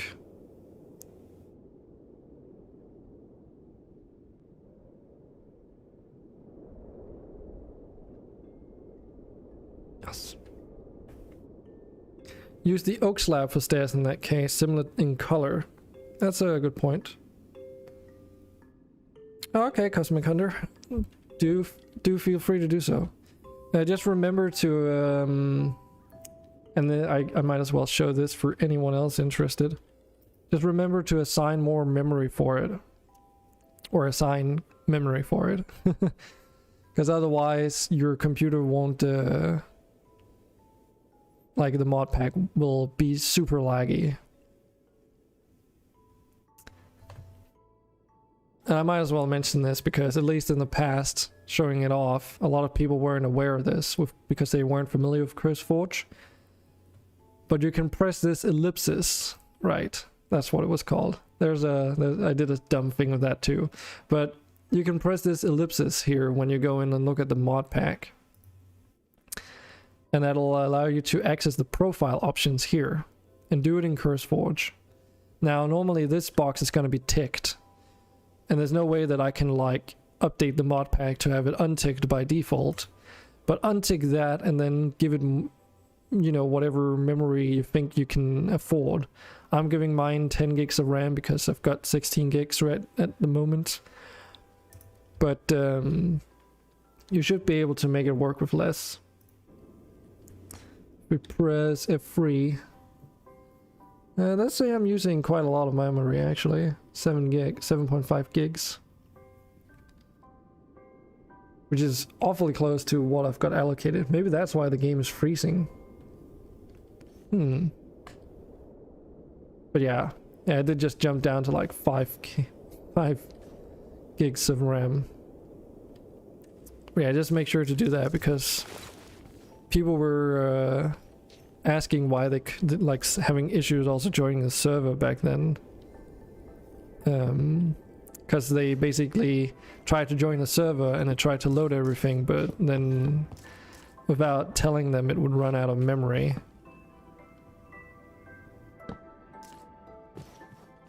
Nah.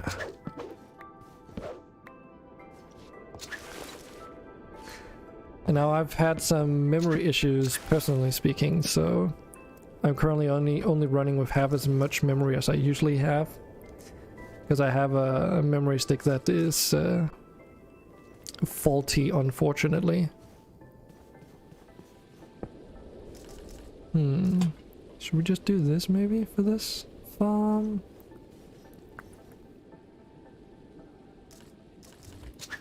Could also just do a... I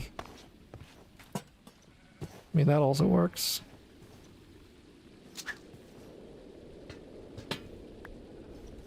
And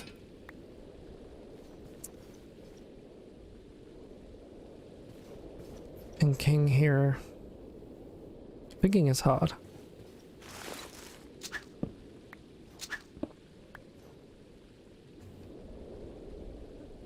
Oops, that's not the button. F7, you doofus.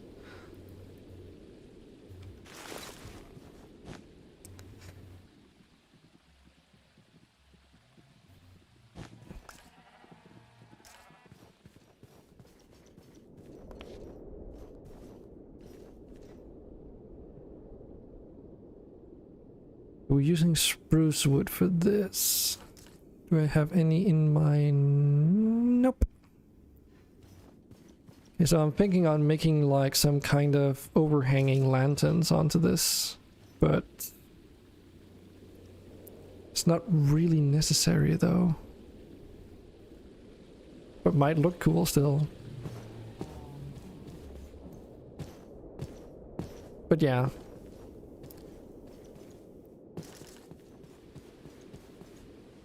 Of course, the more block variation you have in an area, the more memory you're gonna need. Also, you should not go over 8 gigs because of Java's garbage collection. Go over 8 gigs, it will take longer for Java to clean that out And you get game freezes when it does. Just what you heard. Okay. Noted. It's possible. I mean, it makes sense too. The more stuff that accumulates in memory, the longer it's going to take to clear it out. But I assume that's completely dependent on how fast your memory is.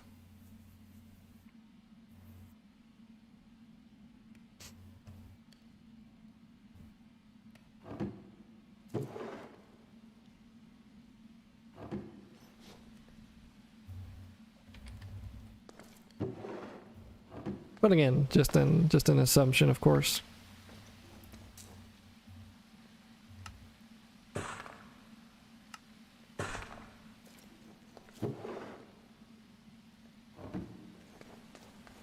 Also, having this torch in my offhand probably doesn't help.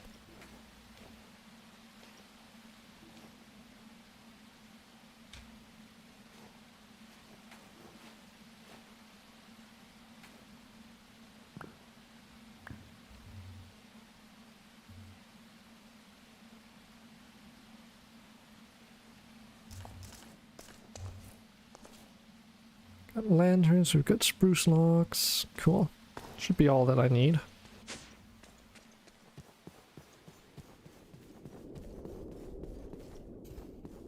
Alright, Cosmic Hunter. That's something that any one would probably say about something something they've made, right? If you said we're looking terrible, that would be kind of weird.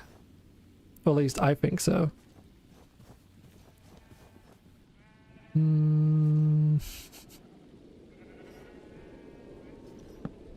We're glad that you're happy with it.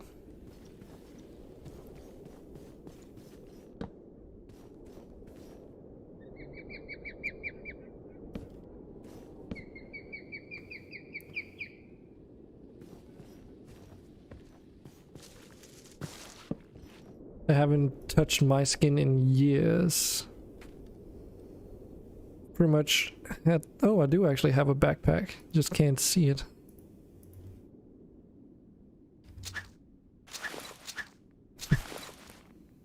But yeah, I've got like a dragon skin that I tried making years ago. Head is a little bit funky these days, like after a while I changed it to this. And the main reason being that I used to have the eyes on the side of the head, which looked much better in terms of making dragon eyes, which, let's face it, dragons have their eyes on the side of the head, not in the front. But it did also coincidentally mean that whenever I had a helmet on, the only thing you could see were my two nostrils. Because I had nostrils in the front, which were two like black dots. And that just looked like I had like these tiny small black eyes like peeping through at the front of the helmet. Red Ninja Turtle. Well, I guess somewhat. Can't really see it all that well, but I do actually have small wings, or a suggestion thereof on the back. One of my friends said like, oh, you made the flash because of those horns or whatever orange things and such I have on the side and on the top there. Like that dorsal fin as well. It's like, oh, you made the flash. I'm like, come on, dude.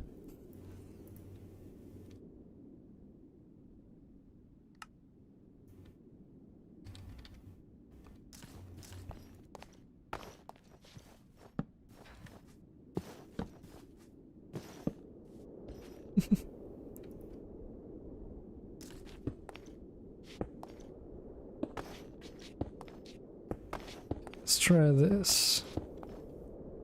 How tall does this need to be? Because that would be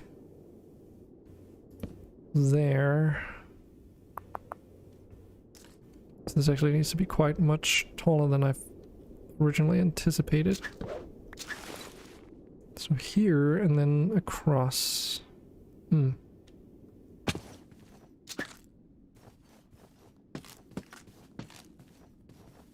Should be looking okay.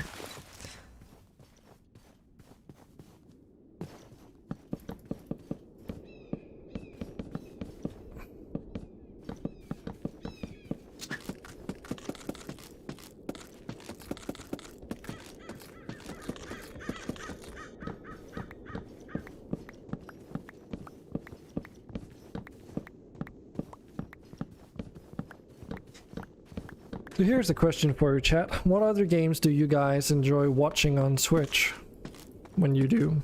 I know some of you like to enjoy watching RimWorld, but I'm genuinely curious to see if there's like some kind of pattern.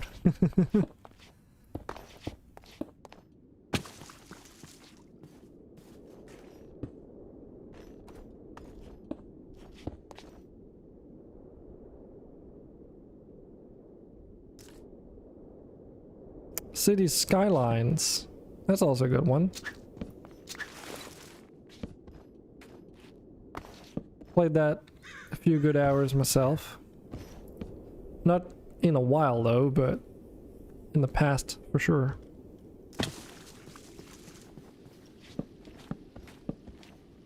That game has also grown immensely in like the amount of stuff that it has in it. Every DLC for that game. Yeah, exactly. A lot of stuff.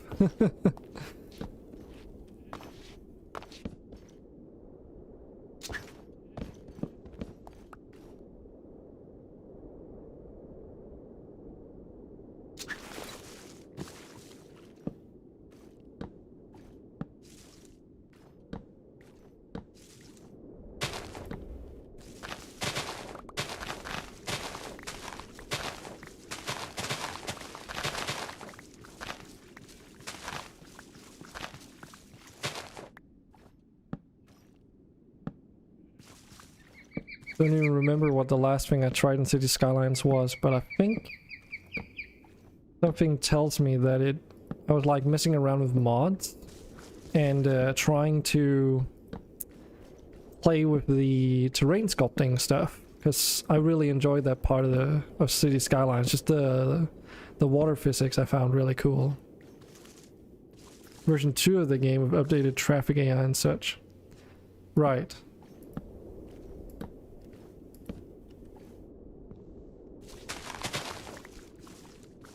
Yeah, I did also mess around with that mod that allows you to micro the whole traffic's light system and stuff. But it's just like, okay, that's like probably not something the average player necessarily cares about. At least that's my expectation. Should we do like further apart or closer together? Let's do further apart. It is 6 years old. Damn. It's just like time has just really flown by for me. So for those that don't know, I finished university about 3 years ago and I've been unemployed since. But it's like ever since that time, time just sped up so fucking fast. It's kind of ridiculous.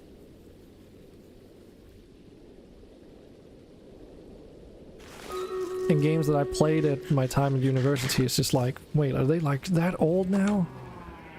You know? I almost did it. I almost paused it in there. Since 2011. How old is Minecraft anyway? It's like fucking ancient as well. See, this is one of the reasons I don't really enjoy these maps where it's like, oh, we'll have the enemies appear over time, because we can't put ourselves in the middle, because then everyone's gonna get backdoored. Can't really move ourselves over to where the enemies are spawning once they start to do so, because like we want to stay together. But I can curse these guys. Let's try that. But I don't know if it's even gonna affect anything. 2009. Now, I've played Minecraft since the early alpha days, before world generation was even a thing. I still vividly remember when world generation or in-depth was added, because we didn't even have caves to begin with, so the entire world was pretty much like grass, dirt, and smooth stone. And if you dug down, it was just solid stone all the way through. There was no caves whatsoever. I don't think there were ores yet either. So, or there might have been, but it was like a pain in the ass to find ores because everything was so hard to acquire. Here you go, you two. Some scrolls for you guys. Ooh, we can upgrade a spell. Nice. That's gonna come in handy. Yeah, let's take the more difficult but more rewarding chest.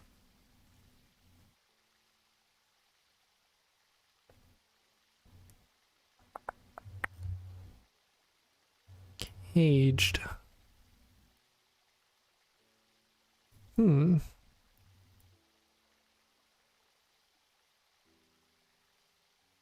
guys want to try this? Let's try doing the defensive position this time. I'll add some more space for anyone that wants to like put down more aggressive units too, but there we go. Let's go and upgrade that spell though.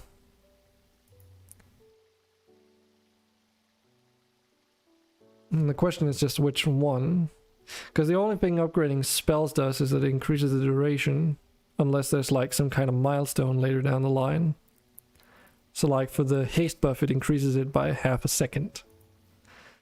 And the same for the curse debuff. And I think actually it's the same for every single one of them. Okay, for the high ground it's 1 entire second. But here's the thing though. Oh, and this one it's 2. But here's the thing though, these two already last for 30 seconds, including the stronghold, whereas the haste buff normally lasts for like 10 seconds or something, which is why I've been focusing everything on the haste. And I think the curse also, yeah, the curse lasted for 15 seconds to begin with, but I tend to use the haste buff more, so that's what we're going for. Now you know a little bit about how that works too.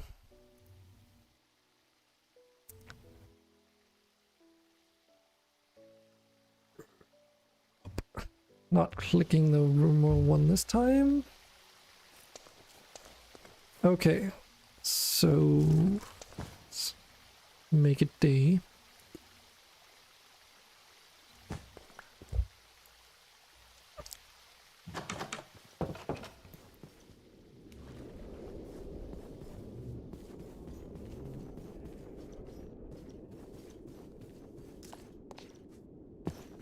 This looks alright. Nothing too crazy, but you know.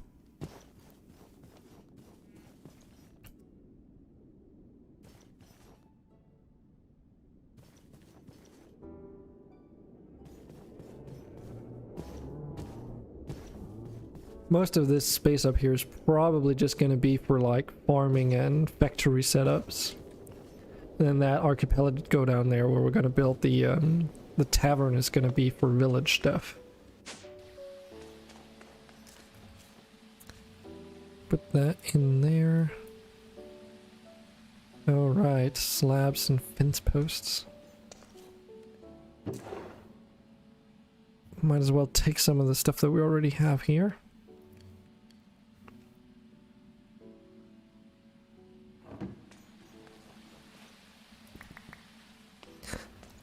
But yeah, a lot of playing this mod pack, for me anyway, has been like trying to figure out exactly which blocks are available to you.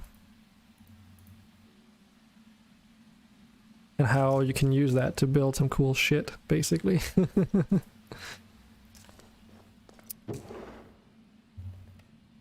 And so far it seems to be working pretty well, you know. It's not like in a normal kitchen sink mod pack you feel a loss of a sense of direction where you have all these mods but you don't know where to start. So the idea was originally also, apart from centering it around the create mod, that we wanted to make a mod pack that like if you're only familiar with vanilla, like if you've never played modded before, you should still be able to play this mod pack completely in tune with what you're used to. At which point, like, at most, you'll be affected by world gen, of course, and things you'll find in chests and the like. But beyond that, it's, you know, pretty normal in terms of what you'd expect from a vanilla experience. There's just more stuff, really. More of the same, you know?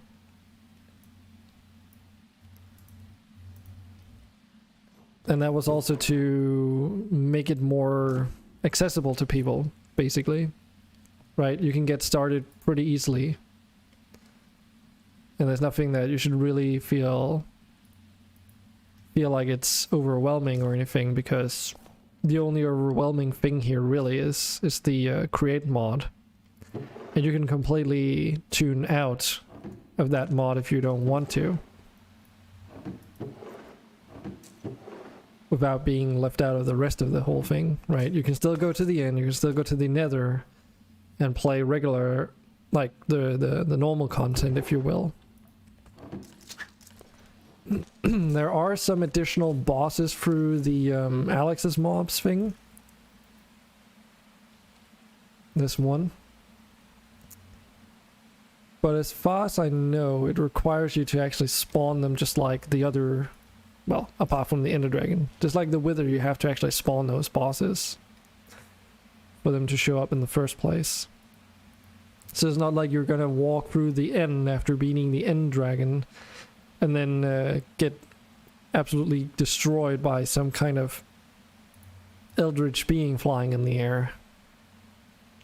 Which is something that mod pack creators have tried to mitigate in stuff like all the mod 6, for instance. They have their entirely custom dimension where they put all the of ice and fire mod creatures in, because those dragons they add, amongst other things, are just so destructive that if you have them spawn in the overworld, someone can literally, you know, spawn in and then immediately get one-shotted by them without any chance of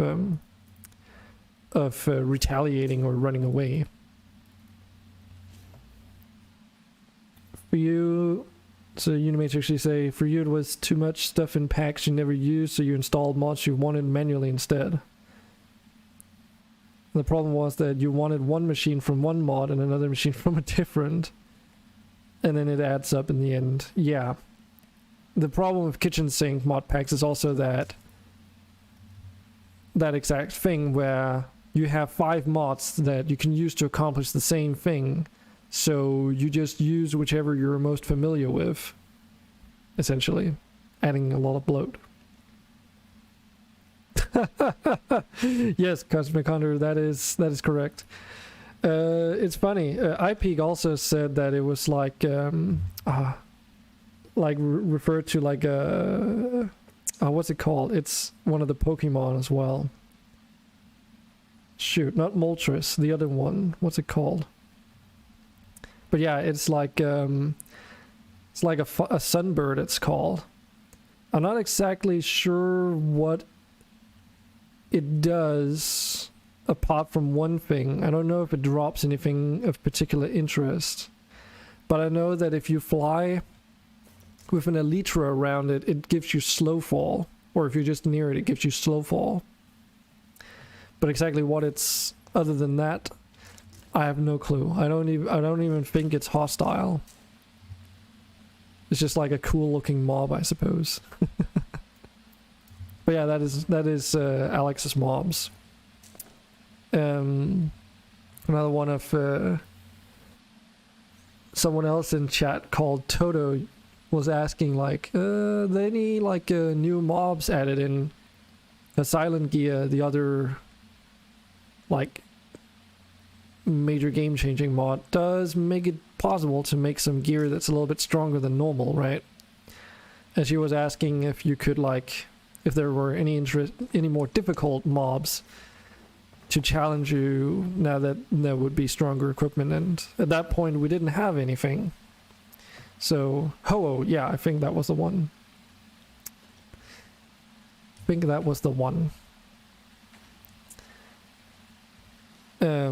But yeah, I talked it over with the server owner, and we agreed that maybe we should add something.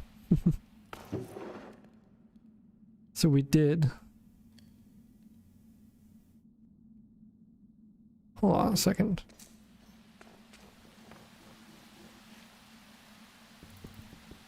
Where did these go? Huh? Are we storing them in 2 places, maybe?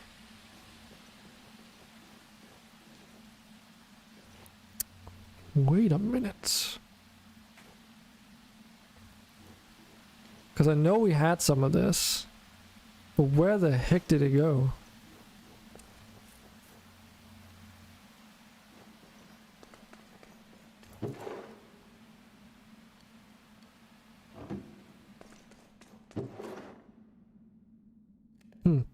Because it has like a pretty interesting effect. It works a little bit like honey blocks. Not that I'm going to use it right now, but where the hell did it go? Did I delete it by accident? Surely not.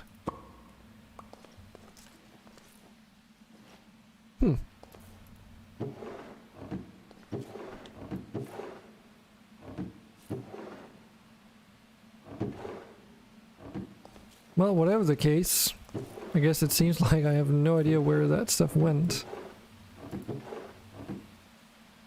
Okay. It's not just because... I mean, it drops as a block.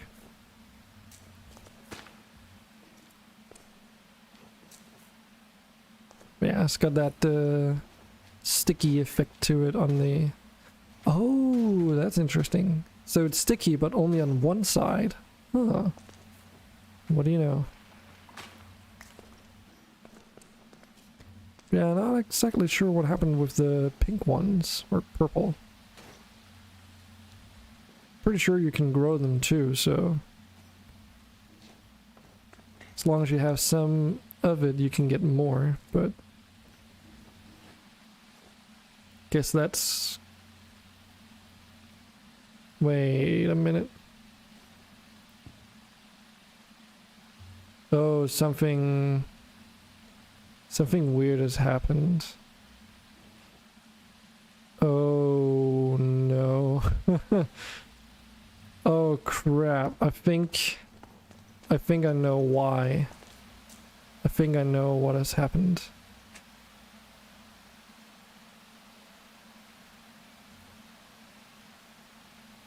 Crap.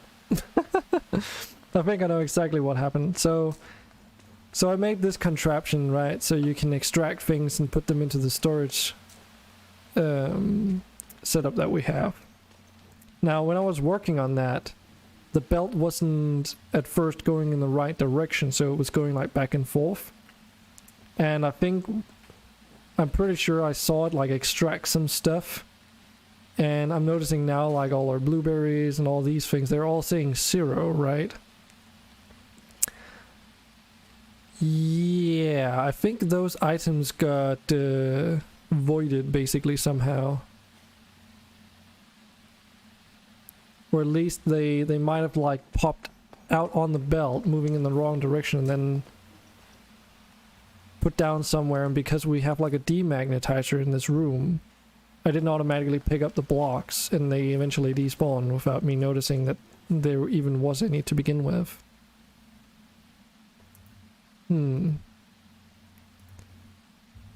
That would be the reasonable explanation, at least. Which also sucks, because...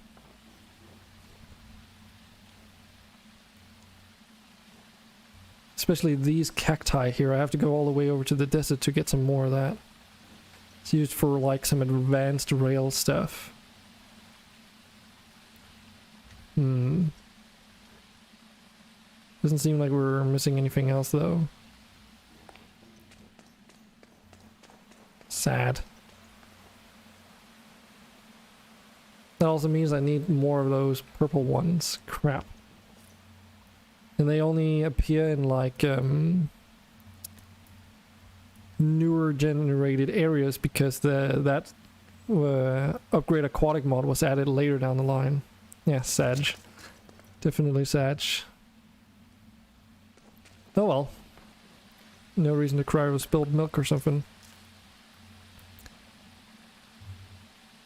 Back to the tavern situation. So I think I should have everything that I need to get started. Because the only other thing I might want to implement is the cooking for blockhead stuff. But maybe that's better. We're better off waiting with that until like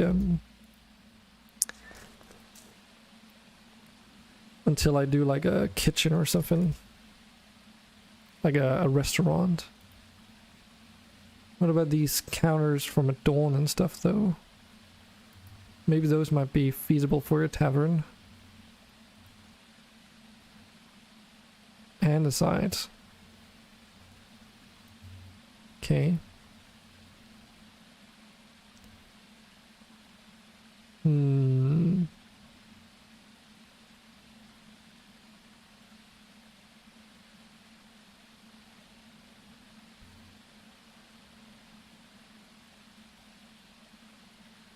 It's more like a kitchen kind of countertop or whatever.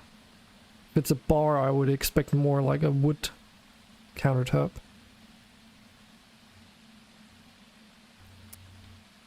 Oh, damn. Stripped oak logs for days. Let's try and make one of those just to see what they're like. Let's do that out. Spruce. Spruce. So how's the mod pack going, Cosmic Hunter?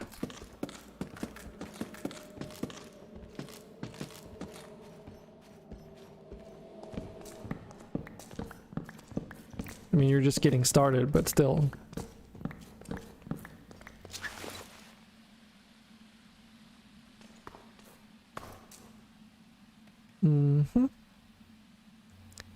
Oak logs. Oh, just spruce, I suppose.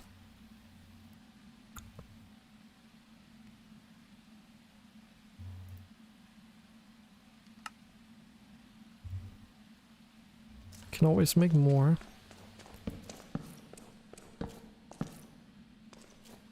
Okay, so they do tile, it seems.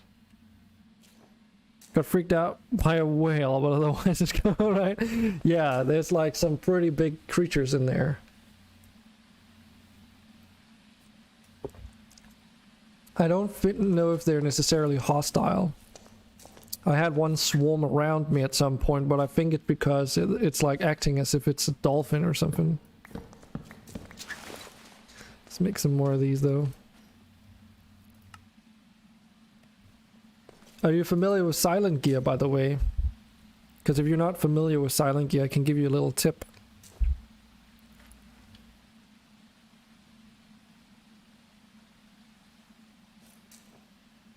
Don't know why I put that back in. I'm going to use more spruce wood after all. Put that in there. Already got some tables. Chairs, maybe. Oh, you have no idea what that is. Are you familiar with Tinker's Construct then? Or Tinker's Construct.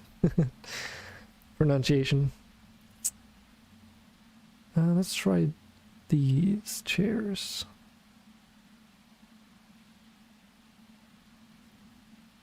Spruce plate. Okay.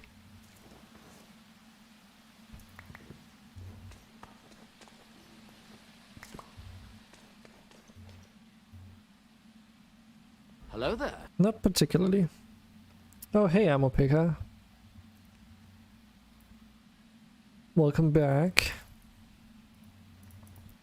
So that means I can't really rely on that. Okay, so silent gear, which, in case you're unaware, or people that aren't too familiar using just enough items, but you can type in @ and then the mod name, and then it only shows you things from a mod. But Silent Gear is basically a well, it's a mod that allows you to make modular weapons, okay, which has a couple of benefits. So all my tools here are these modular things. So, for instance, if we just take this sword here, so the first things you want to do when diving into it, that is to start looking at these patterns here, templates, which are fairly easy to make. The only thing needed is like a particular tool, which I can never remember which one it is. That's like the most annoying thing about the mod, is trying to figure out which one it is. Because I believe it's like, it has to be in a 3x3 crafting area. Damn, I can't remember. Or is it because it has to be... I've already forgotten how to do this again. Just give me a moment.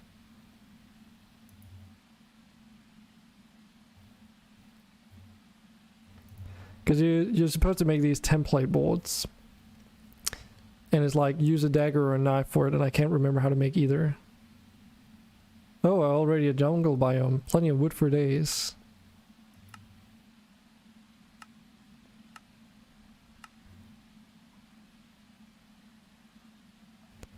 Is it just like this then?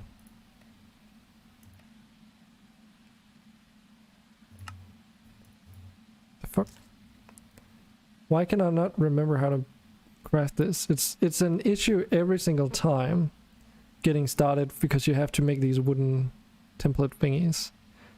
And I can't remember if it's the dagger or the knife that you need to do. And it's very particular about how you craft it. Ammo, do you remember? Because I know we both had that issue. Is it a knife or is it a dagger? I never remember.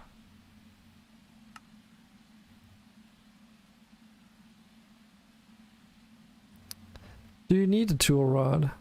But how do you make a tool rod? Oh yeah, that's why. It's because you have to make these fucking things. You can't just use a regular one, right? There we go. So that allows you to make like an iron knife. I don't even know if it needs to be iron, to be honest. Can probably be stone too. Yes. No. Wait. Yeah, it can also be a stone knife.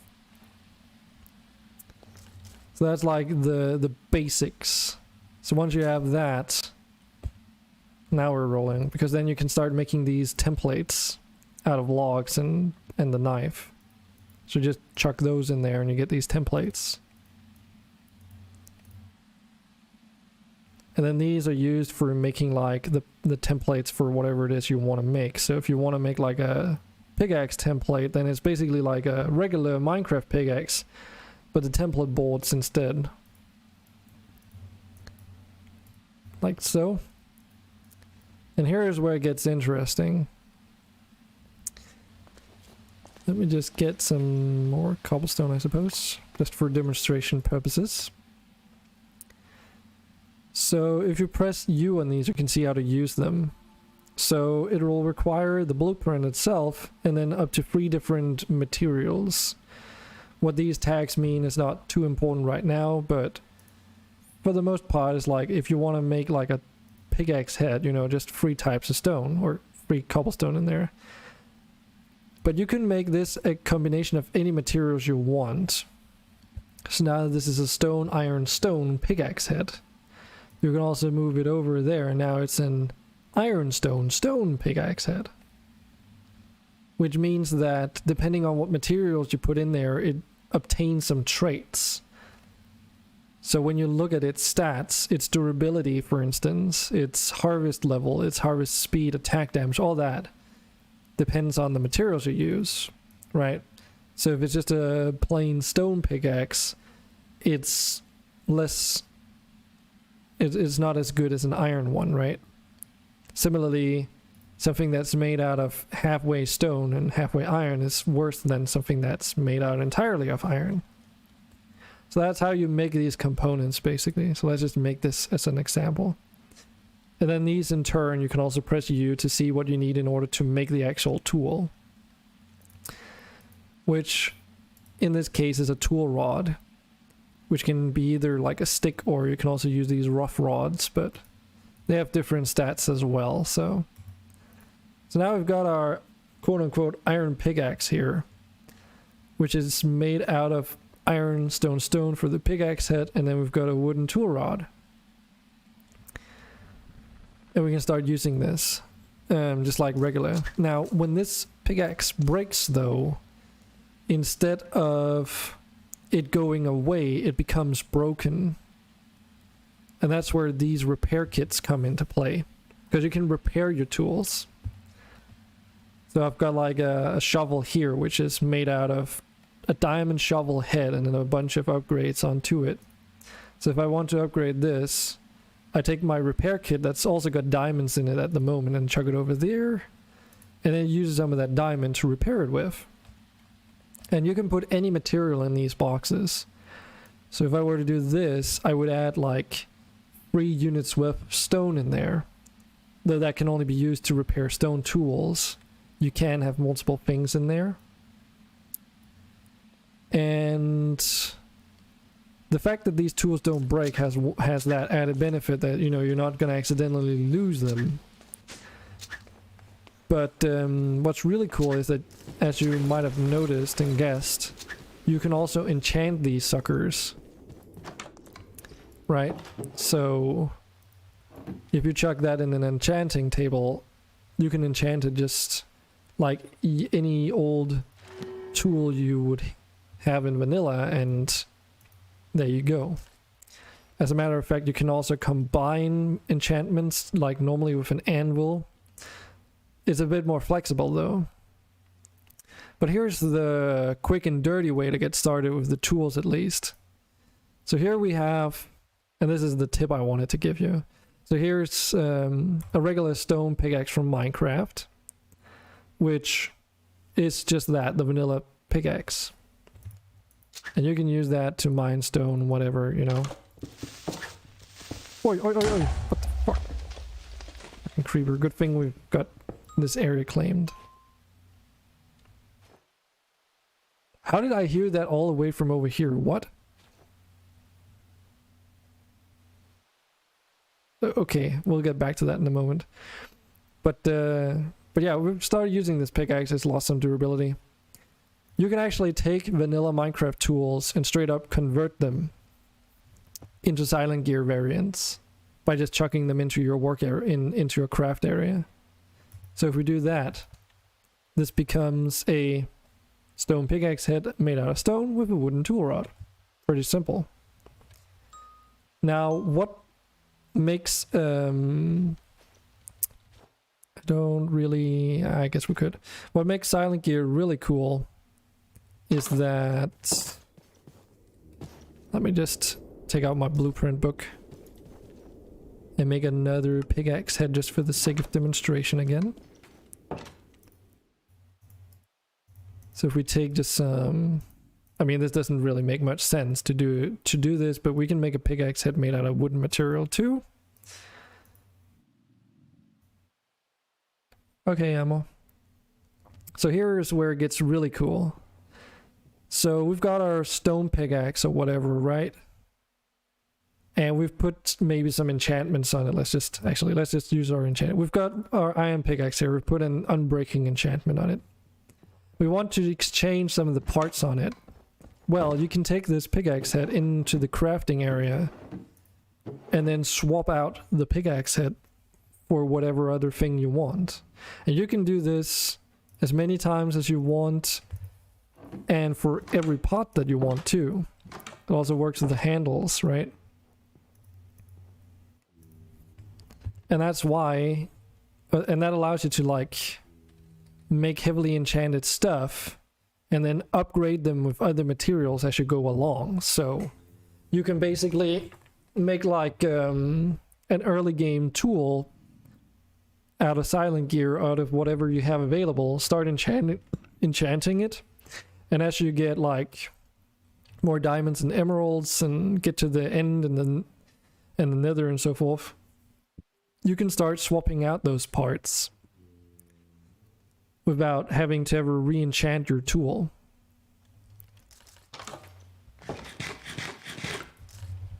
And the difference between the blueprints and these templates is just that the blueprints can be used in like unlimited amount of times.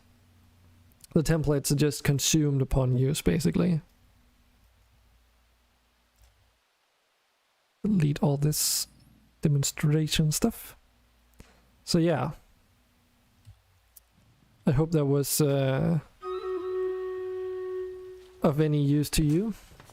If anything, at least it should give you an idea what it is now. So again, that's like one of those major game-changing mods in there.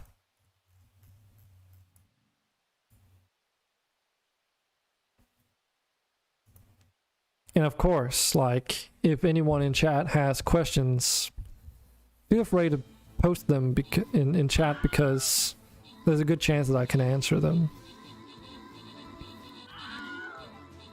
Yeah. Did have 48 units. Okay, we've not lost that many.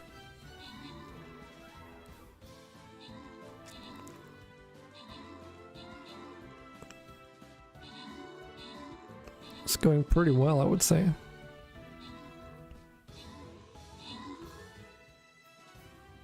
Cool. Better rewards, always good. Catastropha, Chelvian, and Samis DT. Samise? Samis? Get some scrolls. Samis? And now again, we can probably go up and get the better rewards this time. So I've got my hopes in you, chat, and everyone in Stream Raiders. There's a lot of people that just play Stream Raiders for the Stream Raiders' sake, since you can join the battles for multiple streamers at the same time. So do have a lot of people that come by and just participate in Stream Raiders alone, but doesn't ever rally, or at least to my memory, not like interact with chat. At least that's been my experience so far. Cool, I hope this is going to be enough space. So we'll like take it from the bottom right and then work our way inwards. And there's these additional treasure chests on this map, which is why I chose it. On top of the better end rewards too. Yep, that'll happen. It's cool though. I've seen some people reoccurring like for like weeks on end in Stream Raiders, but I've never ever talked with them in chat. Could be that they were lurking, could be that they were just like not feeling like chatting, but I will never know. So Ammo, you said the elevator is working again.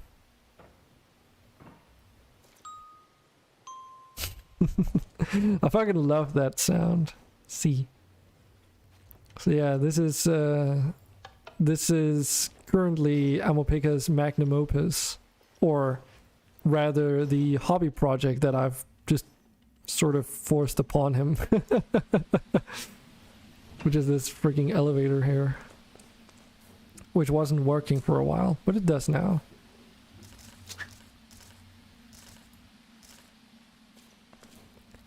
You've been working on this for like how many days now? Like at least a week, right?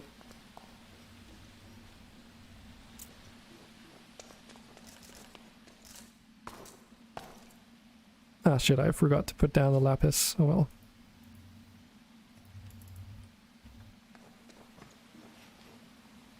Hey, Sistra. Placing down a rogue there. Nice.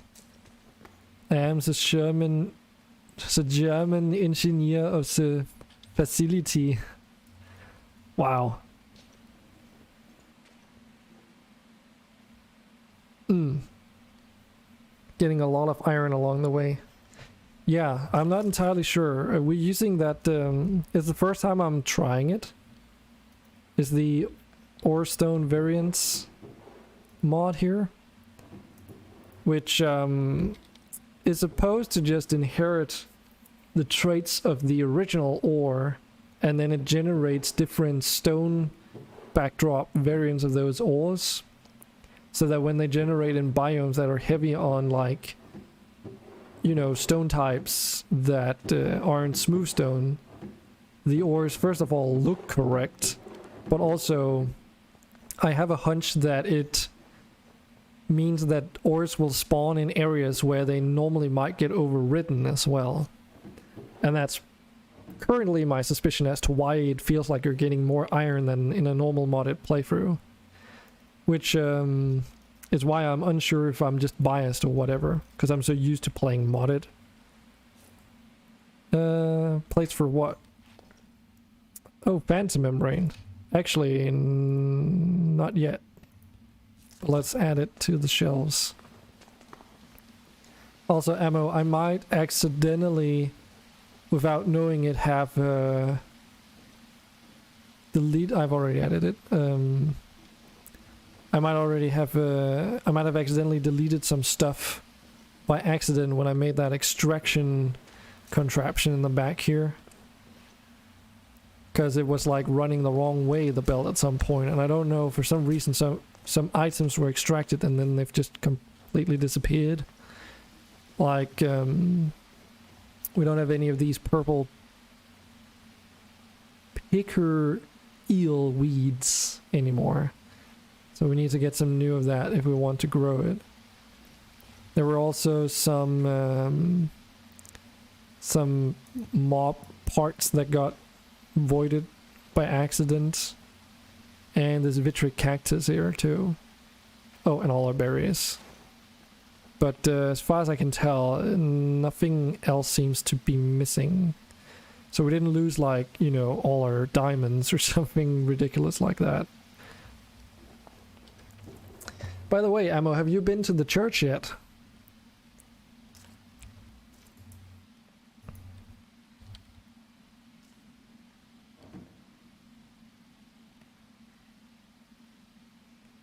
Negative. Alright. Got some stuff for me.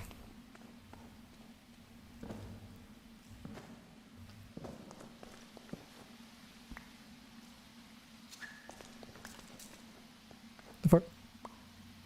Oh, okay. All of that. That's from the farm, right?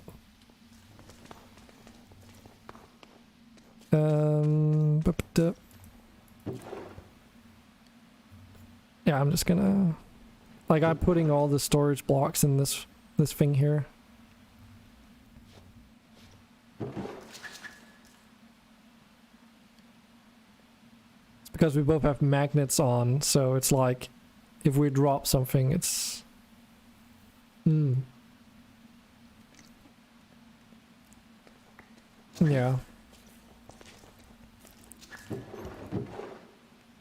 Oh, there we go.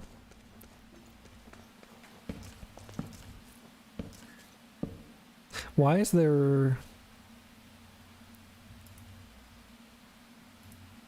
Okay.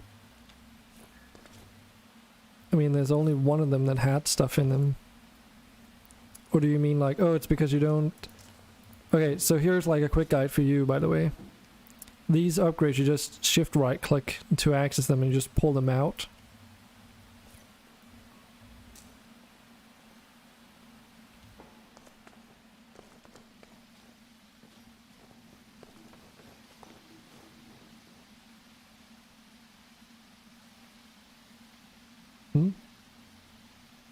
Oh, it was the wheat block. We actually already have one of those.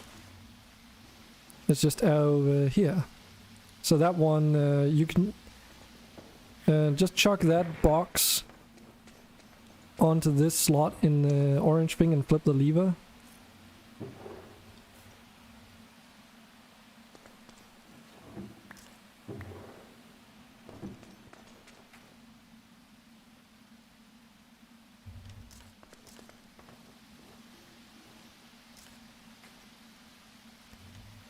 Let me show you in a moment. Need to set up this thing as well.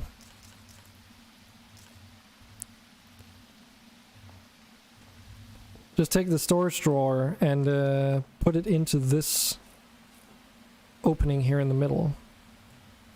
And flip the switch. We could do that, yeah.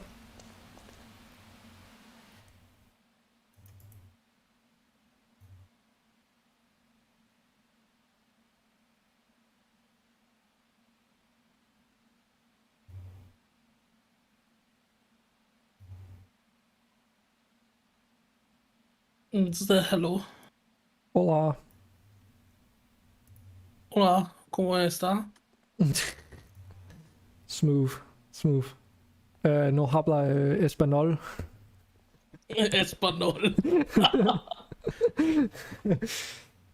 You had to throw in some really bad Spanish there. I mean, Espanol. español. Español. Real like Danish pronunciation. Actually, I would like to for you to put that box over there. Thank you very much. What box are we talking about here? Okay. You said you had like the wheat box, the one with all the wheat, because I think I mined it, unless it's it's up there. That's why. Never mind. Never mind. That's why you were confused. But yeah, I've made this, so Oh, that's cool.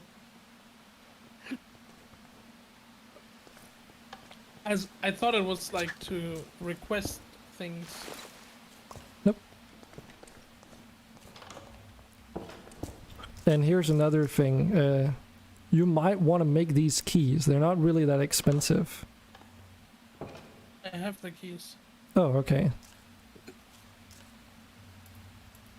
But why should I use them if I have you?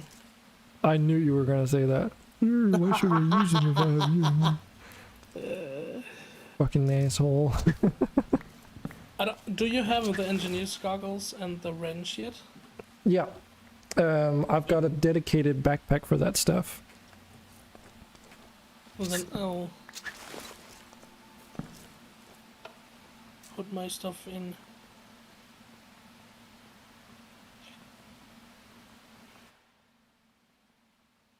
Just so I don't put like, so I don't need to put it down anywhere, you know? I can just have it in my backpack. Yeah. It's like when I started messing with Create, I made a backpack and named it Dragon's Create, so all the Create things that I built are in here, including my own pair of goggles and my wrench. So. Okay. Wow, you can even hear the ding ding down here. I mean, I heard it over in the enchanting room of all places.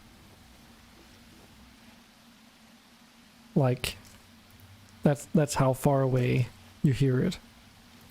I was like, what? Well, you need one of these. Link controller. Okay. Oh, you're getting there. You're very much getting there, Cosmic Hunter. So if you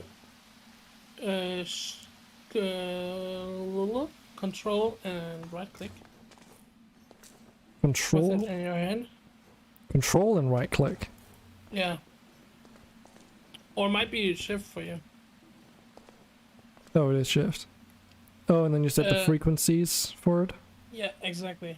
Now you can see it's mine, and you can see what you should press at the like top. And then if you go out of the menu, you can right click and then you just press WASD or shift and space. So if you press W, then the elevator will go up and down. For Okay. example. Interesting. But isn't that a little bit pointless when we have a button right next to the elevator? Well, if you Oh, it's for Have testing. It's for when you're testing, if you right? have intricate stuff like mine, Hmm. where I had to test the door, and I don't want to run around, press the button, and go back and look at the logic if it worked, then I can just make the link and then Yeah, throwing stuff at the wall and see if it sticks. yeah. Yeah, I've started making like dedicated backpacks for different things.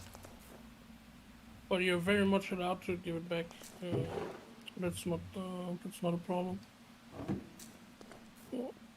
Okay, you want to keep it? Okay, that's also fine. I'll just make a new one, I guess. Oh, it was yours. Sorry. I thought you gave it to me. No, keep it. It's fine. It's fine. For fuck's sake, dude. You asked No, if I had keep it one. now. Huh? Keep it. Oh, God damn it. Because you I asked just me made- if I had one, and you were like, oh, you should totally get one here. This is what it is. I was like, No, I said you should totally get one of these. oh, okay. I also made the mistake of starting to extract all the fluffy puff before I'd added like the storage upgrade, so now, before I realized, it just went to the overflow system. I'll help you. That is like the only thing.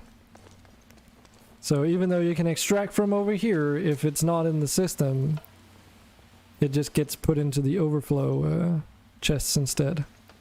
But I have added the Fluffy Puff stuff over here now. With a void upgrade too. Oh! This mechanical job is ugly as fuck, boy!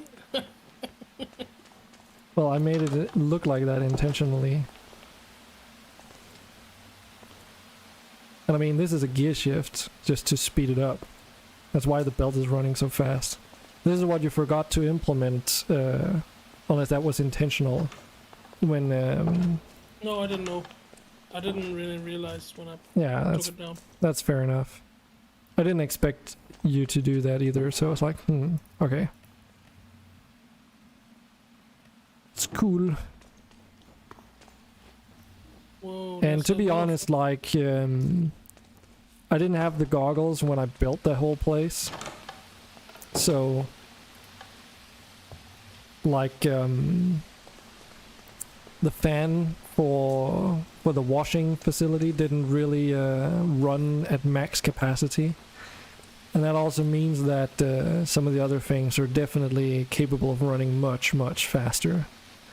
But would have, require me to redesign a whole bloody thing. If I'm going to be using gears for the speeding up of everything. Because I should have, you should want to do that like early on, so that all the things that need to run super fast, they like run at the very limit all the way through. Of course. But I was young and dumb, so what else is new?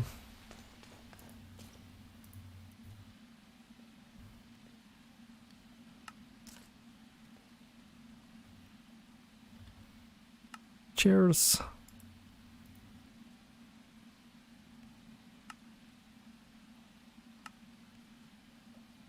So what's up with the church? What's up with it? Yeah. You like it? It's the first structure for the village. It ended up much bigger than I anticipated, unfortunately, but I think it turned out pretty well.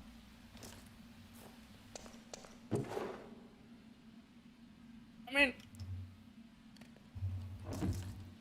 it looks magnificent, but it's a church, so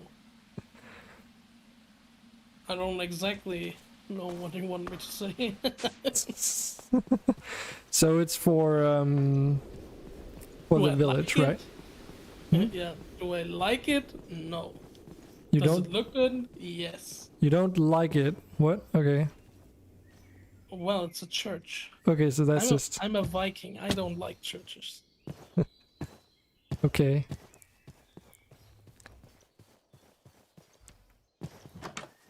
Do you realize that they also built churches, right?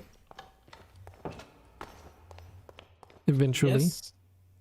Eventually, yes. I even used the pattern that you liked to try and make it feel more like a Norse-inspired thing,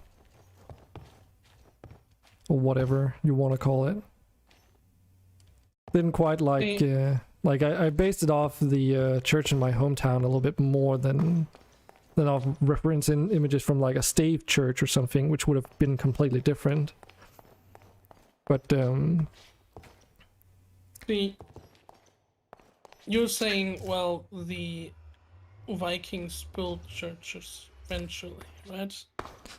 they did, right? Because stave churches are a thing. That's those Yes. large wooden things, right? Yes. But only because a hamburger has pickles doesn't mean that everyone is supposed to like pickles, right? Alright. So just because they might have built churches doesn't mean you should like churches. Exactly. It was just because you brought the Viking thing up. But yeah. So originally I was like, okay, we need something a little bit more interesting for the Nether portal, right? That was my whole starting point, actually. Because originally it was just like a hole in the ground. I was like, well, I want to try. It could be cool to make like a Nether gate that has basically emerged and it's like split a house in part or something. And originally I was thinking maybe some kind of alchemist hut or whatever. But then I was also contemplating, well, I also want to build a church because I want to make use of, like, try and build one because I haven't really done that before. And I mean, it's not really like a Christian church whatsoever because it's more like inspired by Legend of Zelda, which is why there's like a statue of like a hero or something like that instead of like an edifice for some kind of god or whatever. I don't know. I'm just messing with you, man. Even though I don't like churches in real life, because it's the church. Yeah. I love it, and it looks fucking awesome.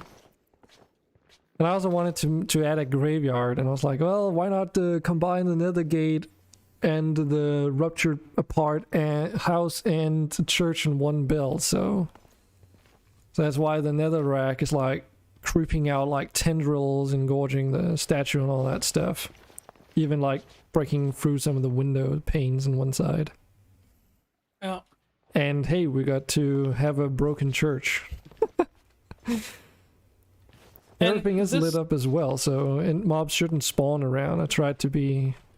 Oh, damn it, I missed something here. I think it's because a lantern is missing or something. Let's fix that.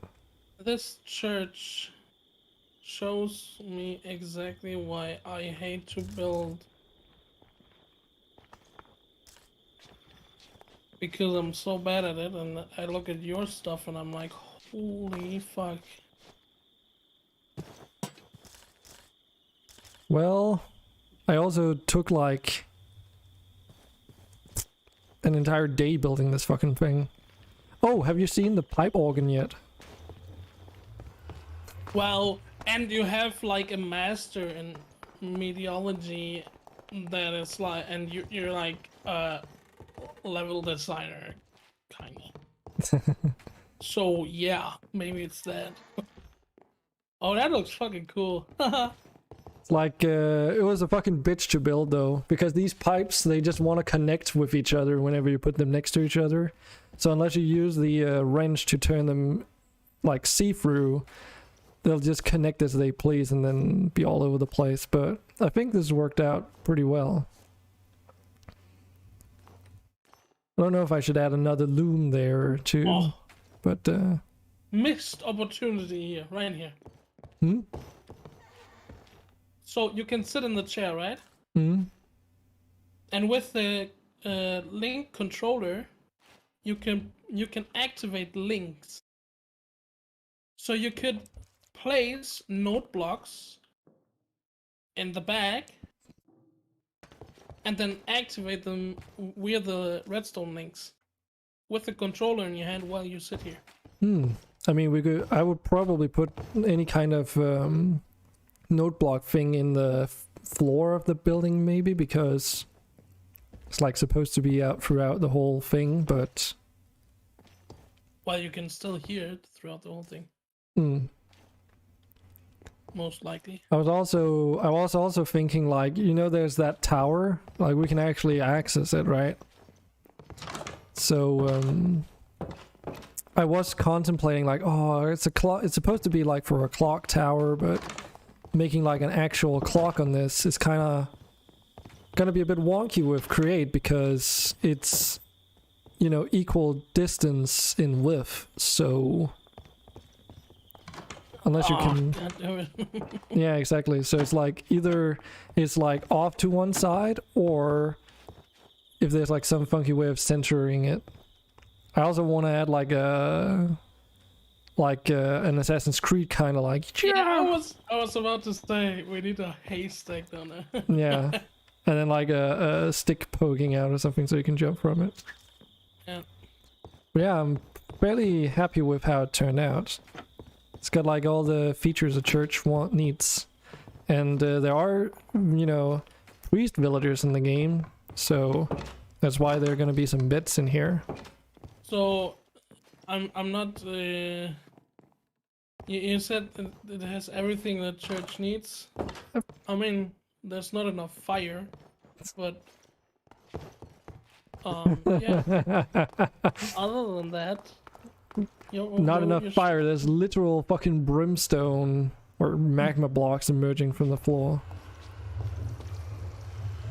I mean, it also doesn't have to be like a Christian church, right? You can add things to this fruit basket and it actually shows it up. Oh, that's kind of weird. But, like, you can put golden apples, rotten flesh, whatever you want in that, and it'll show up.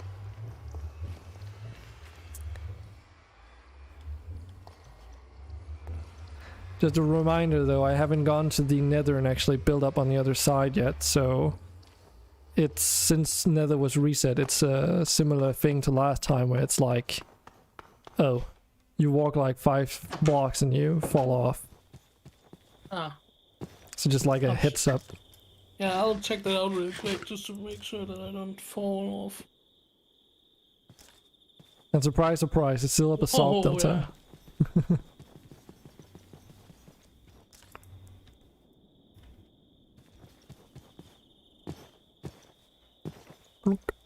Wait. I swear I didn't think about your church burning right now. The fuck, Cosmic?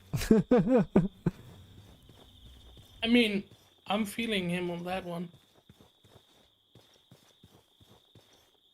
There's also, hold on. That's not a full moon.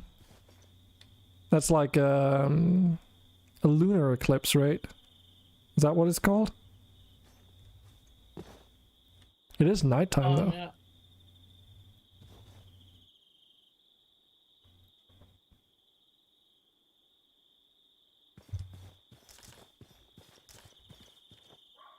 So I'm thinking of building a tavern on like the northern side of the church. So that we can get like some room and space for the villagers to live in. So we can get that whole thing started. Well, I thought the whole village was supposed to be down there. It is.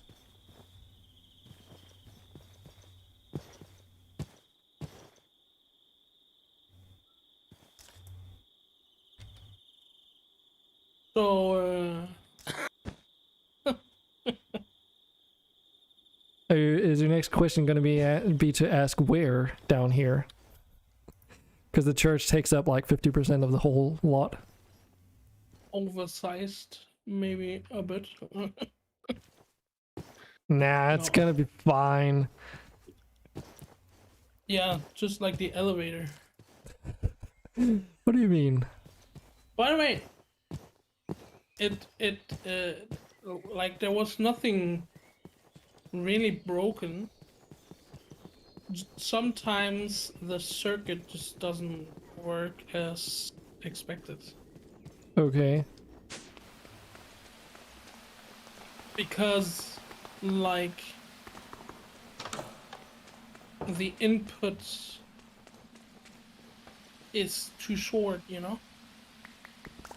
Okay. Isn't that what repeaters are for? They also extend the signal duration, right? No.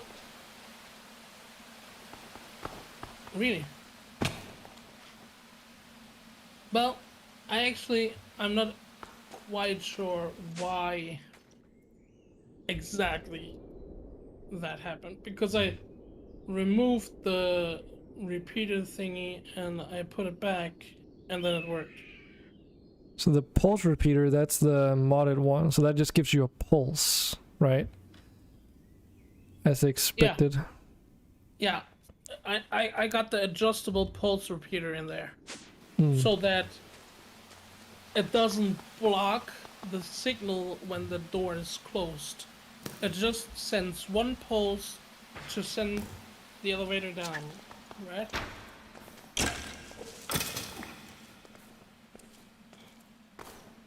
But sometimes it just doesn't want to.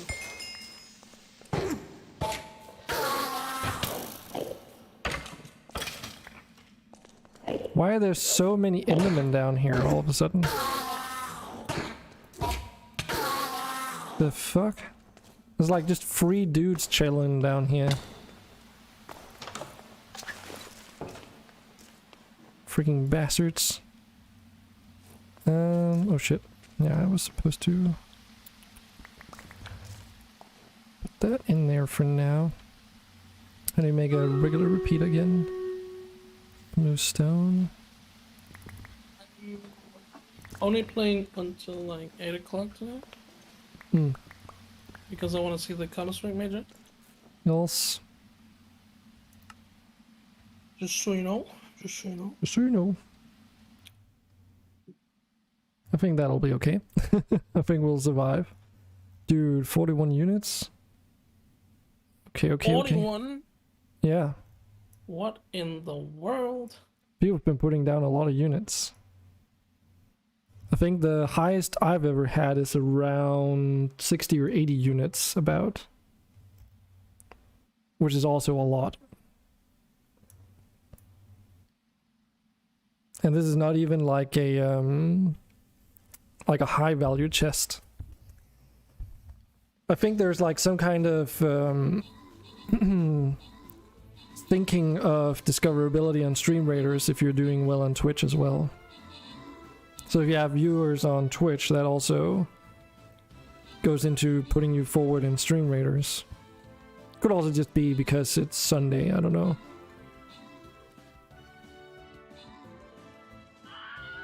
Yeah.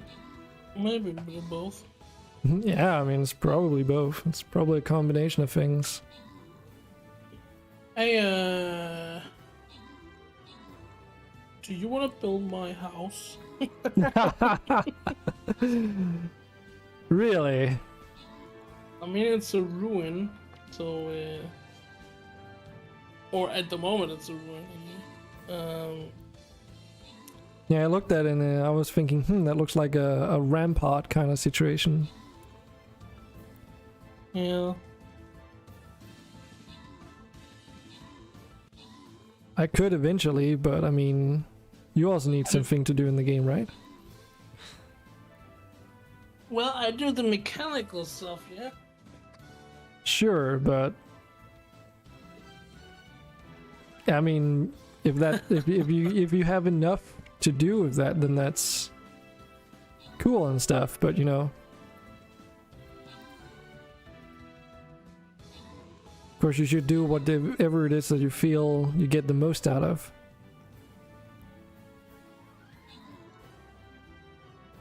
So the thing with that is that my builds look like asshat and yours look kind of cool.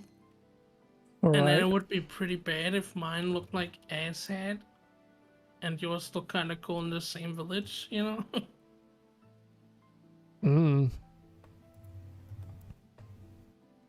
Okay, so we'll see. So this is a loyalty skin chest. So this is one of the highly sort of sought after rewards, right? So we just had 41 units, so you'd expect that on this map would be many, many more, right? I'm curious to see if that's actually going to be the case. Very oddly enough, I've had a lot of experiences where there'll be like 50 some units on like a regular chest just before a loyalty skin chest or just before the boss, and then there's just a massive drop off, and then it's like 20 units versus 140 enemies or something ridiculous. Because the game is balanced so that depending on how many units are put down, that's also how many, reflecting how many units are going to be there in the next map. To the point where sometimes you just get stuck repeating the same map like 3 times over until the difficulty's been lowered enough for you to deal with it.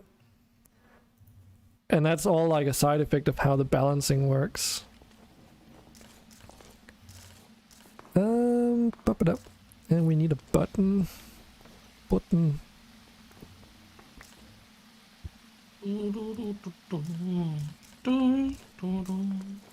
Where do you have like a place where you want a wheat flour?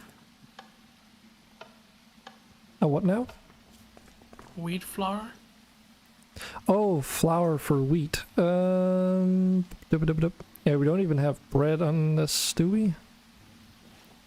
Because No. I guess we could put that and bread next to it, just like uncooked and cooked food or something. Yeah. So just like right next to the nether banana or something.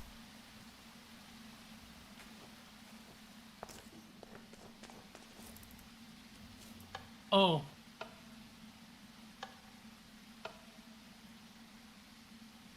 Oh. Mm-hmm. It needs the upgrade.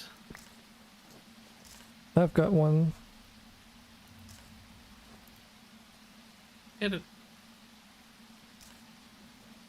Because we got a lot of flour.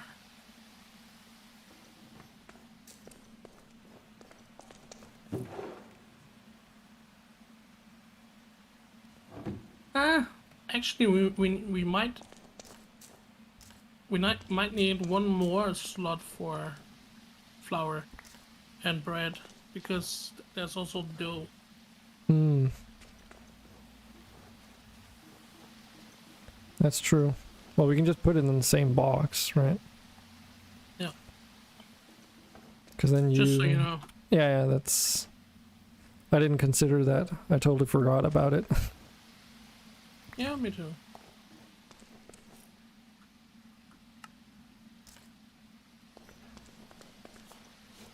So this is just me not remembering how it is with repeaters again.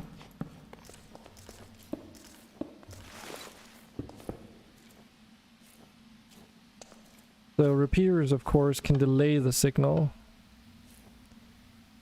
but they don't really maintain it. There's probably some way that you can use repeaters, though, to maintain a signal. Yeah, if you let it go in a circle and you make it slow.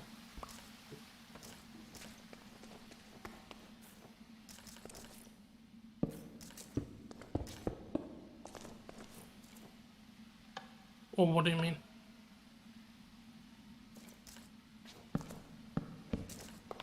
Yeah, like if you wanted to sustain a signal for longer or something. So like this is one way to sustain it. Oh, right, there we go. Because then they like trigger one after the other, so this actually sustains the signal for longer, right? Whereas the pulse is just for like one tick or whatever. Oh, like that, you mean, okay. Yeah. Yeah. Because it was like what you were talking about. I think. Yeah. So, but the problem with that repeater thing, the adjustable repeater thing, is that if I set it to like 2 ticks, then it doesn't or it repeats the signal for 2 ticks, but it has to get input for 2 ticks as well. Mm. And that doesn't really make sense to me. Yeah, there's also the redstone clock, which I haven't tried yet from Cyclic. I don't know if that also allows you to do like an extended thing, but I think this is more for like, oh, it actually says emits a redstone signal, yeah, with a configurable delay, length, and signal, not really what you needed it for. Yeah, so this is like for things that need to work on a timer, but I don't know if you can trigger the redstone clock itself. It's possible though. So Cosmic, you say, we were completely fine with just being the server's miner drone. Used to just spending hours upon hours in the mineshaft digging and doing little else. Oh, me and you both. We've got a few different groups of people on the server actually. Like iPeak, he's gonna be building on this island down south. Me and Ammo are building here. There is Exealdor over here on this island doing his own thing. And I know to True Hamp and possibly Boy, I don't know if they're working together, but Hamp's got this claimed area over here, which is in connection with the minecart track that goes from spawn all the way down to where we are. And I know Boy, he's also been building some things around spawn-ish. There's like some things on the water here. But other than that, yeah, that's pretty much it. I know Toto is also finally, she said to me yesterday or today, I think, that she fixed her curse forge so she can also join the server now. So it's pretty cool, because that means more people, the more the merrier, right?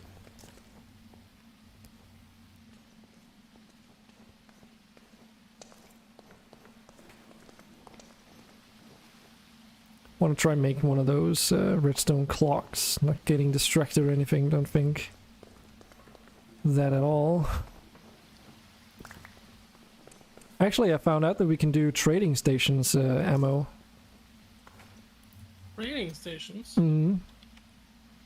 That sounds kind of cool. Adorn adds this trading station here, which is just like an Adorn table and some emeralds. I haven't tried it yet, but from what I noticed in the screenshot, it looked like you assign like whatever it is you're trading, and then a call, like a trade in return.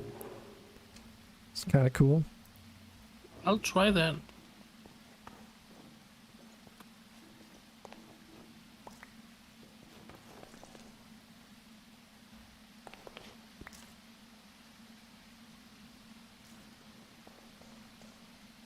Hey, day at the market. Should I place it here? I mean, this entire room out here, and generally speaking, this entire section is just for like experimenting with things, right? Amopeka's trading station doesn't have enough products.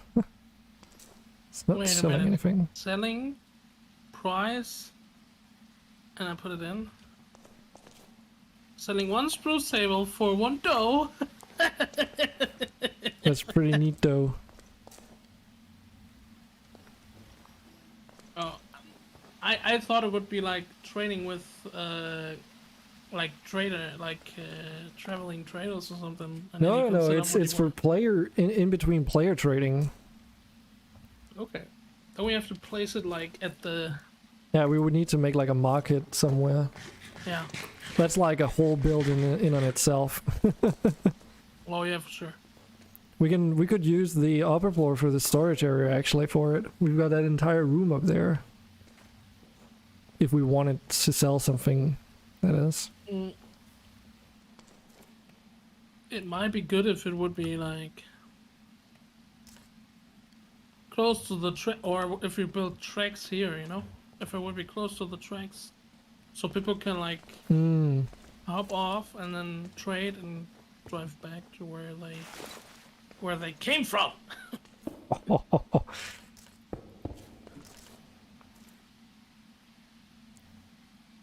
Oh, you can set duration for this as well. For the clock.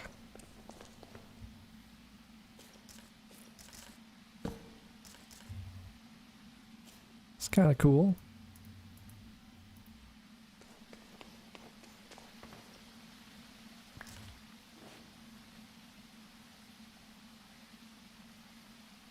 Definitely beats having to make convoluted redstone for it.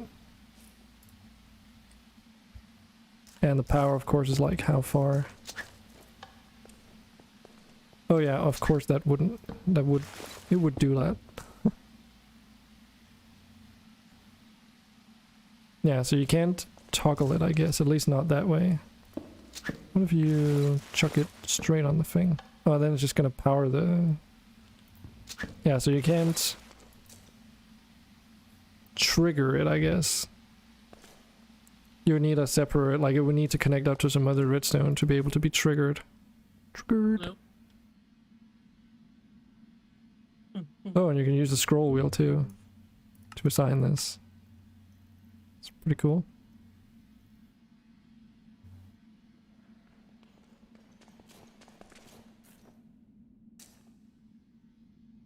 You want to mess more with this thing? Nope. Okay.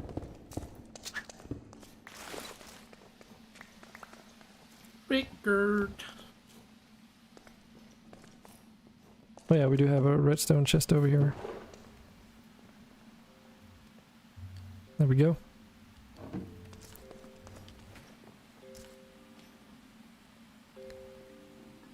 Okay. Get some smooth stone. Because before building the tavern I realized I needed to flatten out some ground up there. As you say, it's like a little bit tight. A little bit Money is tight. God damn it.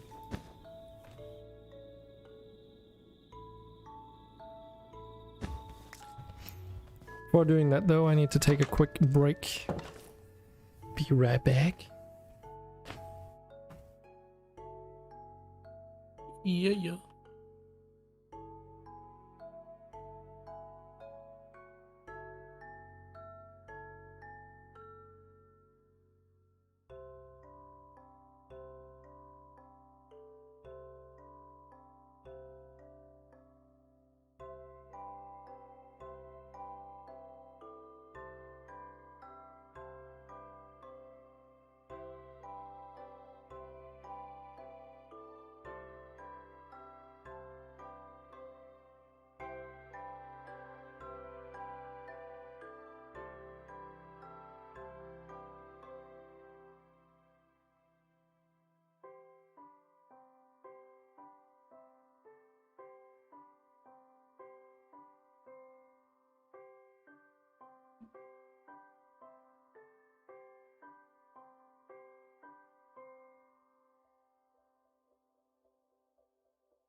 Hey ho, Sylvie. Hi ho, silver.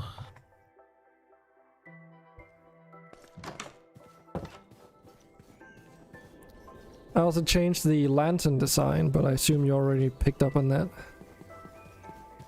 Negative.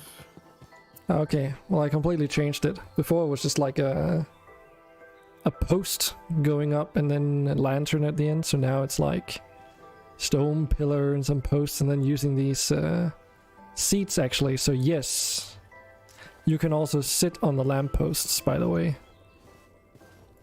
Like So what you're saying is you're gonna build my house? I don't know. Well, I'll think about it. I was just really a fan of the idea that you can actually sit on the lampposts. I think that was pretty funny.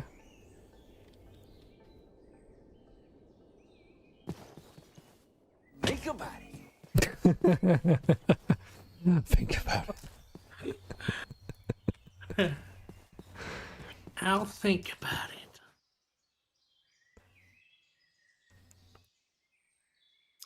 So yeah, I moved the farm just to be like, no, the factory is down here. To be what? To be like, now the factory is down here now, and the farm could go back. I mean, the factory down there is a piece of shit. Do you want me to rehaul everything? I mean, that down there is just so that we had something that was functional. Okay, so you still want the factory building? Yes. Yes, yes, yes. Okay, yeah. Absolutely. This is really loud, by the way. What is loud? Harvesting all this fucking grass at once. Oh, I thought my microphone. No. Because you can use a hoe and it's... Or a mattock to, like, mass remove grass. Ah, yeah. And because I of this... have to go. I have to go AFK real quick. But you can finish your sentence. Yeah, that was pretty much it. Alright. You're right. It's a death trap waiting to kill someone.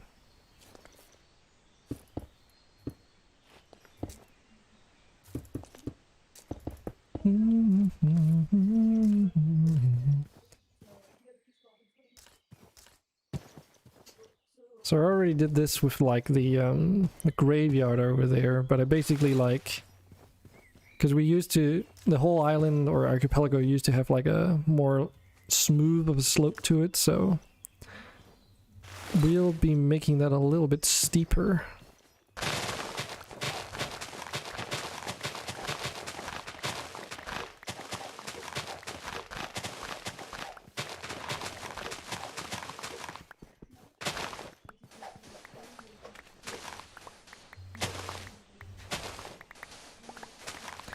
Eventually I'm thinking we'll have like a harbor or something instead. And then build like access points to get from the waterfront all the way up.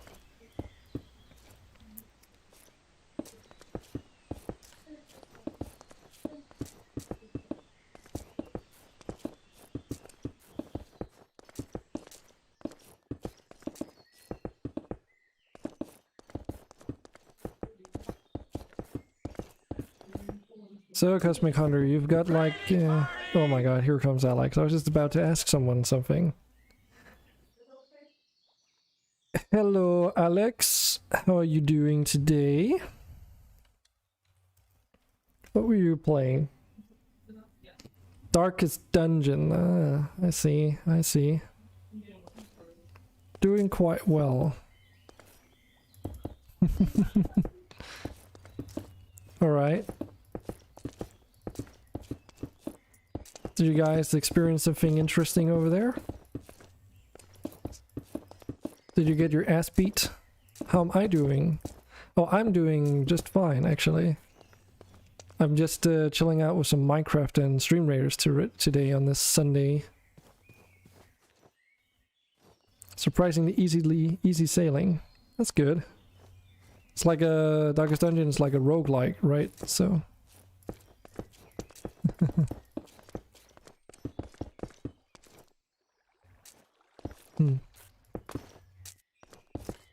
yeah, I don't play many roguelikes. The only roguelike in recent times I truly enjoyed was Loop Hero, which is a really good one. Though I do hear that Darkest Dungeon is getting a lot of praise.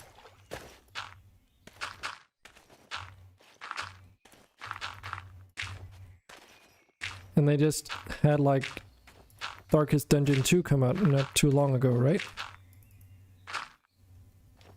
So yeah, Alex here, he also streams RimWorld from time to time.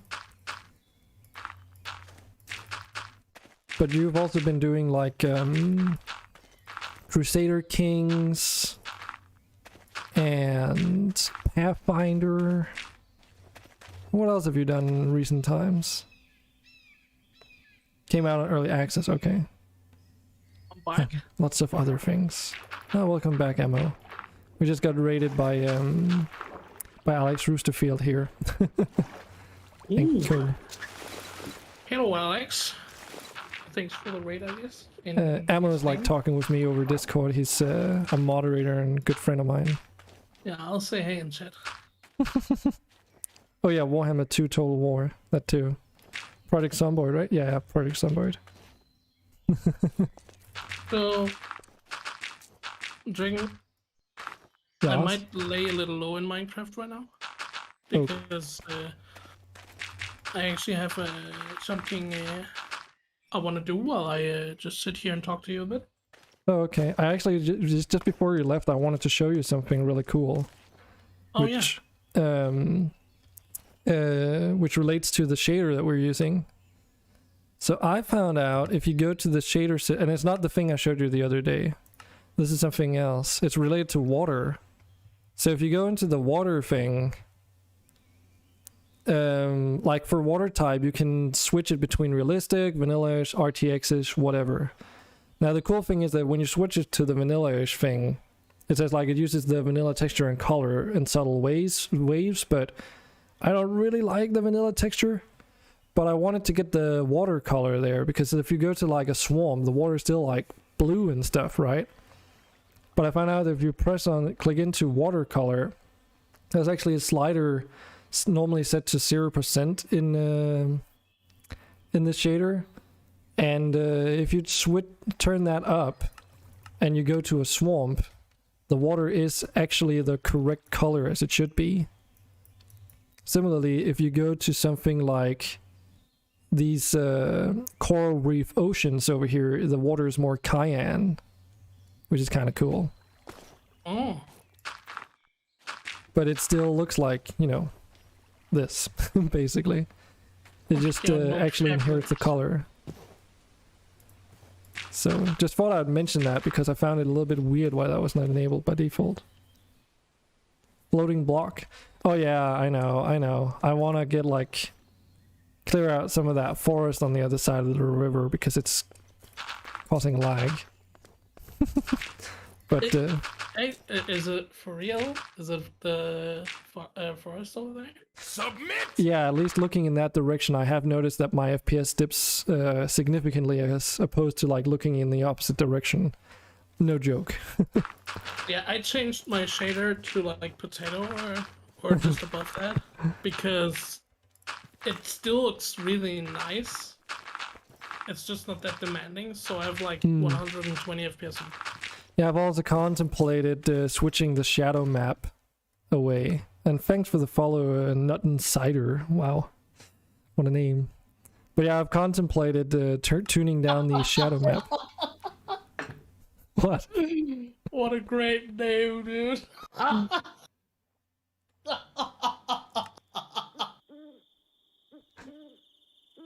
don't know why you found that way more funny than I did. It works for me. Because I'm a dumbass. Nut and Cider. But yeah, shadows. Again, the shadow distance. Did you mess with that as well? Because yeah, I put it down to like 3 chunks. It 3 wasn't chunks. Yeah. Oh wow, I don't even know what that looks like. I can't even set it to 3 chunks. The hell? Hold on. Surely that's not the same. Oh That's, no, 5 chunks. 5 chunks. Sorry.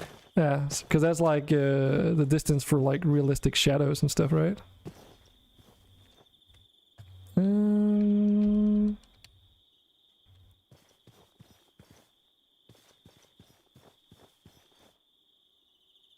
Maybe I will set like the shader quality up. Too autistic to play Minecraft on stream. I mean, isn't that the whole point of Minecraft, right? Being picky and making it look good, or at least try. But yeah, this shadow distance here, for anyone that's unaware, I don't remember. It's defaulting to 16 chunks. which is fucking ridiculous because normally the standard render distance doesn't even show that much. And the problem with this is that, as far as I'm aware, it still produces a shadow map for the 16 chunks, even though you can't see it, and that affects your performance. So setting it to your actual view distance is something I would recommend. But yeah, you can also change the shadow map resolution, which is probably something that has a massive effect as well. I tried setting mine down, but I don't know, I wasn't too happy with it. But yeah, trees are probably one of the main causes for a lot of lag for the shaders, because the light has to pass through the leaf blocks because they're transparent, so that whatever's underneath gets darkened according to like how many leaves it basically has to pass through. So you can imagine a whole tree canopy just consisting of leaf blocks are pretty laggy. I mean, there's a reason why in even vanilla Minecraft, transparent leaf blocks are like a fancy thing. Like, you can set them to be completely solid, right? For that exact same reason. Transparency in video games is pretty expensive for a GPU to compute. Because you can't just like say, oh, there's a block behind this, so we'll not render it. Since, you know, it's transparent, so so if you make like a 1,000 by 1,000 cube, 1,000 by 1,000 by 1,000 cube of leaf blocks, it still has to render the whole thing. If you did it with smooth stone, you would only be rendering the sides that you could actually see. So, dude, I wanted to buy a Guitar Hero guitar in a weekend, right? mm-hmm. So I messaged like someone on Facebook Marketplace who was selling an Xbox with like all kind of stuff. Yeah. And 2 guitars that were wired, right? Mm-hmm. And I messaged her like, I think Tuesday last week. Like right after you played, basically. Mm. And she was like, oh, I don't know, how much do you want to pay for the guitars? And I was like, oh, but I have no clue, like what do you wanna have for them, right? Mm. And then she didn't answer, and Friday, like Thursday or Friday, I messaged her, and I was like, so I guess your husband didn't wanna sell them separately. And then she was like, oh yeah, sorry for not responding. Yeah, he doesn't want to sell. And now, just now, I got a message. Hey, we have sold one of them, so if you're still interested, you can What? get the other one. The fuck? Okay. So I ask, then somebody else asks, and you sell one. And now you ask me. Like, what? That just means they had a good offer. Yeah, that sounds plausible. Well, my offer is they can shove that guitar as far as the sun doesn't shine. Wow. Well, it's in Copenhagen, Oh. so I was there to pick it up, basically. Yeah. If I had the opportunity, but I'm not anymore. So Yeah, so now it's like, ooh. yeah, I'm not even gonna respond to that. You know? Yeah.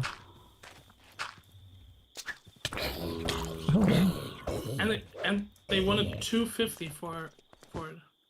Well, the guitars are fucking expensive. Did you even check up what a new guitar costs? Well, a new guitar, yes, of course. Supply and demand, dude. Supply and demand.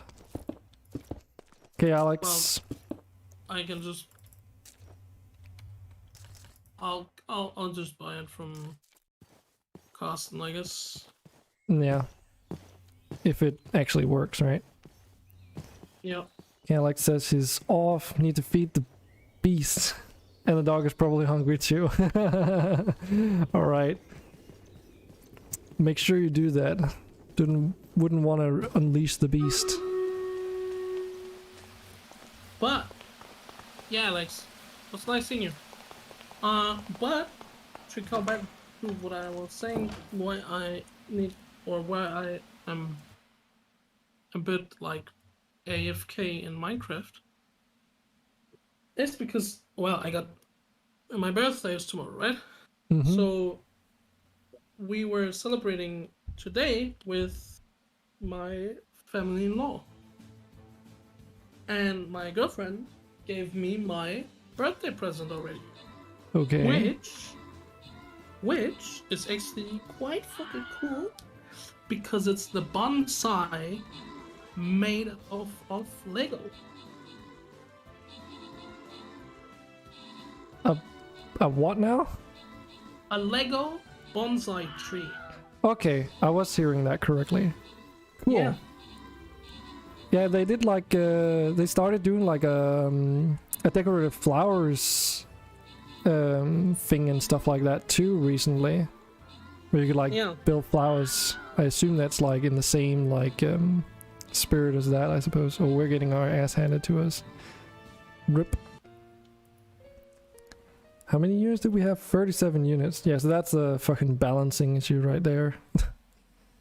Goddamn stream raiders. This is so fucking common to happen. We'll try again though. So that's why you want to talk, but also won't be able to play Minecraft. Yeah, I'm just like, I'll be like talking to you and just building a bit, I think. That's fucking cool. You can post an image on the Discord maybe at some point when you're done. Yeah, I can like put a picture up now to let everyone know how it looks on the package. So it's actually also quite cool because out of the box they send you like 2 types of leaves. So it's like one summer, like all green kit, and then you have like this cherry kind of like pink white color.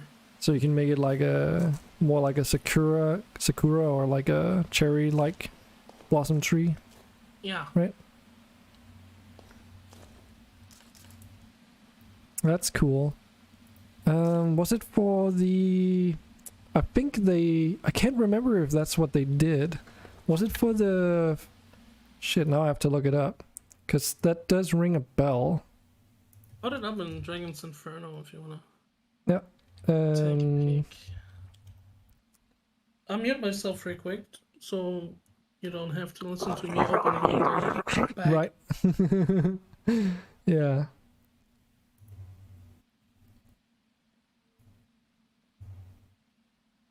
Oh, that's cute. It's like a little thing that you can have on your desk, no problem.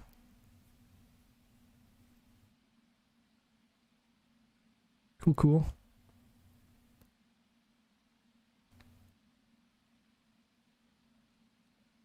Yeah, and actually a gift I didn't expect to get. I love that about my girlfriend because I talk about stuff and then I forget about that stuff. And all of a sudden I have that stuff. I have that stuff. Oh yeah, here is the thing that so Lego, they released this idea set not too long ago, which is like a Lego treehouse, and they also added like all these autumn leaf pieces as an alternate if you wanted to make it like an autumn leaves build instead. That looks freaking cool. Yeah, have you seen the price tag on this sucker? Well, yeah, but that's Lego, right? Yeah. They found out that like grown-ups from the Lego childhood era are still playing with Lego. Well, not necessarily. I am following this YouTuber that covers Lego sets, and the thing about Lego is that sure, price has gone up, but the quality of everything and all things around, like inflation and all that stuff, seem to add up in terms of how expensive sets are these days.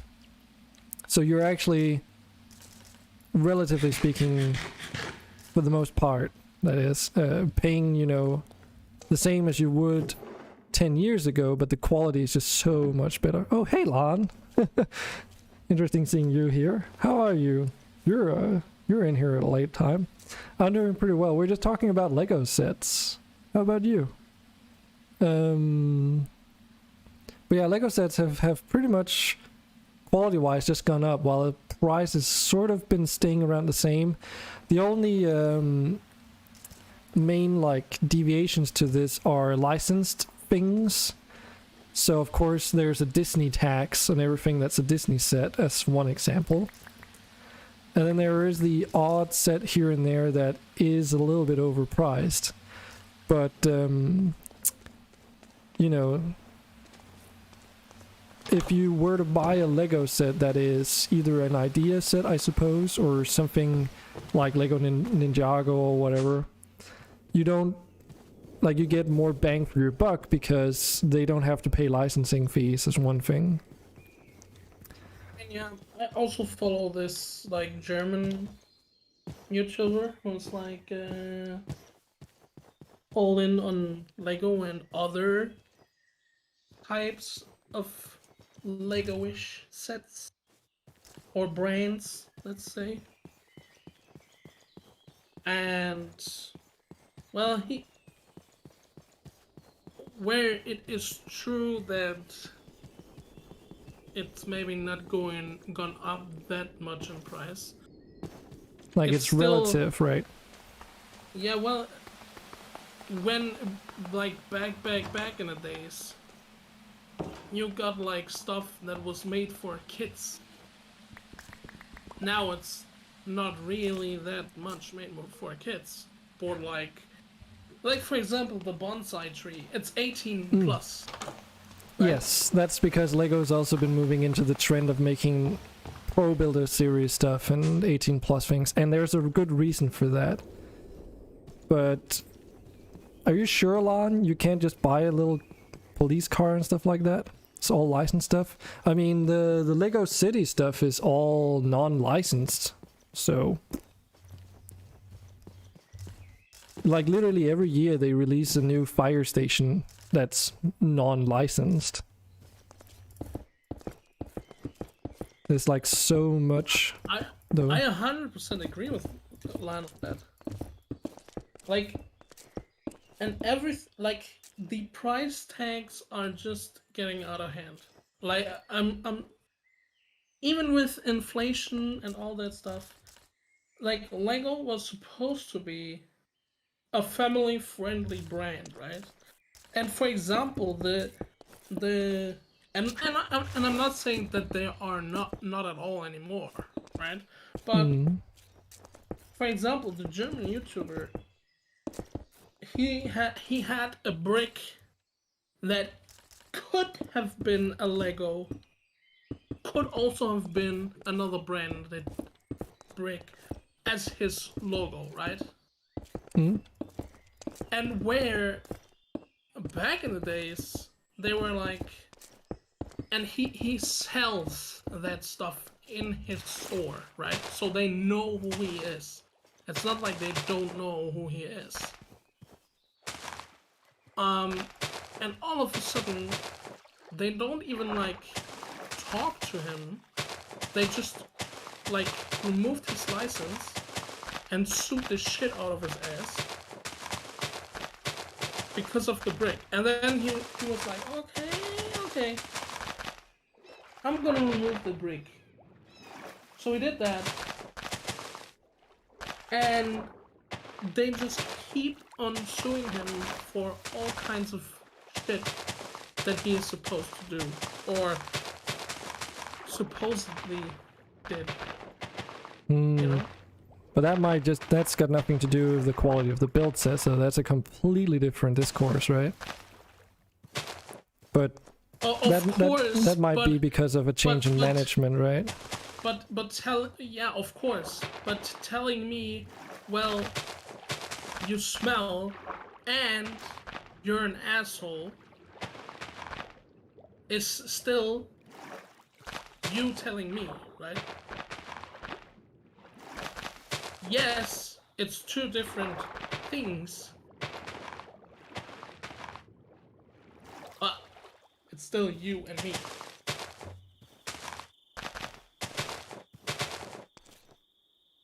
So to answer the pirates and the knight stuff, I mean, we just recently, so Lego has their own branded knights, right? They've got that Exo Knights thing.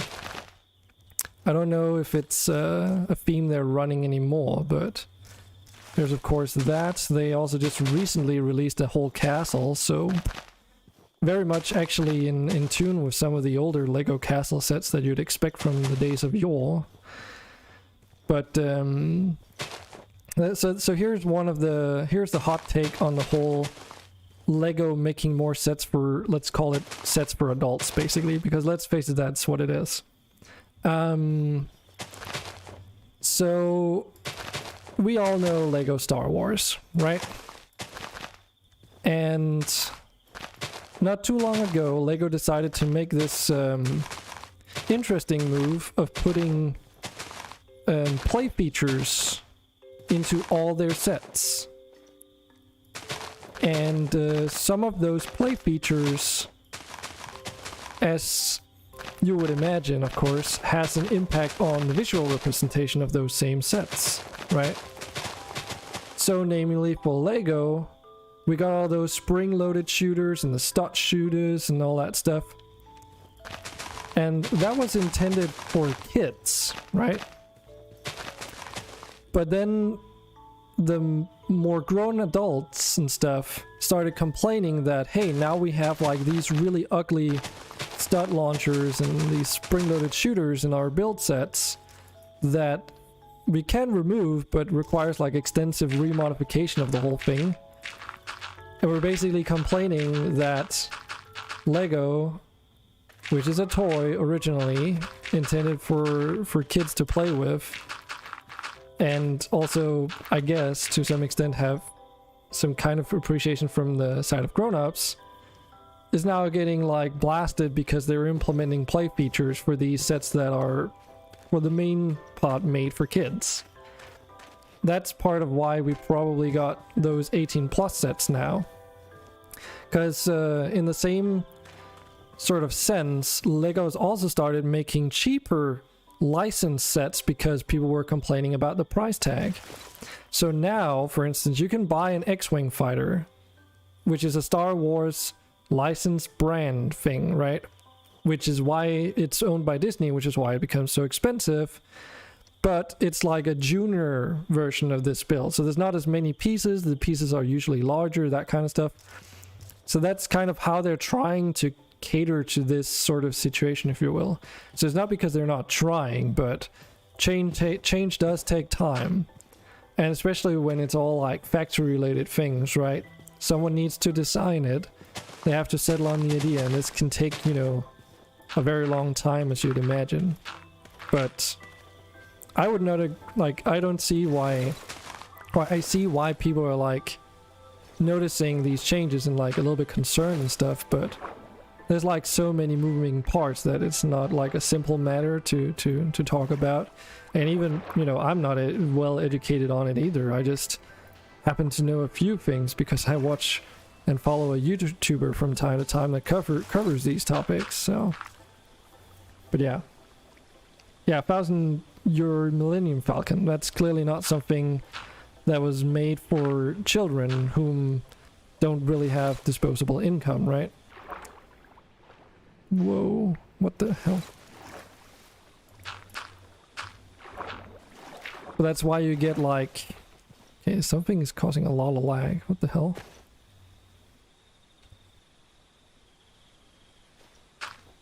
Pretty sure you also get like a junior model version for the Millennium Falcon these days. Well, it's just stuff to think about, you know? Stuff I hear and... Hmm. At the end of the day, if I want some Lego, I'll buy a Lego, right? Hmm. Why am I running at like 66 FPS? What the fuck? Try reloading your chunks. I just did that. It did nothing. I was like removing some sand, and then all of a sudden it like just tanks my FPS. Give me a moment. I'll try and reconnect. Maybe something weird happened.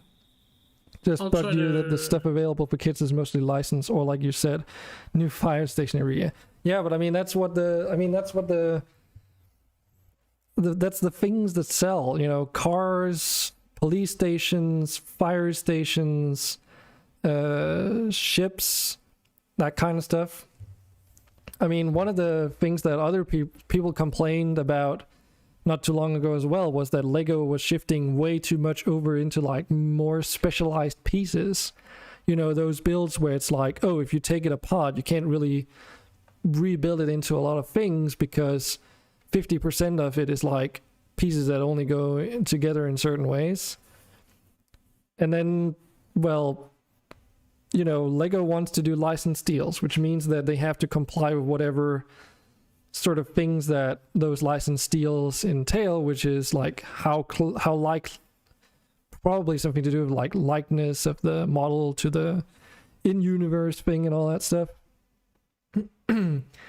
But for those situations where you just want to have like a more traditional old school Lego experience, that's what the creator line is for.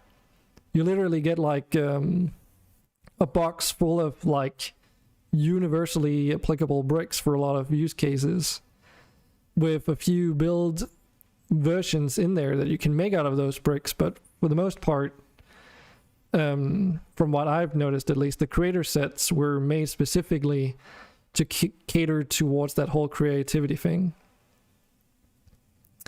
Kids these days must be different. They definitely are. There's another issue there too. Also, my game is like not responding. Enjoy a pirate ship more than a fire truck. Yeah, and so we're all different, right? Whole ancient Egypt stuff. Oh, you mean what's it? You just died. I died? Yeah. Oh crap. Okay. It said you were slain by a zombie. I'll go and pick your stuff up, eh? Okay. But yeah, as you say, that was Johnny Thunder. I don't remember if Johnny Thunder even exists anymore. But I also had Johnny Thunder when I grew up. See, I know my Lego stuff. Yeah, Lego Racers too, yeah. I really like when I grew up, one of my favorite themes was probably Lego Rock Raiders. That was one of my favorites. But I also just really liked the translucent, like see-through neon colored bricks and stuff growing up. Okay, my OBS is taking like 100% of my CPU for some reason. And I don't understand why. My stream is like... How's it...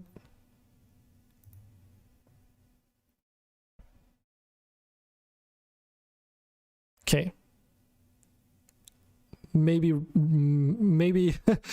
Java just decided that I'd been playing Minecraft for too long on without end and decided that I needed to restart. That was a sick shit. Coming from a developer. So it must be true. Because we'll just change over to stream rate for the time being. What other things did I also had the pirate sets growing up, which were pretty cool. Which is kind of fun to think about because they came with like these huge, though arguably modular pieces for shipbuilding, but huge chunks of plastic that could only be put together in basically one way, right? Lego Rock Raiders had the same for the chassis of the vehicles. So, you know, that's why people were complaining, oh, where's all the brick build chassis for vehicles and all that good stuff. So Lego's just been trying to cater back and forth, right? One thing I want to add that is quite interesting about this whole bonsai build stuff is that in the booklets it has one page where it says plants from plants, right? Oh yeah, So that's... there's three. Yeah, should I just read it for our stream? I mean, I probably know what it is about. Yeah, I'll just tell for like chat. So plants from plants is basically there's like 3 types of bricks in this set that are like the leaves, the like shorter branches, and other like white leaves and stuff. So they are made from like plant-based plastic, which I find really interesting. And if I just like read the page or where they explain that, it says plants from plants. The Lego group is working to build a more sustainable future for children. Currently, more than 80 Lego elements, including trees, leaves, and bushes, are made from a plant-based plastic produced using sustainably sourced sugarcane plants from plants. These elements represent the first step of a bigger mission to make Lego bricks from sustainable sources by 2030. So basically, they want to switch over to make all their bricks from plant-based plastic, and they started off with like plants. Convenient, like coincidentally enough. Obviously a deliberate choice. They did that like it's some years ago since they started doing that. They put out like a small like sample set of those plant bricks made out of sustainable materials basically. And I remember Jang Bricks, he did a video on it and he said they were basically indistinguishable from each other. Yeah, if they wouldn't have told me, I wouldn't have known. Yeah, I mean, he compared them to the old original, like some older pieces of or versions of the same pieces not made from that new material. So, but yeah, they're pretty cool. I haven't touched Lego in like, yeah, basically when the last time when I was at your place, basically almost. Or like, I mean, like your mom's place, you know? So like 7 or 8 years ago. Oh god, yeah, okay. Yeah, I don't really have much Lego up here. It's all at my mom's place. I've got I've got a Stormtrooper, that's pretty much about it. So it's been a while. So you say, Lon, mostly I have these tiny sets because those were easily gifted for like birthday parties and stuff like that. Yeah, so my dad was like heavily into Lego. And he had a tendency to buy like really large sets for Christmas and stuff like that. And a lot of them too. So not just for, like, I think probably just as much for me as it was for himself, because he also enjoyed Lego a lot. Though he messed around with Technic pieces a bit more because he liked putting contraptions together.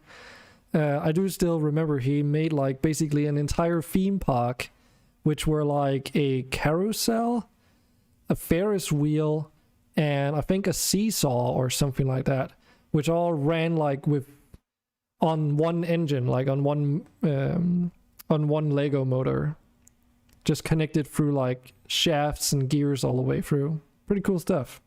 So he He played the Create mod with Legos. Yeah, exactly. It's actually true. It's actually very true. That is a very good analogy. I also grew up with a lot of different Lego sets, right? I had all the I have all the original Bionicles at home somewhere.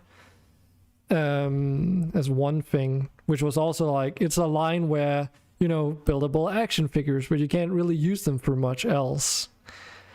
We also had, shoot, I can't even remember what it's called. It was before Lego Mindstorms, really. But it was like, so there was this, this tower that you plugged into your computer as like a receiver or like a transmitter. And then you had this programmable piece thingy that you could use to make your own robots with. But it was cute. It was hooked up with like a game basically for your computer. But I can't remember what the fuck it was called. Oh, I also had Slicer. That was the technically, I guess, pre-Bionicle, because that was those robots that would throw discs at you, right? There's also the bike thingies that you could flick these discs as well. Yeah, they had like an ongoing theme there. But shoot, what the fuck was the other thing called? Because it was like, it was an interesting theme, the thing that I'm thinking about. Because they used like cyan colors for all the robot parts and stuff. And the idea was that you could program the path of this large robot with like plates and stuff in the game to take like a certain path or whatever. And also to program its AI to do certain things through the computer. Nice job, Google. Yeah. And I just can't remember. It came in like a cardboard case, actually, like a suitcase kind of thing. Cyan robot, all yellow. Well, let's see if we can try and find it, because now this is a mission. And of course, if you search anything with cardboard, it becomes something completely different. Fuck, what was it called? It was using the old Lego Technic like human figures and stuff. I don't know what to call them.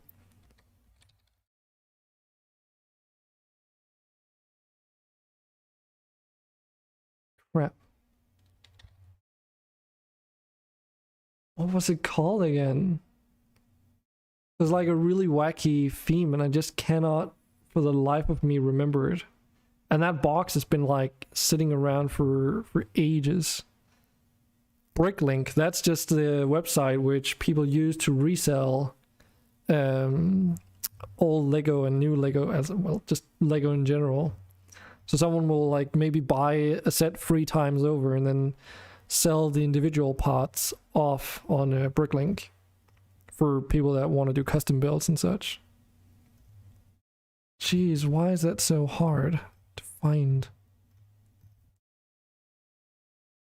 It's like really old too, right? Because this is, I'm pretty sure it predates Lego Mindstorms.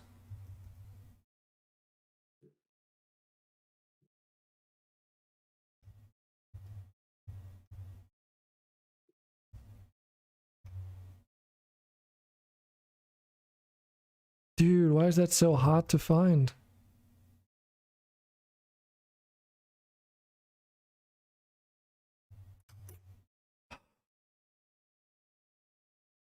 And the annoying thing is that that case has just been sitting around forever, and it's always been in the way whenever needed to make room for something else. so what was cyan? Cyan? Like some of the robot, a lot of the robot pieces were like colored in cyan or cyan. Like also the like programming piece, or how it was? Yeah, yeah. The actual base of the main robot was also like Cayenne.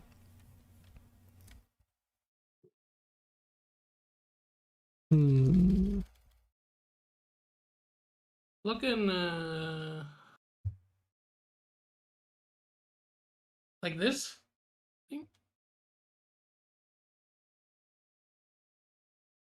Nope. That's more of a light bluish as well.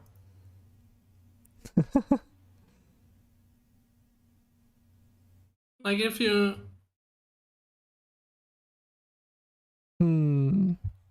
is it any of these? You can post a link now, Lon, then you can share. Nope. I do recognize the one in the middle down there, though. That was for the R2D2 Lego set, if I recall correctly. But no, none of these. It was like it was basically, it was very long actually, because it had 2 axles inside as well for turning the robot wheels. God damn, this is like a fucking mission now.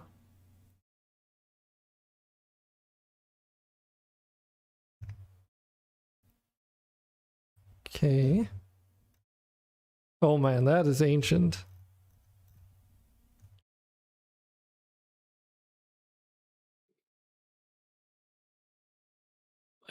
Is it from the 90s or what? Yeah, it's like, it must have been, because it's like, it predates that set that I just mentioned. Right? With that white thingy. God damn, why can't I not remember? Scroll down a bit. So when you say scroll down a bit, There's like Lego Eve. so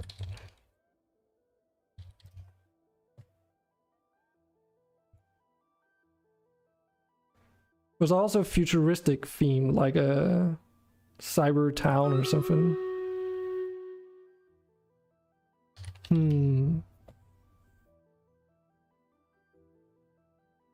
But that's like pulling at straws now. Oh, this is the fucking original space, or not original space, but this is like the original Alien set. Had those growing up too. That's where the love for all those, they really loved their translucent pieces back then. Lego Dacta. Man, you're so old. Oh yeah, I'm Lego fucking... wasn't even fucking invented then, dude. That's possible. That's possible. You used fucking stones or some shit, dude.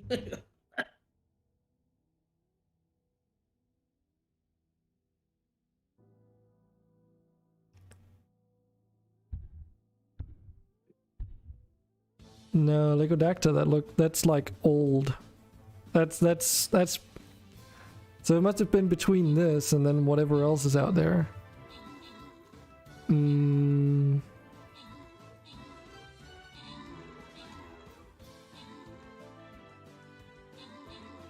this is annoying me so much.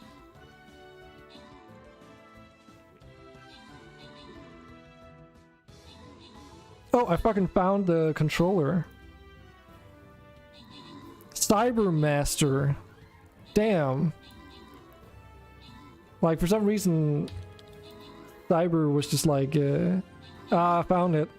Fucking found it. Okay, we'll take a look after this, because that's fucking ancient. Alright, say hi to Tim for Milan.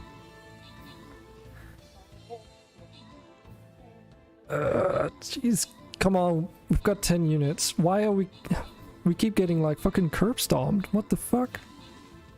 How?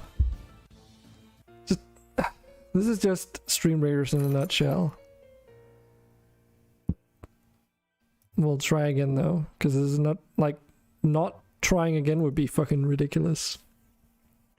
We've gotten this far. Come on, we can do it. Like, we should be able to do this. How are we not able to do this? What is it that we're not doing? Winning? We're winning. Thanks, Einstein. Did you figure that out by yourself? Oh no. Oh. Okay. I just thought I was missing missing a piece. Alright, you guys ready for this? So this is Cybermaster. This is what you could, this is what I was talking about. So this is the cardboard case wherein which everything was. And it basically had this Cayenne receiver that you would plug into your computer and this controller thing that it would be hooked up together. And then there were build instructions for a couple things. Amongst one, there were these two robots. Here, yeah, the one on the right is like called Crusher or whatever. And this one would drive around as like a simulated arena or whatever, and you had to hit its weak spot or something like that to enough times to win using that flying thing, which basically had like a plunger attached to it, which you would activate, and then it would be loaded with, I think, rubber bands or something. So it would, like, when you press in, it would extend out or whatever. And then you could also make this thing, this truck here or whatever, like basically had like different capabilities based on what tips you put on there. There were also these containers, basically. It's giant wheels. And you could program a route for it to take in the software and then establish the basically an obstacle course, I suppose. It was a very weird kind of Lego set. Because it also, like, in the app, it had or app. It wasn't even an app that time because, you know, Windows 98 basically. But oh yeah, and all the fucking construction manuals were in the game. That's amazing. Yeah, it is ancient. It definitely is. I mean, these figures are no longer being made, I'm pretty sure.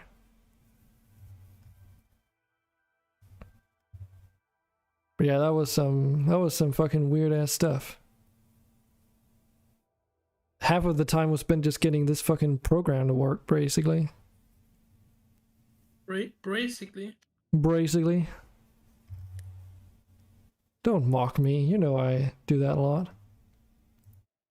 You mock me then. What the fuck? What the fuck? But yeah, that was fucking... that was definitely a thing. Wonder if there's like some more screens from the program, because it was basically like this cyber city whatever, and then the arena part of the city is where you did the whole thing with the two mechs or whatever. And then there was like a junkyard or something, which is where you did all the programming of the vehicle to pick up stuff and navigate that obstacle course. I don't remember much else from it. Because obviously as time went on, eventually moving into Windows XP and stuff, the program became less and less compatible, and eventually all the parts just started going all over the place because this cardboard box would not stay sealed properly. So the parts would like slip out between the slits of the suitcase. That was a fucking thing. Anyway, you saved my stuff, right? Yeah. No, actually, I forgot about it because you were talking about Lego.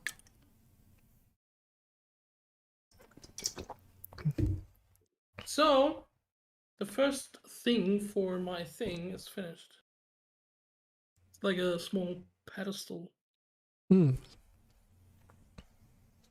In Lego terms, or in Lego building terms, I think that's not even what they would call a sub-assembly. Possibly, but not necessarily. Oh, I have to remember to like. Oh, do like a... Huh? Never mind. I thought you were about to say like, oh, I have to remember to like take ongoing screenshots and stuff. No, it was more like I have to remember to set my spawn point myself. Oh, right, yeah, because that bit was removed. But yeah, I'll take a picture. Only if you want to. And I'll smagaroo it into Dragon's Inferno. But yeah, that was a bit of an oversight on my end to just log out in the middle of nowhere, I suppose. I just didn't expect that I would have any trouble returning back into the server, though. I mean, even now it's like, you died! Thanks. What the fuck? Oh, really? My entire Streamlabs just like refreshed itself too. I didn't touch it. Don't touch it. Doom doo doo doo. Oh Dude, my game is still running like fucking ass. I have like 6 FPS. That's all your stuff. Thanks. I put it in the bag. Bag and tag it. It might be it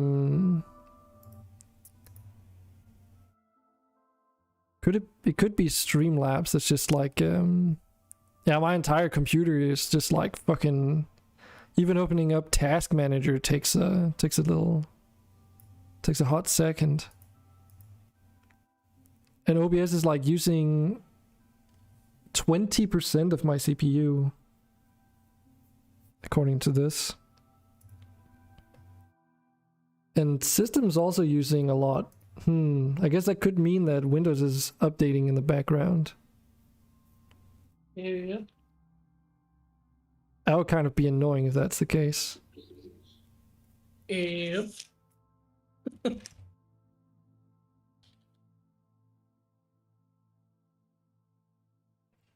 basically I can't really play like this. Yep. Nope. Or, nope. Nope.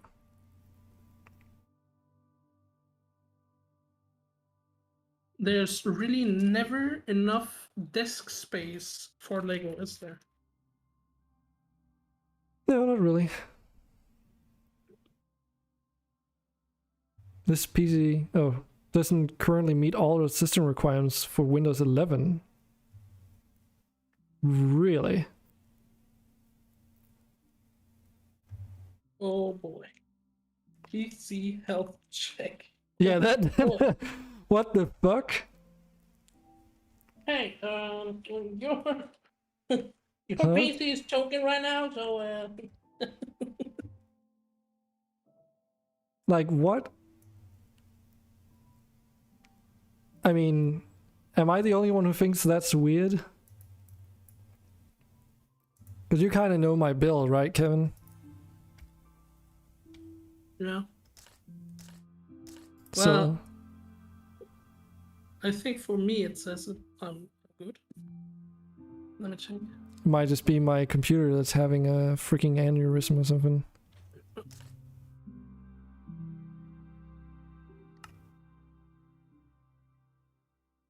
No, it actually says the same for my PC. This PC doesn't currently meet all of the system requirements for Windows 11. And then get PC health check. Health check. Like, any other person who would see that would immediately be like, oh my god, my computer's burning apart. Or burning down, like... Well, I know my computer's burning. Right. Well... Also, I haven't had any BSODs after I switched the memory stick out.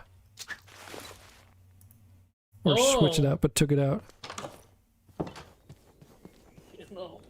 Did you swap them? No, I didn't swap them. I only took out the one, and I haven't bothered trying to put in the other stick yet.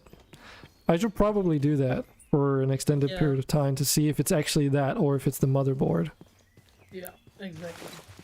Because Complete did say like, send it across, here's like a return label, and I'm like, guys, Yeah, no, thank you. I literally just wrote you that I have an issue in that I don't have a replacement part. So I can't send it to you, but I guess you didn't read the message. It's expected though. Also You're not not... that important. You're not that important. Yeah, clearly. Well, I mean... Then again, there's not really much else that they can do, but they didn't even, like, mention that at all in the reply. It was just like a standardized thing, pretty much. Which was a little bit off-putting, like, terrible customer support, if you ask me, to not even mention it. What do you mean? You're just a customer. Yeah, exactly. Just a fucking customer. Why bother with you, man? What the fuck? You already spent your money there. Yeah, that's true. And now you want support. Pathetic. It's also like, so it's because the memory sticks were like bought as a thing together, right? And that's why they're asking me to send them both in return. Which kind of sucks. Yeah, makes sense though. Yeah. But if I were, like, if I figure out that it's just one of the memory sticks that's an issue, then that is kind of also a little bit annoying. But obviously, if you're going to have them returned, I suppose their return policy is that if they're bought together, they also have to be returned together. Like if they were to swap them in for some new ones, that is. Well, ride together, die together, eh? Ride together, you die together. Alright.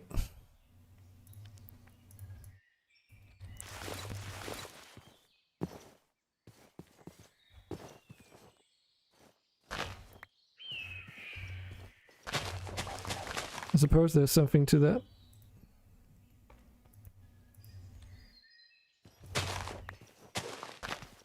But yeah, if it's choppy on the stream, then it's... Or laggy, it's probably because it's laggy on my end too.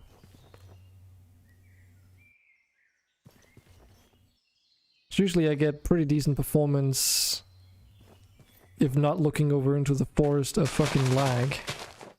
But even now it's pretty bad. It seems like I can sort of play again though, so fingers crossed it's gonna be okay. Okay.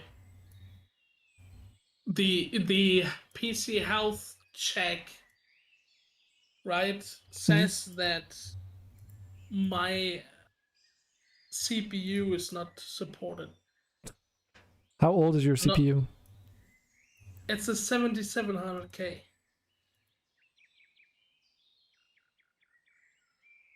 So that makes it 7th gen, right? Yeah. And that's gonna be supported by Windows 11? Well, it says currently it's not supported. So it might be in the future, but currently it's not. Right, but like, what am I using, right? I was using, was it 9th gen? I always forget. Well, I don't know. It says in my system, of course, but there's also says on my stream, actually. Everything's just like super slow right now.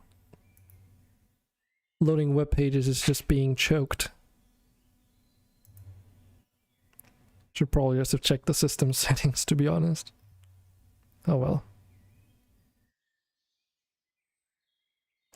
Oh yeah, also, in the next weekend, actually, I'm gonna be doing a collaboration stream with Cyberfatty. Oh, interesting. Yeah, it's gonna be the first collab stream that I've ever done. It's gonna be very interesting because he's in American time zone, right?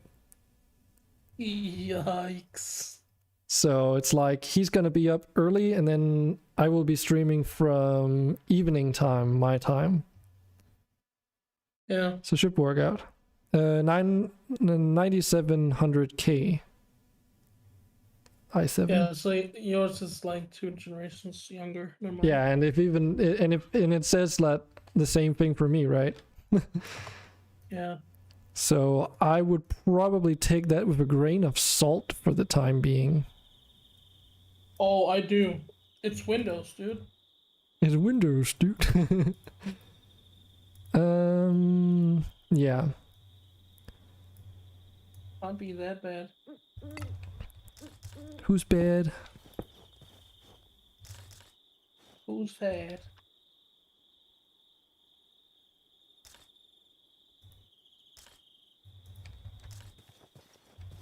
Sleeping in the bushes. Sleeping in the bushes of love.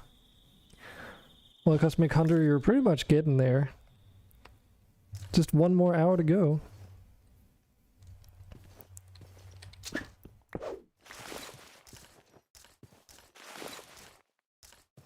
It's also like I even so for Kio's server, I was gifted a sub with at a time where I wasn't even watching him. So someone just came in and just drop like 10 gift subs all of a sudden one day. And since Kio's got it up where like you can either watch for 10 hours as a minimum, or you can like be subbed. It basically meant that I was given a free pass to the server, and I didn't feel that was like, I felt that was kind of like cheating a little bit. So even after that, I still got the 10 hours watch time just as a little extra thing, I suppose. Maybe it's just a weird ass.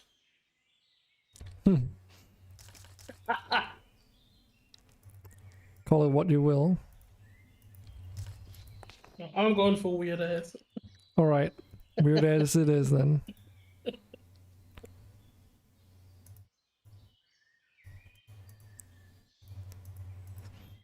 But yeah, you can get watch time even just lurking, right? So that's what I know for Kio servers, a lot of people have been doing. They're just like been in his chat just lurking, and then 10 hours, here we go. Which is a little bit off because it's like, okay, Kio is perfectly fine with it, but it still strikes me as a little bit of a strange thing if the idea is that, well, I guess the idea is that you show support for the channel, right? And lurking does also support the channel, so I don't know. Otherwise, I wouldn't support you because I lurk a lot as well. Hmm. And I see myself as quite supportive, if I might say so. Oh, really now? It's not like you're in here at the moment.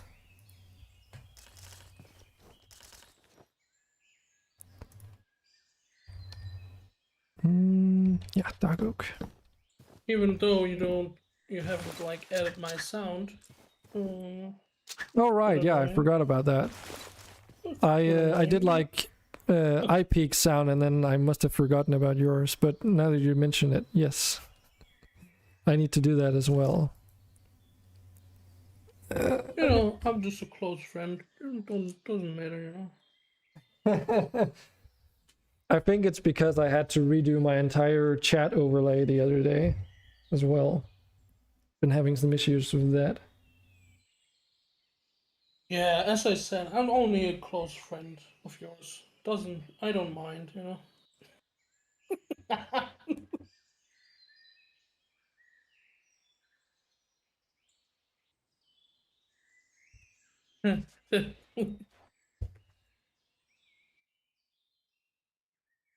What is that cheeky ass smile for?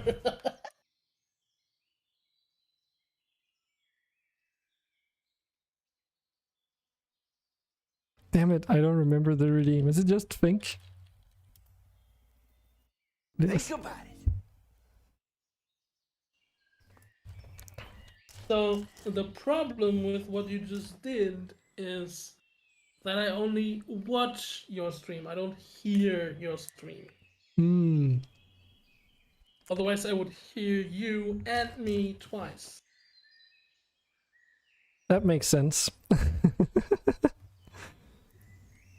Mm, I am contemplating what to do about the facade for this building.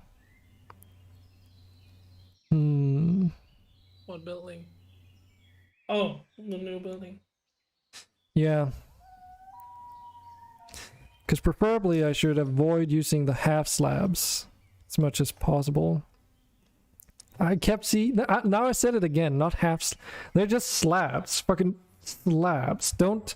Not half anything. That would be a quarter slab. Like someone pointed out earlier today. What I was trying to talk about is these vertical slabs, though. From what I recall, the villager AI do not quite know what to do with these. Because just like other non-opaque blocks, their AI doesn't quite know or like how to deal with them blocking their path. So they have a tendency very frequently to get like stuck on them. And there's not really like anything you can do to mitigate it other than just, you know, not using them. Or you make a stairway and then you make a hidden stairway. You know? Like one that is looking nice and then you make one for the villagers. No, but the thing is, I would use them for the outer walls to make them more three-dimensional, right? Ah, Similar okay. to where I built the, you know, glass pane windows for the church. That's just Yeah. using a brick wall, though, so that's a different thing. But the yeah, what I've noticed is that the villagers will just like stand in the windows and stuff like that, thinking that they can get out or something. It's they're like getting stuck all over the place. You're standing in the window like, huh.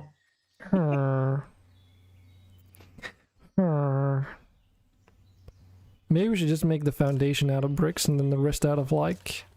maybe that might work. Strip dark oak wall. I wonder what those look like. Maybe that might work. Be a little bit different.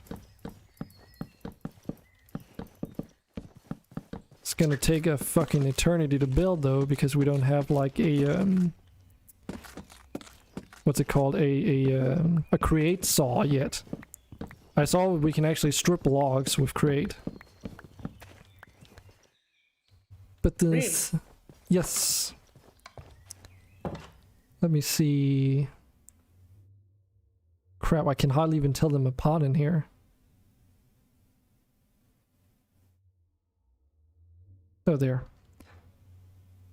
So create sawing. So you can make this mechanical saw here. Yeah, oh yeah. I saw. Zzzzt. You saw. I see and I saw. Yeah. Exactly. I came and I saw. And then you use a filter slot to specify what you want. Okay. Cool. So that's for a future project. Oh, right. Fence or wall. That's for whatever. future dragon. Yeah, that's a future dragon's problem. Wait, what? That's not how you do it? Strip dark oak wood. Oh, it's because it has to be these. Man, as much as I love Lego, I really and that would be like controversial, but I hate extra parts, man. Why do You you never hate? know. Are they extra? Did I forget something? It's fairly manageable, let's put it, to figure that out at least. It could be much worse, right? Because, like, usually extra parts, for Lego anyway, are only, like, very, very small parts. There's usually only one extra of them. Or if it's, like, the only cases where it varies is, like, for stud shooters and spring-loaded shooters. Anything that's a projectile also gets, like, an additional bonus for each original in there.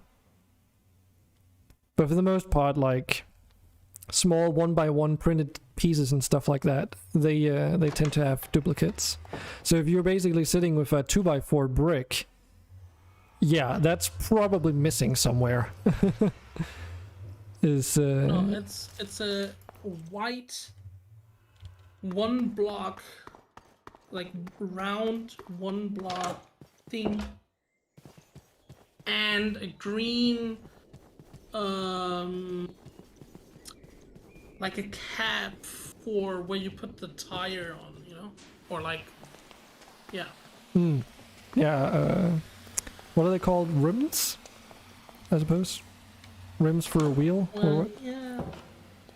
It's just, like in this build, it's not a rim, but it would be a rim.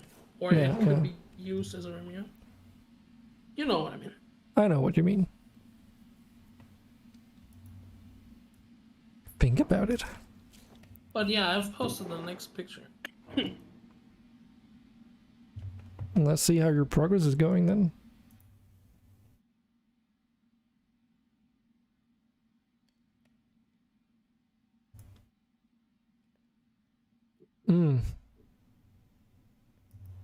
It's like a wooden base for the thing. And then there's the actual pot for the thing. Yeah. Very nice. Like it comes up absolutely amazing. Dude, have you seen the NES console thing they did? Yeah, yeah. Dude, that one is like so fucking sick. I want that one as well. Working crankshaft TV and everything.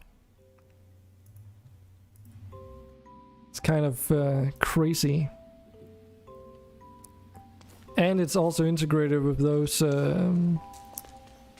Mario specific play features.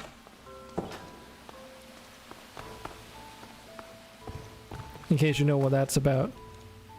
One more time. It's also compatible with that Mario specific play feature. You know, that large figure or whatever they have for it? I don't know about that one. Really? Okay. So they made like this. So part of this whole Mario line or whatever is that they've made now also a Luigi, but like a large Mario figure which has a built-in NFC reader or code scanner or something like that. Yeah, it's got to be like a camera, not NFC. And it basically it basically reads either specific colors or markings on like printed tiles or stickers or whatever. And then when the Mario figurine is on top of that reader then reads it, and then it emits like a sound effect and like a small like visual effect on a display. Or what? Yeah, Like, Yahoo! Yahoo! Yeah, exactly. And that actually works with that TV as well. So in the top of that like panorama that loops around on like a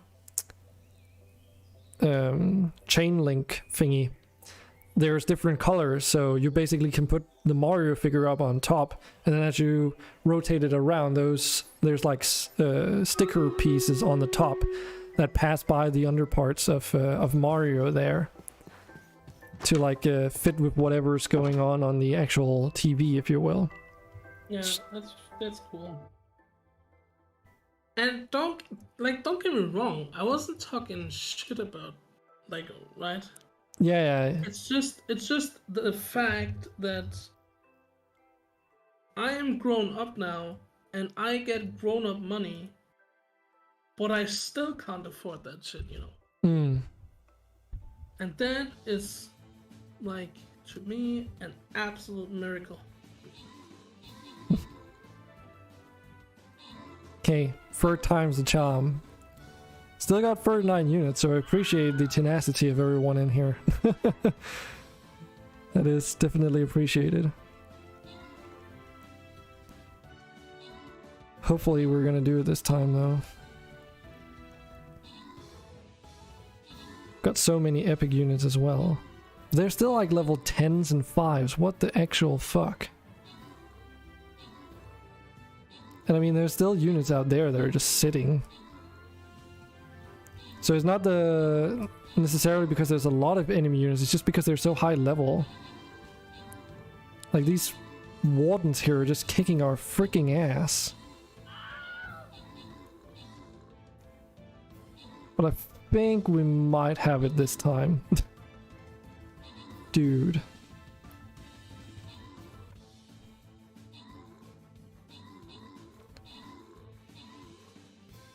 $18 units remaining. Like, I would still consider this a relatively close call. Because we had a lot of epic units and we only have 2 right now remaining.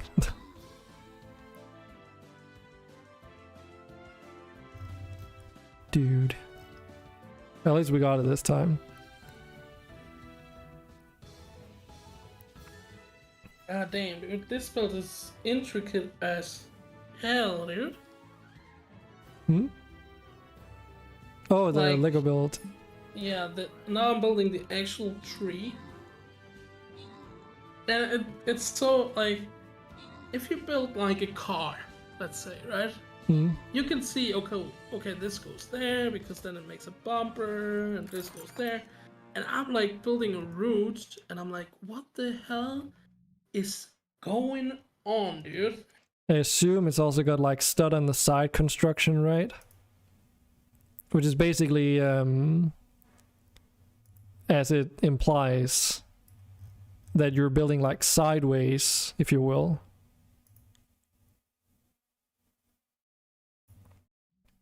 So like traditional Lego brick building is just brick on top of brick on top of brick. But then using the, what are they called again? Those different types of blocks that allow you to build sideways. Some, especially in like all the newer Lego sets these days, they use this this technique to make some details that in the past weren't really being utilized that much. Oh, yeah, exactly, yeah. Well, hey, we finally won. And there's like things sticking out everywhere and stuff like that because it's a tree, right? Mm. They want it to look like a tree. So there's stuff sticking out everywhere, and you're like, okay, this doesn't work with my brain because it's Lego and I'm building like a house or a car or something like that, and there's not like one brick where there's nothing, and then the brick beside it, there's something sticking out. Because it's like so atypical for like a Lego build is what you're trying to say? Yeah, exactly. I think this is gonna work well. And then you put it on like these, what's it called? You know, where you can fit like an axle in, like these clamps, where you can like rotate an axle in. Do you get what I'm saying? I think so.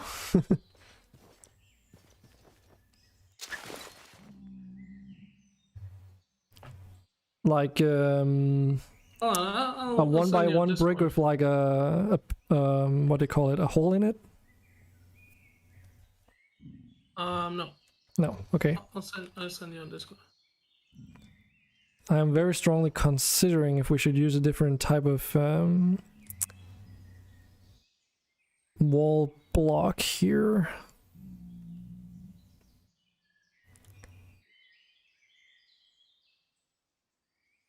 This thing. Oh, maybe we could use acacia, stripped acacia for that. Maybe that would be too orangey. Orangey. Could also just make it out of fucking mushroom. Okay, so what are you sending here? Let's see.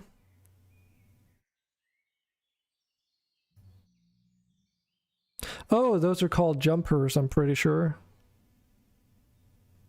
In Lego terms. There's like 4 of those, right? Hmm?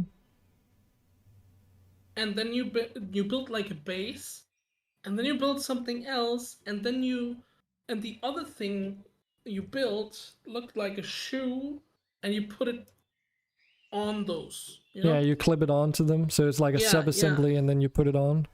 Yeah, and it's angled. That's the craziest thing. I can actually take a picture.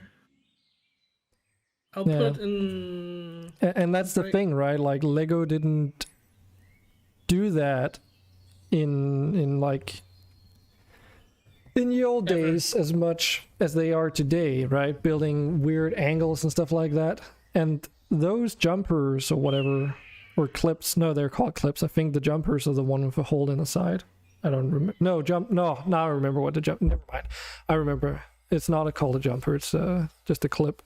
But those have existed in Lego ever since I started playing with it. So it's surprising, right, that they are still using, like, they're using those old bricks in completely new ways these days. Yeah, look at Dragon's Inferno. I showed you how they used that.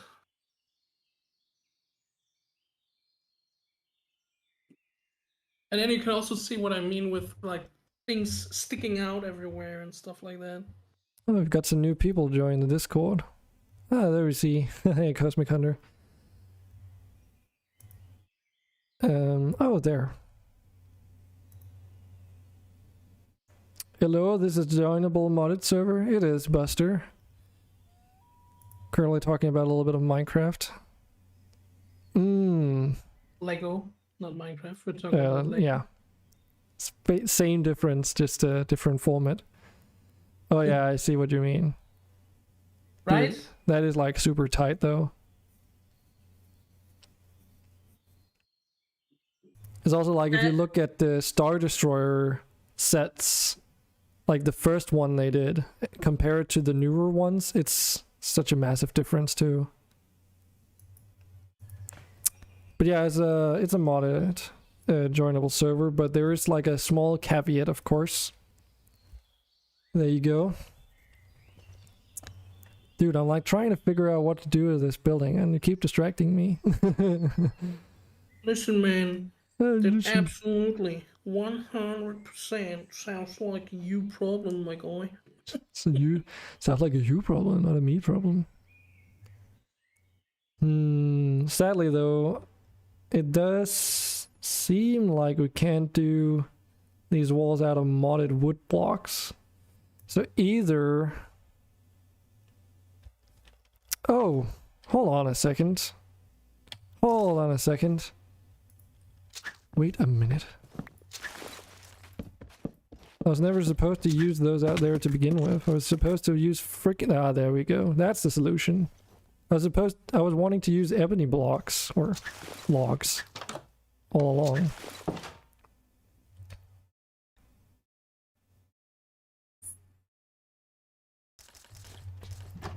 Wait, what?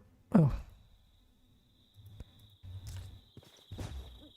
I probably thought that a little while ago, but just because I kept getting like so into the Lego talk, I forgot about it. Sorry, what are you saying? Exactly. Thinking about what?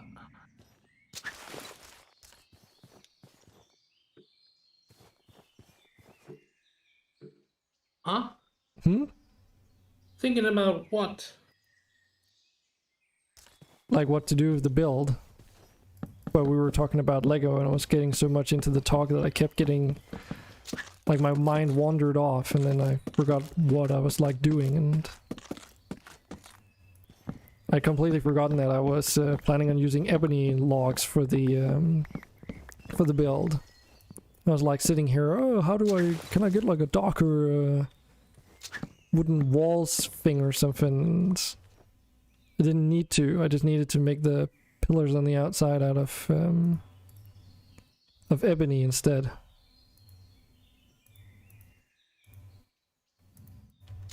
Alright. Alright. Off I go then.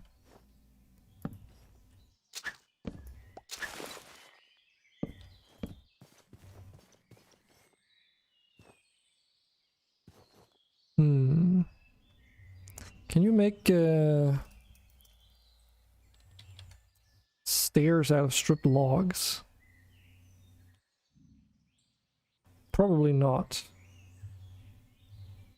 No. I'd have to use some kind of stone, I think. Could make it out of bricks. But I think that would look kind of weird.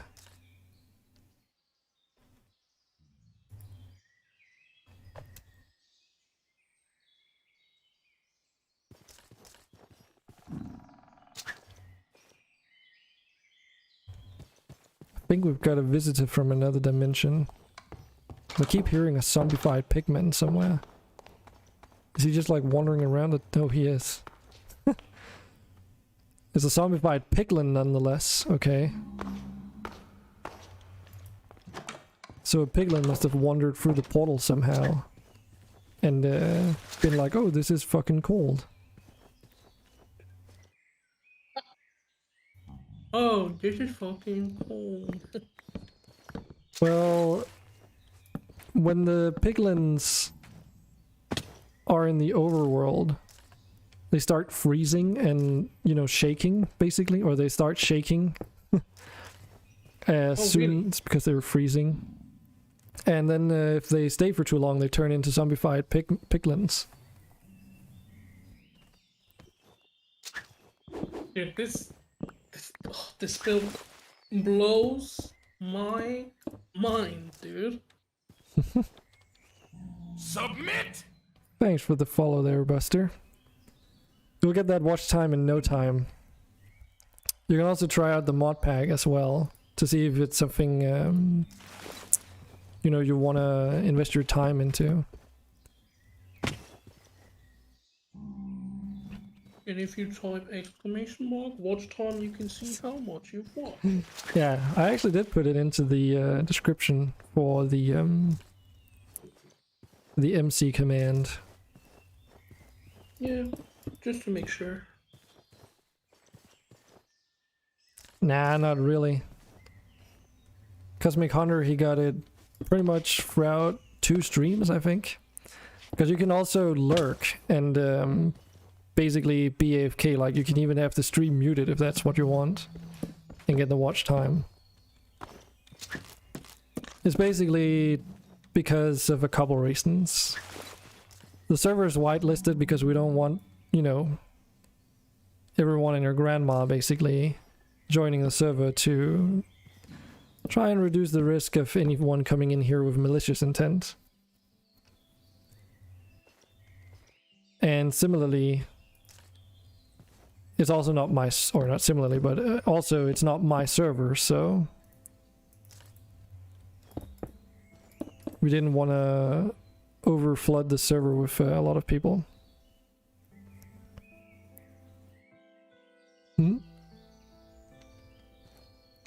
And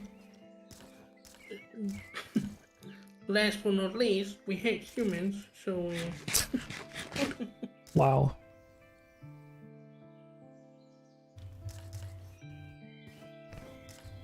That was ammo, not me.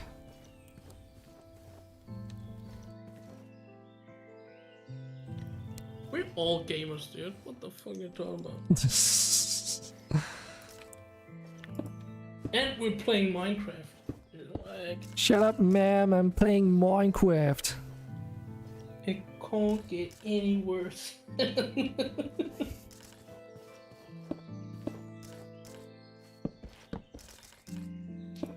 So what if we do something like this? But yeah, it's a good friend of mine who's hosting the server on a dedicated computer at his place. So the benefit is that there's no real cost. Like there is of course his electricity bill, but he's running those servers anyway, so he hasn't really mentioned that fact yet. So I assume it's all Gucci.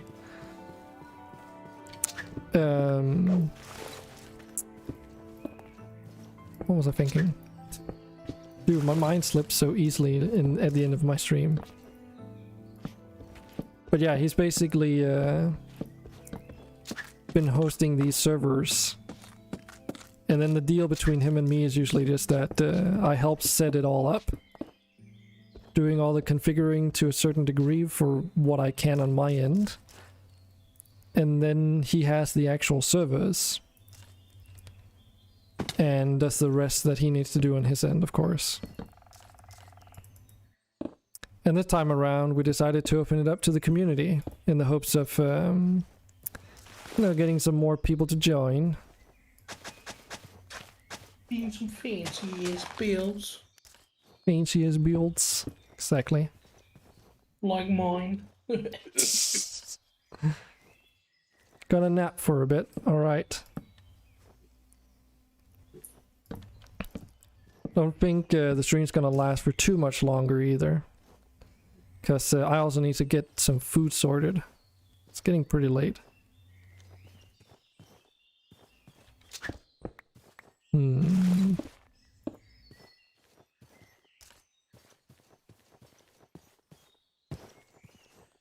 But I did want to do the stream rares thing.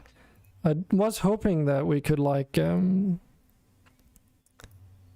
made it a bit further, but I think we'll do the next stream raiders in 15 minutes and then I'll have to call it for the day.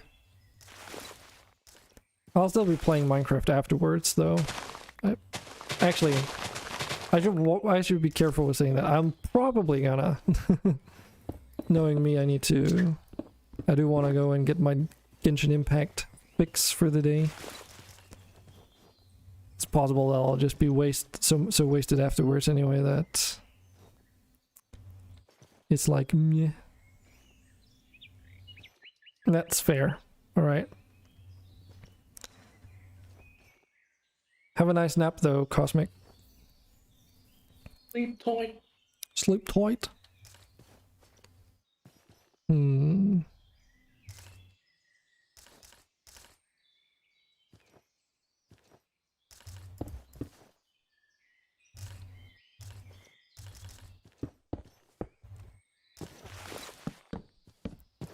I've always had such a hard time making three-dimensional builds, or three-dimensional is maybe a weird way of putting it, but you know, builds that have depth to them. So much easier when you're just like making a outer walls that are only a block thick.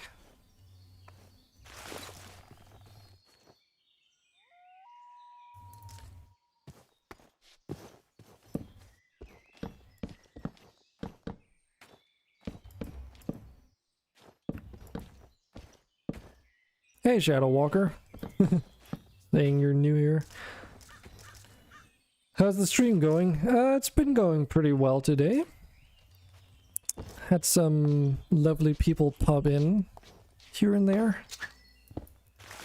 It's like how long it's been going? 6 hours and 48 minutes though, holy shit.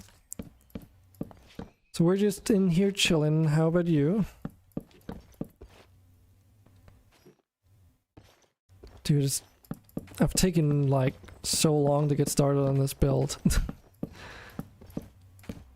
You're good. Alright. What are you up to today?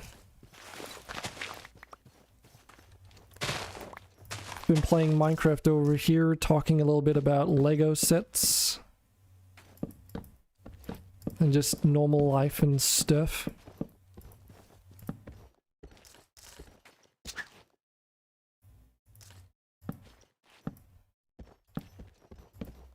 I think I'm almost done with my build. Ooh. Or I am.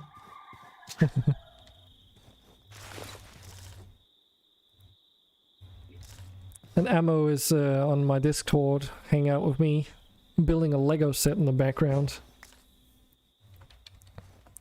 of a bonsai tree.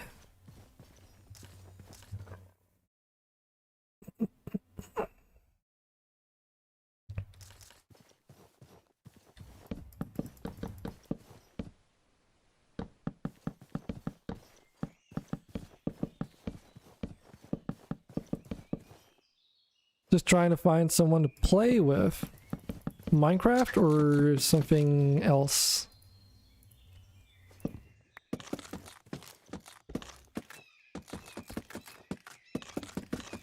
Minecraft. Okay. Yeah, we've got a... Someone just a minute ago asked about server stuff as well. Wow. Wow. That was... That was on point. Yep. So those are basically the it's not the rules. What is it called? It's not Information? yeah, I guess like that's that's basically how we roll. How we've got it set up. The requirements to get on the server, if you will.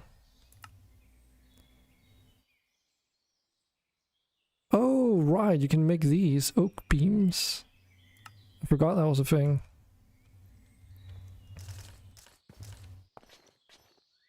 So basically, if you're curious about what the mod pack is, you can go and give it a go already. Give her a spin. Give her a spin. Take a gander. Try it before you buy it, or Buy it. I mean, that's just the saying, right? All of a sudden there's like a subscription fee coming up in my invoice or something. You've now played 60 hours of Minecraft. Here's an invoice of 10,000 Danish crowns. Well, then I'm gonna get the fuck out of here. Yo, but I have to say something real quick. There's one brick of these Legos that is like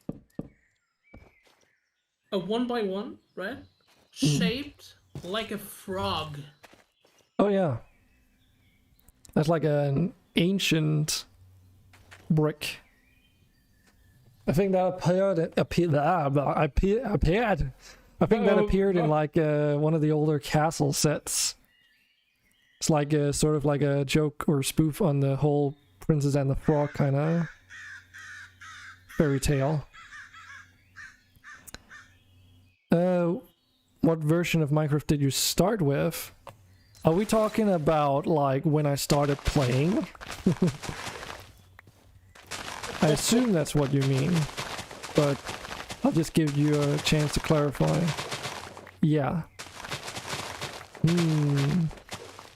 I mean, it's so long ago that I don't even know what version numbers they had back then.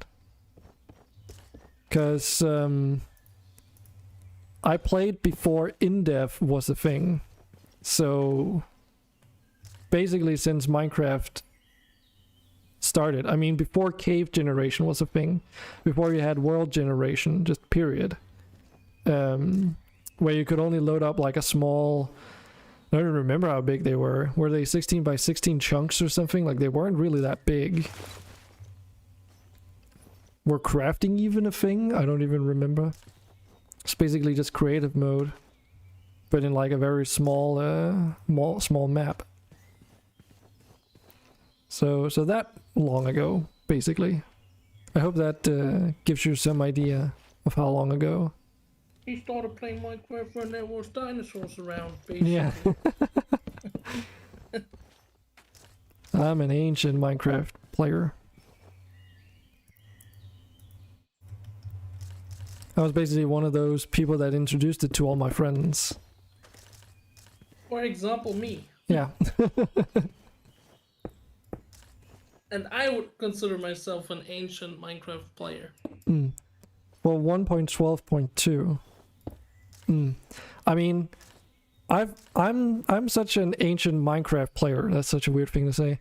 That I got confused about the version numbers because there's some weird shit going on with the version numbers that if you have in your search history been looking at very old versions of Minecraft in the past, and you're looking up things for newer versions, there's a good chance that it shows you the stuff like search results for the same version number, but it's the old version of Minecraft. Because like at some point they basically decided to start over. I think it was when they released, you know, Minecraft version 1.0 or whatever, when they went out of beta or something along that, you know. I'm not too hot on the details there, but essentially something along those lines.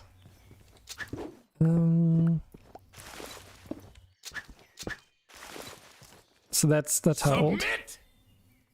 Thanks for the follow.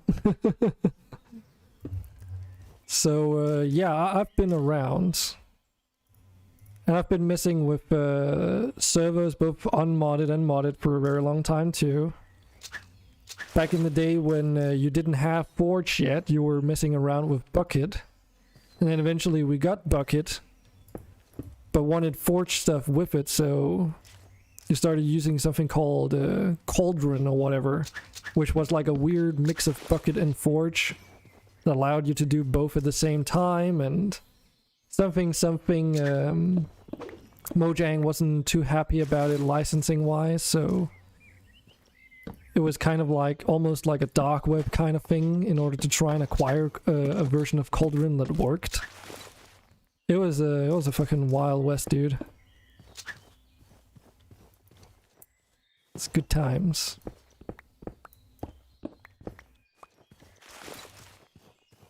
I think there was also something called Forge Bucket or such, but don't hang me up on it. It's been too bloody long.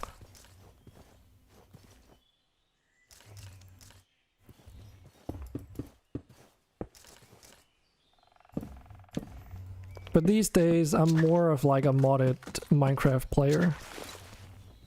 I do occasionally pop into vanilla, but definitely prefer the modded stuff over anything else.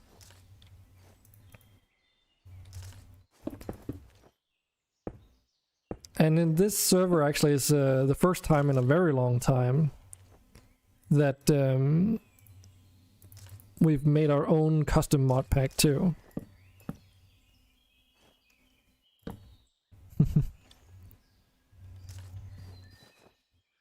Because we kind of got old at some point, I guess, and we're like, oh, we just want to play Minecraft. What mod packs are out there?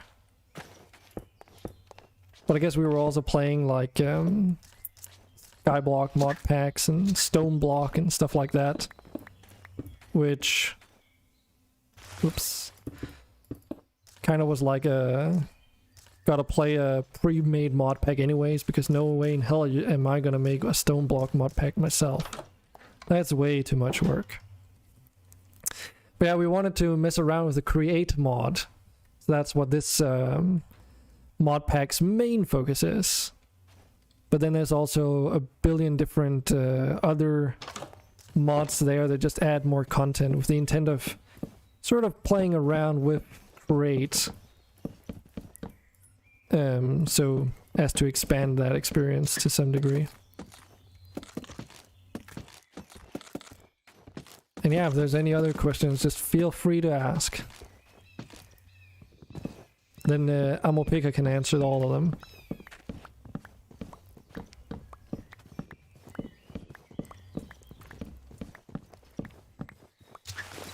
Absolutely no response. I fucking love it. You talk to me? Oh no, I just said they could ask you for all the things that they might want to ask about. Oh yeah, of course. I just dropped the Lego brick. And I got carpet. Nice. That's really bad. Oh shit, I accidentally made the oh, maybe I should make these instead. These look kind of cool. So originally was gonna use like stripped. Oh hell yeah, these look way better. You can make these dark oak beams from decorative blocks. But they're like made with the same crafting recipe as stripped logs. Or not stripped logs, but you know, the ones where the texture goes all the way around. So I guess I just made some by accident and now I'm noticing they look way better.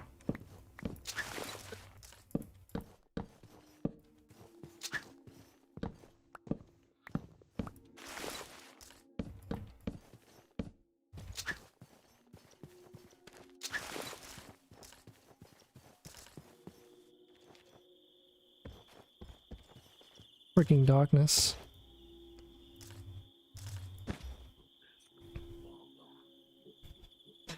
iPig also made a fun remark in jest where, because we were moving all the save files around because of that fix that we had to implement due to the biome IDs, right, Ammo? Mm-hmm. And he was just joking about, I'm not fucking touching that. The Word file's already like 10 gigs of storage, so if this doesn't work, it's just too bad. Like, okay. Because he didn't want to make like backups of the backups because of how big they were. Yeah. Is it 10 gigs already?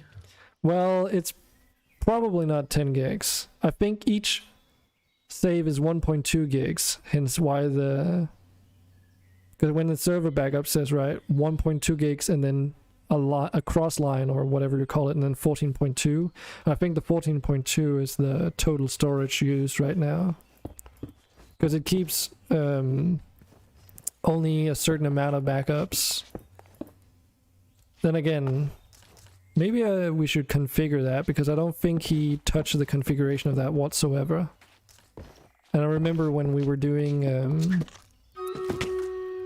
an All the Mod 6 mod pack just for ourselves, he found that it was probably a good idea to tune it down, otherwise it's like once an hour it does a backup or something. Which actually means that if it even if it saves up to 12 backups, it would only go 12 hours back, right? So it's kind of arguable how useful that is in the grand scope of things if something does go wrong. Because if you only can only roll back 12 hours, it's not really that great. But this is the last stream raiders of the day, though. After this, we'll go raid someone, and I'll bid you all for farewell for today. Because I need to sort out some food. But yeah, I'm really looking forward to this next upcoming weekend here. For that collaboration stream with Cyber, where we're going to be playing Grim Dawn, and he's never played it before. So, damn.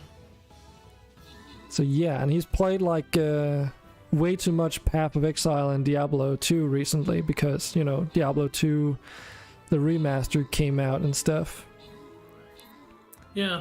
And there was just a new season for Path of Exile 2. And I've rated him a couple times saying like, oh, you should totally try out Grim Dawn. And because of the spooky season, Steam's actually had it on offer. Like heavily discounted, because it's like within the theme, I suppose. Yeah. So he could pick it up very cheap. And I told him like, oh, maybe hold off like buying it for a little while, because it's probably gonna go on offer in like 3 days. And surely enough, literally like 4 days after I mentioned it to him, it did go on offer because of that holiday sale. So so it was a lot of fun. Anyways, Maybe I will chime in too then to play some Grim Dawn. do you have it I haven't, yeah. with all I the bought it DLC? when you played it the first time. Oh right. Do you have all the DLC though? Probably not. Yeah, then you won't be able to play with us. Well, fuck it then. Fuck it. Shit game anyways. Yeah, fucking too bad. So sad. All right. Well, I'm gonna leave Discord. Thanks for dropping in, Ammo, and have fun with your build. Yeah, I'm almost done. I'll send pictures and Yeah, that'll be on the Discord for anyone else curious to see the finished result on that. yeah, Dragon's Inferno if anyone wants to Yeah. have a look. All right, Ammo. Talk to you later. Talk to you. And we will be raiding a good friend of the stream. He's currently playing Factorio. So just stick around for that. And thanks for everyone for dropping by. It's been some awesome chat interaction today. That's always nice to see. Trying to get this fucking thing. Where is it? There. I actually have a credits thing, so of course Amopika is going to be on there. We got rated by Alex and Keo earlier today, and a ton of new followers. Well, welcome everyone anyway. So that's it for today. Stick around for the raid, and I will see you all on the next one. Ciao.